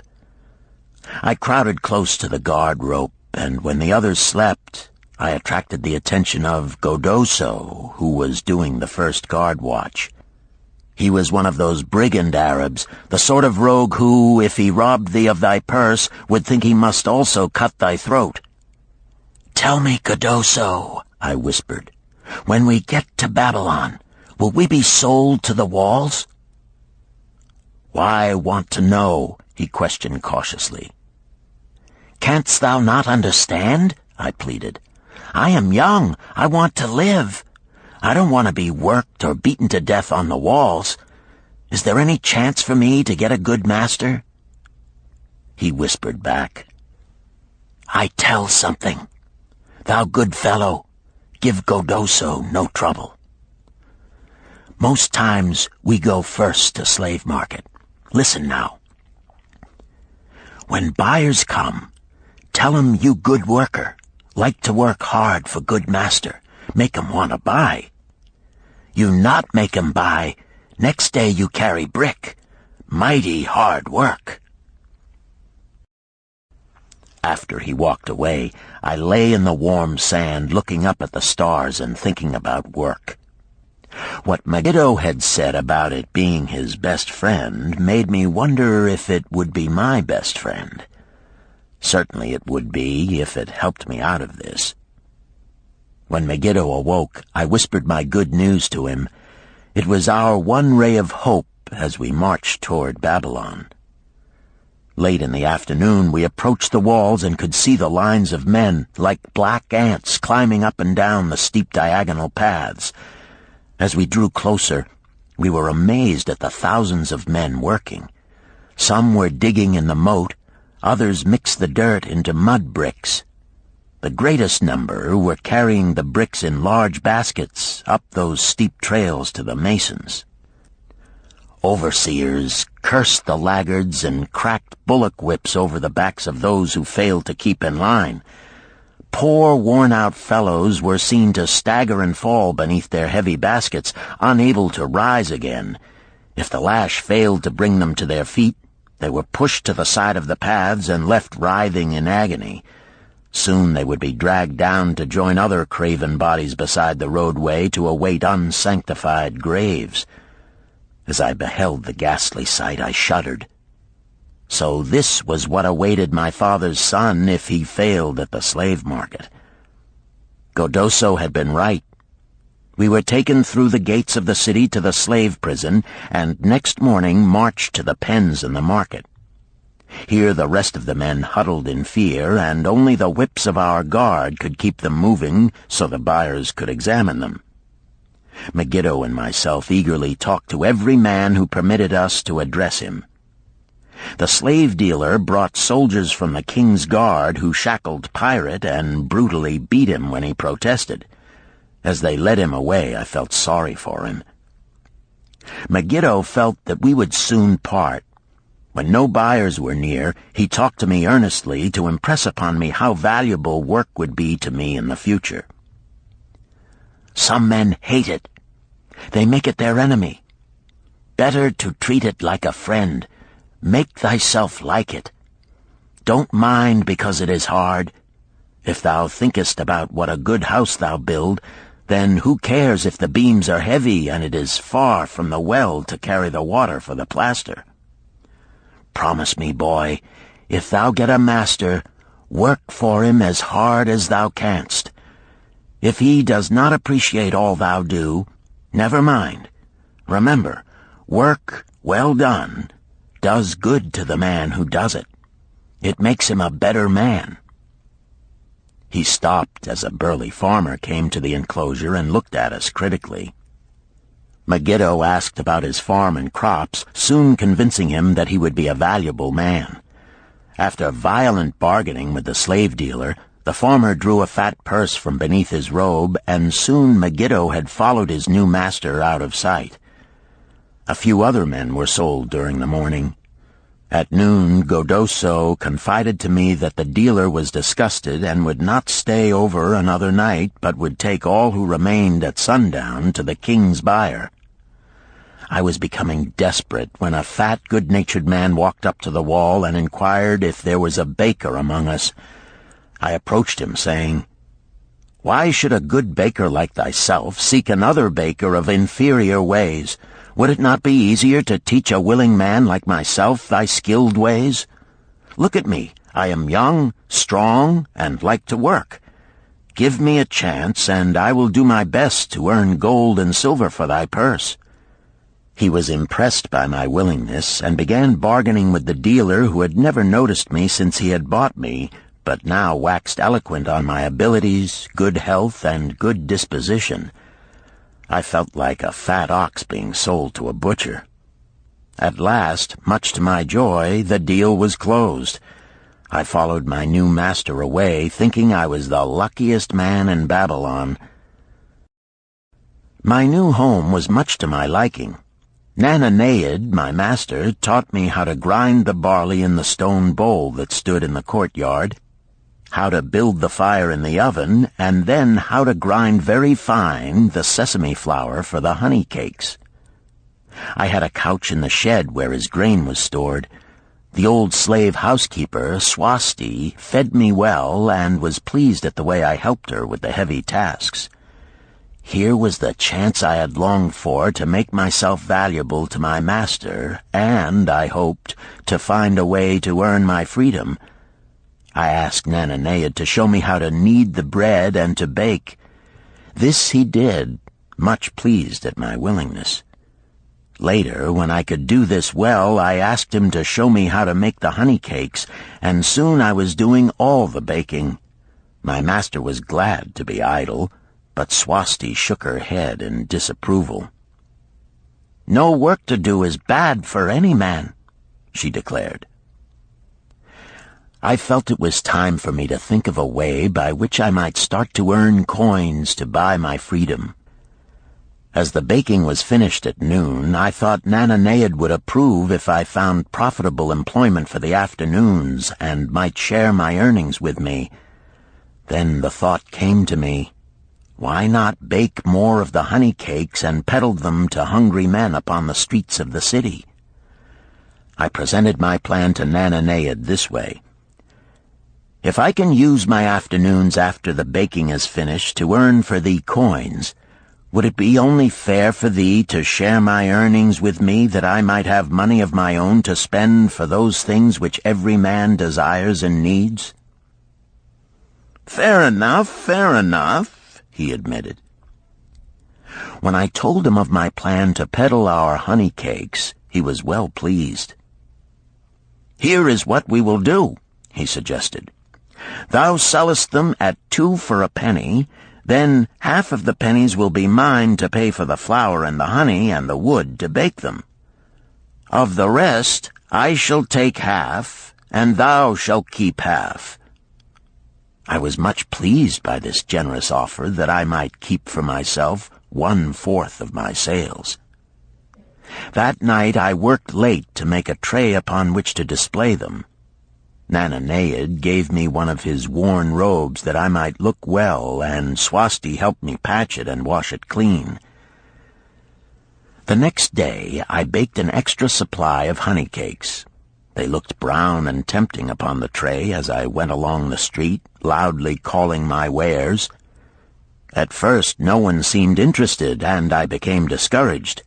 I kept on, and later in the afternoon, as men became hungry, the cakes began to sell, and soon my tray was empty. Nananeid was well pleased with my success and gladly paid me my share. I was delighted to own pennies. Megiddo had been right when he said a master appreciated good work from his slaves. That night I was so excited over my success I could hardly sleep, and tried to figure how much I could earn in a year and how many years would be required to buy my freedom. As I went forth with my tray of cakes every day, I soon found regular customers. One of these was none other than thy grandfather, Arid Gula. He was a rug merchant and sold to the housewives, going from one end of the city to the other, accompanied by a donkey loaded high with rugs and a black slave to tend it.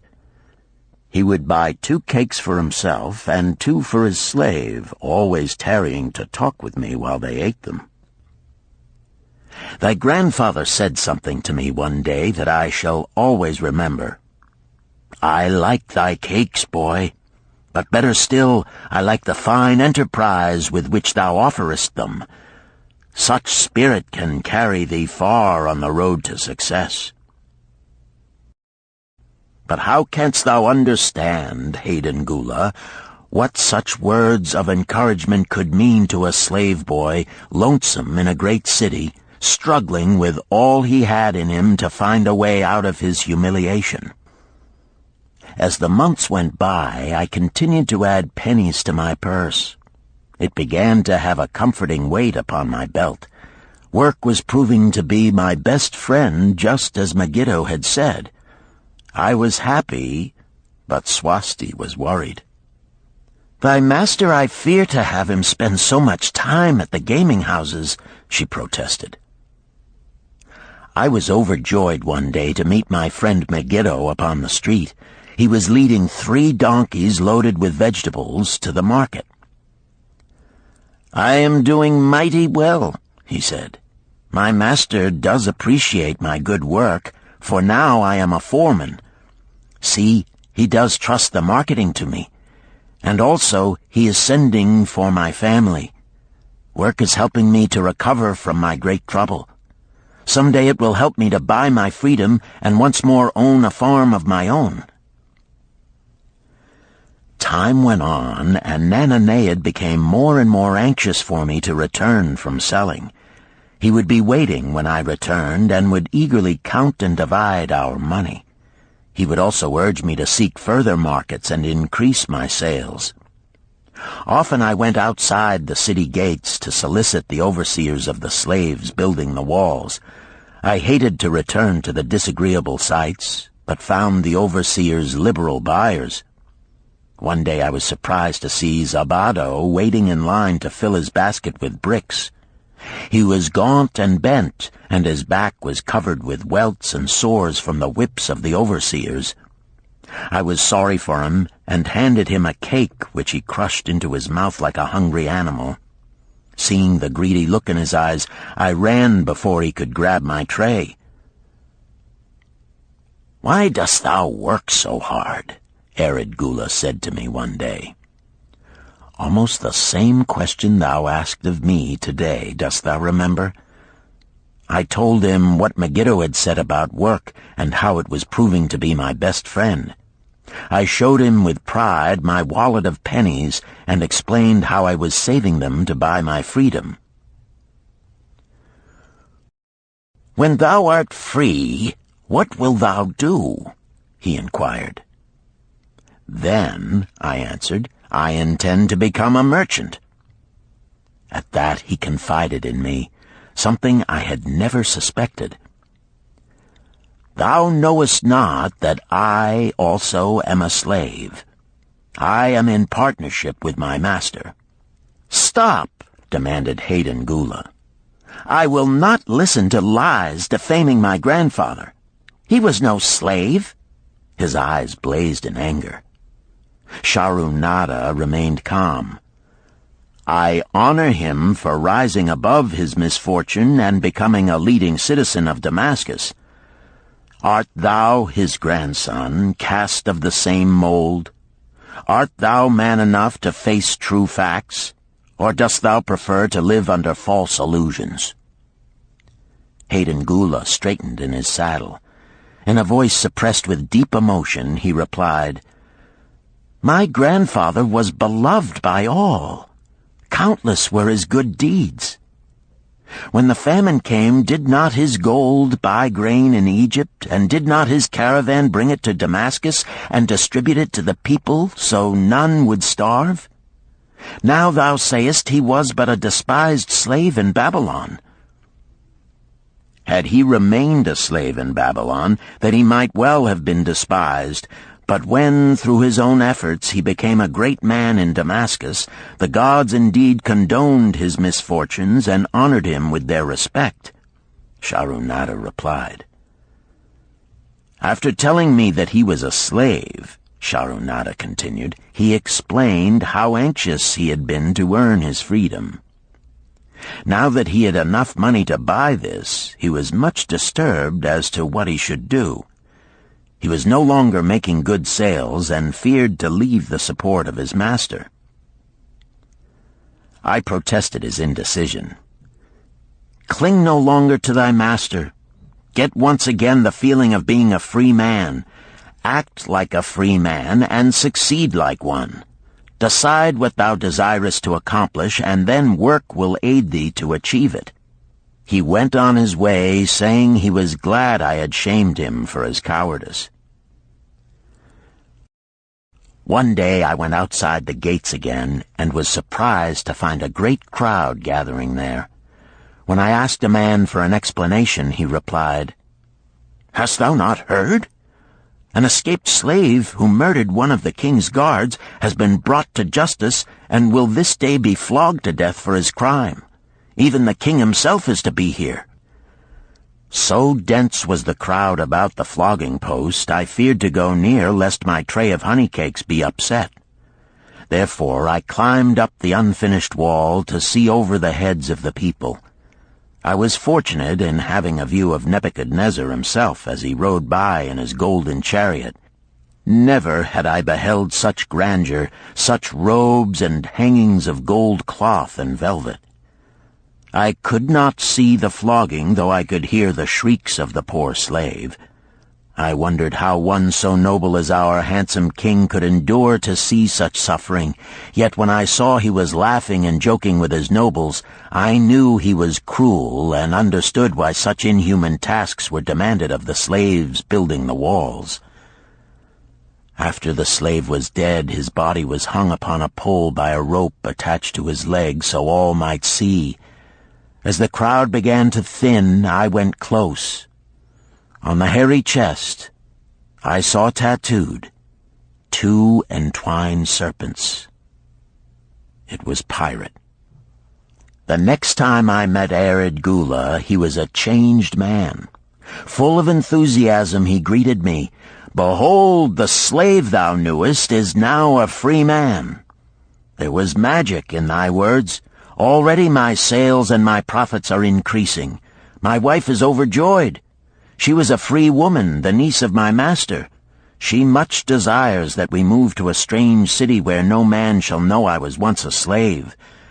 Thus our children shall be above reproach for their father's misfortune. Work has become my best helper.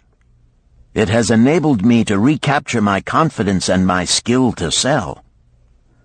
I was overjoyed that I had been able, even in a small way, to repay him for the encouragement he had given me. One evening Swasti came to me in deep distress. "Thy master is in trouble. I fear for him.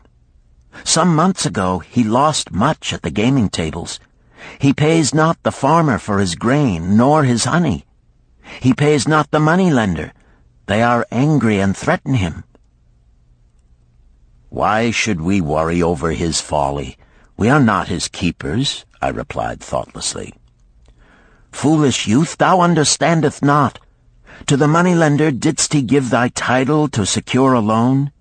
Under the law he can claim thee and sell thee. I know not what to do. He is a good master. Why, oh, why should such trouble come upon him? Not were Swasti's fears groundless. While I was doing the baking next morning, the moneylender returned with a man he called Sasi. This man looked me over and said I would do.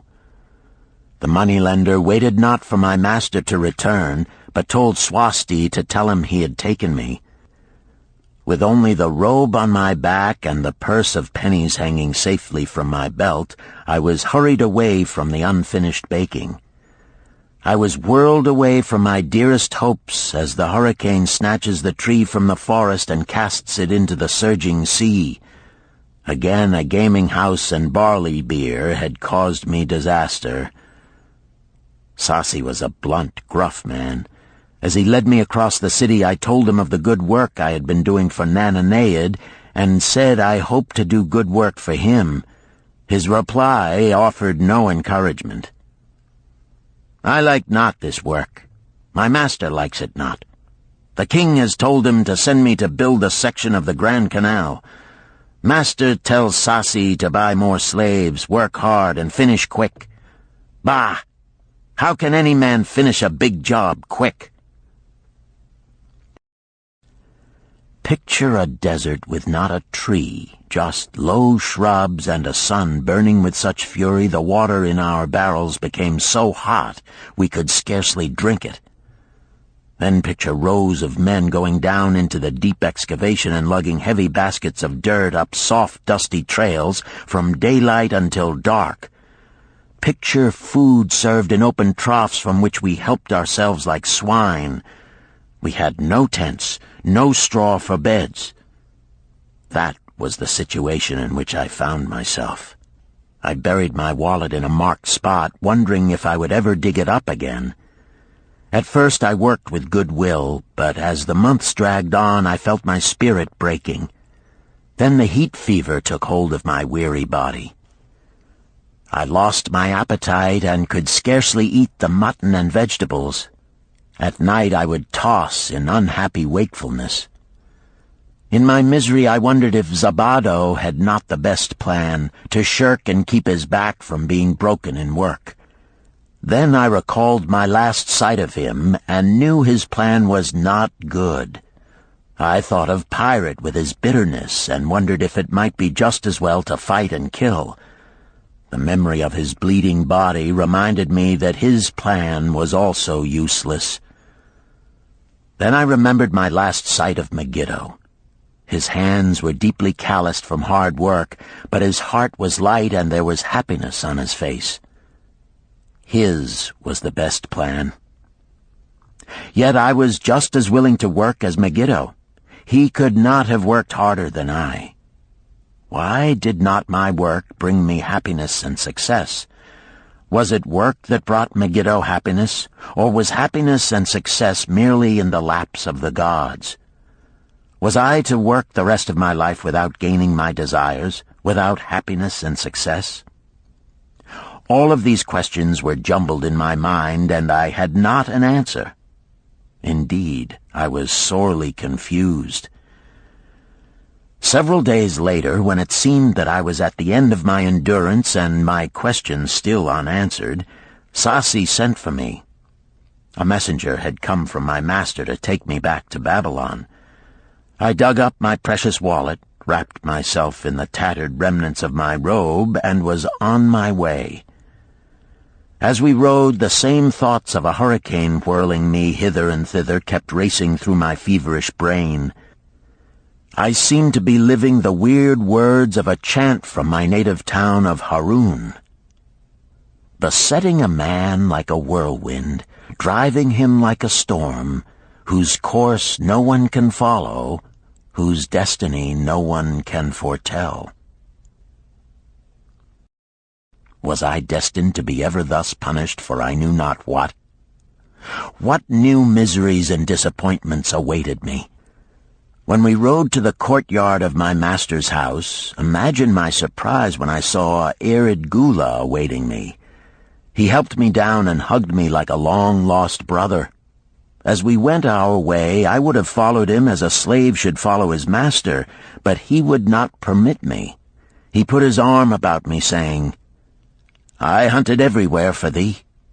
When I had almost given up hope, I did meet Swasti, who told me of the money-lender who directed me to thy noble owner. A hard bargain he did drive, and made me pay an outrageous price. But thou art worth it. Thy philosophy and thy enterprise have been my inspiration to this new success." "Megiddo's philosophy, not mine," I interrupted. "Megiddo's and thine.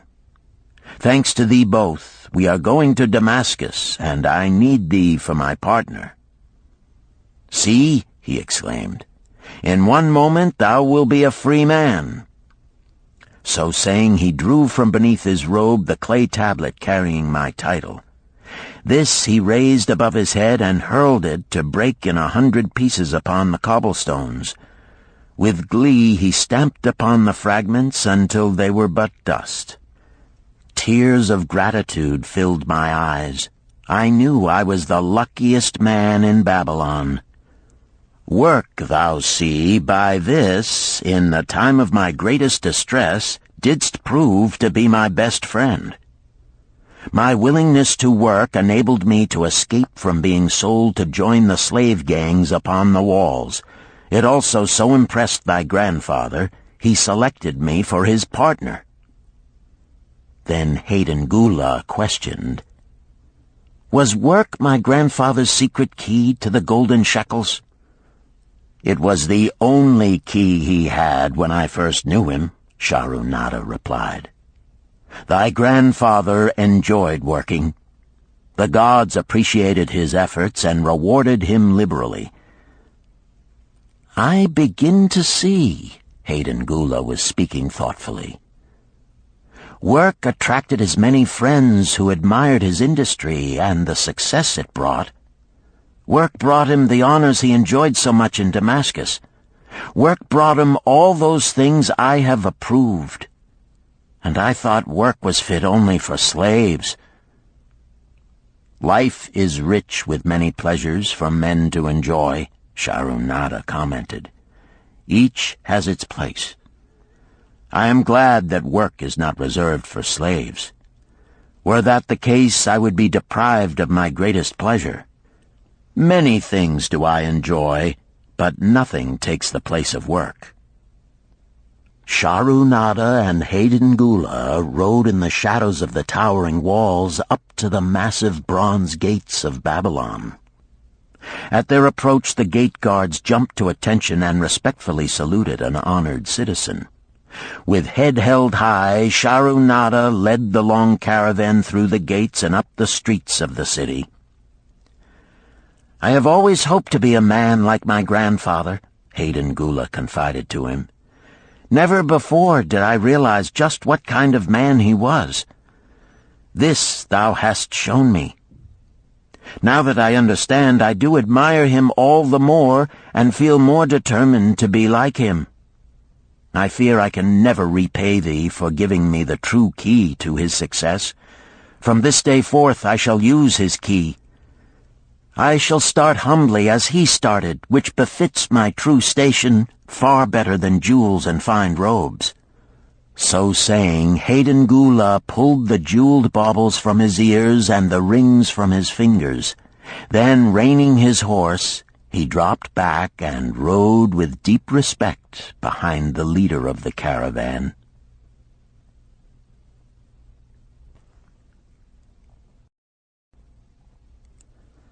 Chapter 11. An Historical Sketch of Babylon. In the pages of history there lives no city more glamorous than Babylon. Its very name conjures visions of wealth and splendor. Its treasures of gold and jewels were fabulous.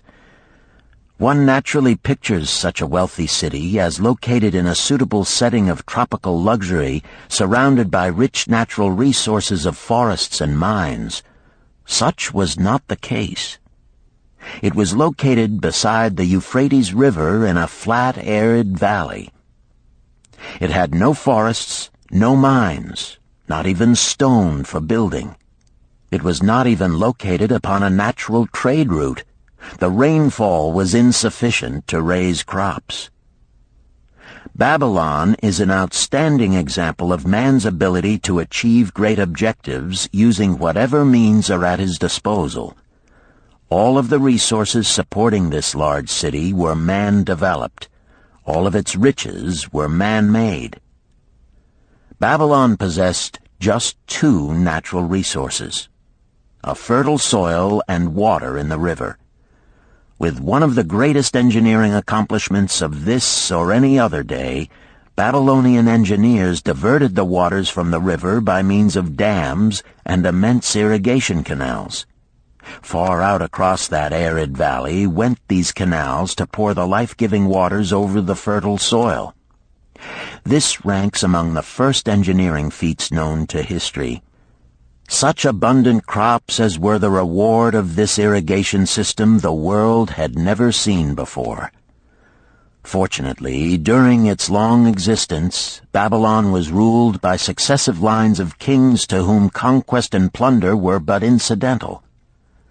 While it engaged in many wars, most of these were local or defensive against ambitious conquerors from other countries who coveted the fabulous treasures of Babylon. The outstanding rulers of Babylon live in history because of their wisdom, enterprise, and justice. Babylon produced no strutting monarchs who sought to conquer the known world that all nations might pay homage to their egotism. As a city, Babylon exists no more. When those energizing human forces that built and maintained the city for thousands of years were withdrawn, it soon became a deserted ruin. The site of the city is in Asia, about 600 miles east of the Suez Canal, just north of the Persian Gulf. The latitude is about 30 degrees above the equator, practically the same as that of Yuma, Arizona. It possessed a climate similar to that of this American city, hot and dry. Today, this valley of the Euphrates, once a populous irrigated farming district, is again a windswept arid waste. Scant grass and desert shrubs strive for existence against the wind-blown sands. Gone are the fertile fields, the mammoth cities, and the long caravans of rich merchandise. Nomadic bands of Arabs, securing a scant living by tending small herds, are the only inhabitants. Such it has been since about the beginning of the Christian era. Dotting this valley are earthen hills. For centuries they were considered by travelers to be nothing else. The attention of archaeologists were finally attracted to them because of broken pieces of pottery and brick washed down by the occasional rainstorms. Expeditions, financed by European and American museums, were sent here to excavate and see what could be found. Picks and shovels soon proved these hills to be ancient cities.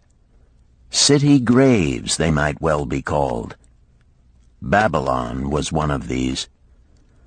Over it for something like 20 centuries, the winds had scattered the desert dust. Built originally of brick, all exposed walls had disintegrated and gone back to earth once more. Such is Babylon, the wealthy city, today.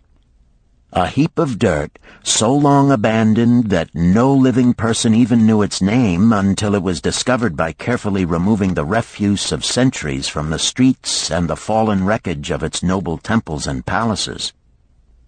Many scientists considered the civilization of Babylon and other cities in this valley to be the oldest of which there is a definite record. Positive dates have been proved reaching back 8,000 years. An interesting fact in this connection is the means used to determine these dates. Uncovered in the ruins of Babylon were descriptions of an eclipse of the sun. Modern astronomers readily computed the time when such an eclipse, visible in Babylon, occurred, and thus established a known relationship between their calendar and our own.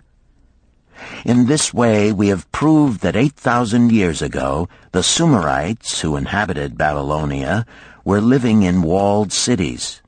one can only conjecture for how many centuries previous such cities had existed. Their inhabitants were not mere barbarians living within protecting walls. They were an educated and enlightened people. So far as written history goes, they were the first engineers, the first astronomers, the first mathematicians, the first financiers, and the first people to have a written language.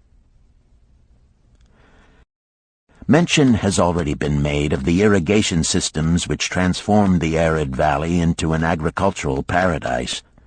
The remains of these canals can still be traced, although they are mostly filled with accumulated sand.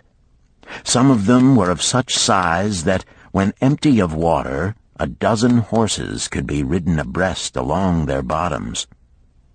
In size they compare favorably with the largest canals in Colorado and Utah.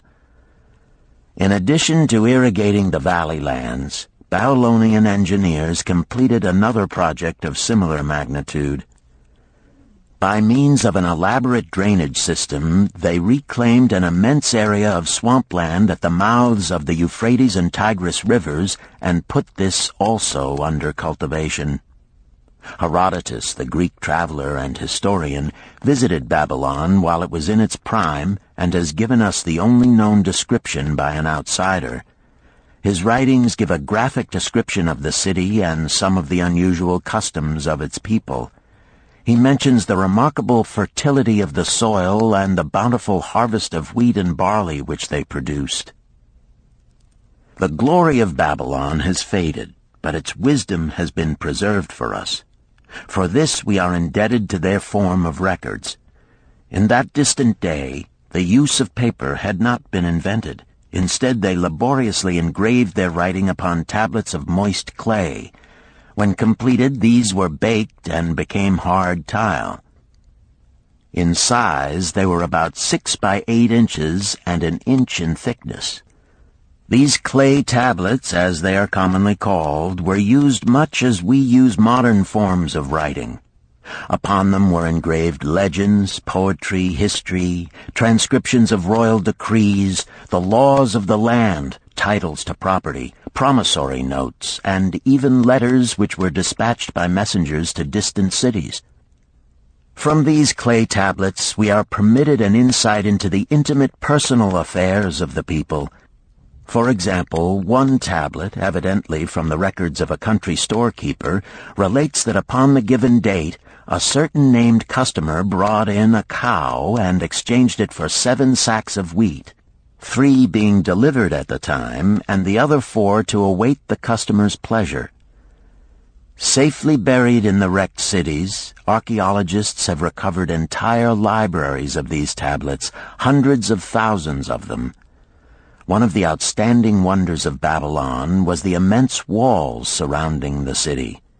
The ancients ranked them with the Great Pyramid of Egypt as belonging to the 7 wonders of the world.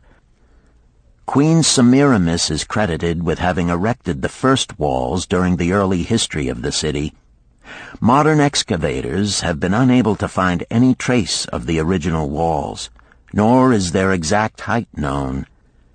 From mention made by early writers, it is estimated they were about 50 to 60 feet high, faced on the outer side with burnt brick, and further protected by a deep moat of water. The later and more famous walls were started about 600 years before the time of Christ by King Nabopolassar. Upon such a gigantic scale did he plan the rebuilding, he did not live to see the work finished. This was left to his son Nebuchadnezzar, whose name is familiar in biblical history. The height and length of these later walls staggers belief. They are reported upon reliable authority to have been about 160 feet high, the equivalent of the height of a modern 15-story office building. The total length is estimated as between 9 and 11 miles. So wide was the top that a 6-horse chariot could be driven around them. Of this tremendous structure, little now remains except portions of the foundations and the moat. In addition to the ravages of the elements, the Arabs completed the destruction by quarrying the brick for building purposes elsewhere.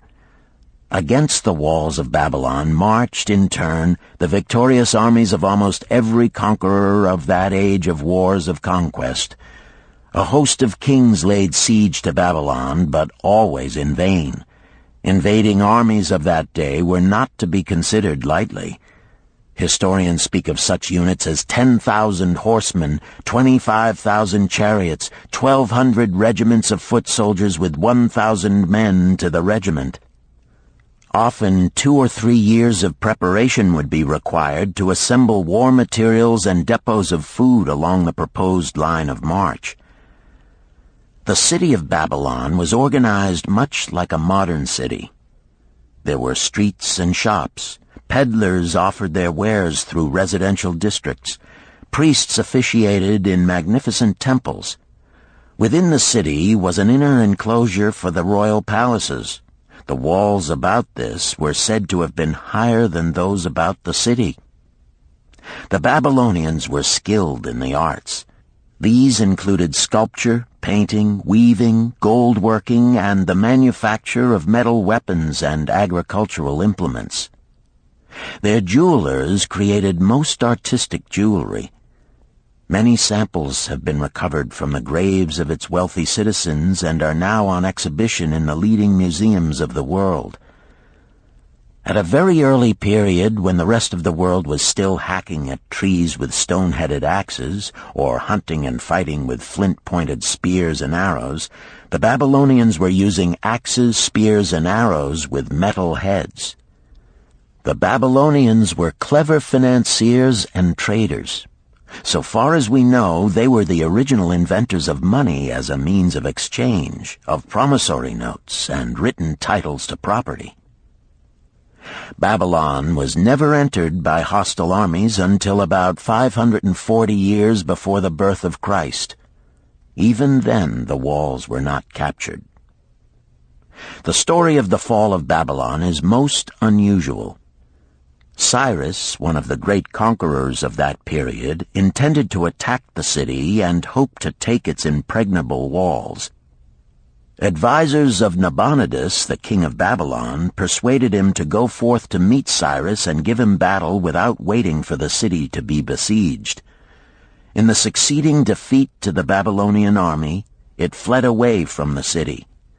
Cyrus thereupon entered the open gates and took possession without resistance. Thereafter, the power and prestige of the city gradually waned until, in the course of a few hundred years, it was eventually abandoned, deserted, left for the winds and storms to level once again to that desert earth from which its grandeur had originally been built. Babylon had fallen, never to rise again. But to it, civilization owes much. The eons of time have crumbled to dust the proud walls of its temples, but the wisdom of Babylon endures. The End. You've been listening to The Richest Man in Babylon by George S. Clason, narrated by Richard Ferrone, and directed by Ben Ruggiero. If you've enjoyed this book and this performance, Recorded Books recommends The Art of War by Sun Tzu, narrated by Joe Mantegna. This classic of military strategy includes a detailed introduction and commentary on the history of Chinese warfare and military thought. We also recommend Nickel and Dimed by Barbara Ehrenreich, narrated by Christine McMurdo Wallace. Nickel and Dimed reveals low-wage America in all its tenacity, anxiety, and surprising generosity. A land of big boxes, fast food, and 1,000 desperate stratagems for survival. you'll find a wide selection of titles in the Recorded Books catalog, including bestsellers, mysteries, classics, histories, and more. So to order another recorded book, or for a copy of our latest listing, please call the toll-free number found on the back of this book. Don't forget to ask about easy 30-day rentals by mail. On our website, you can browse our catalog, place orders, hear about our latest releases, or tune into narrator profiles and author interviews. So visit us there at www.recordedbooks.com. And thank you for being a Recorded Books reader.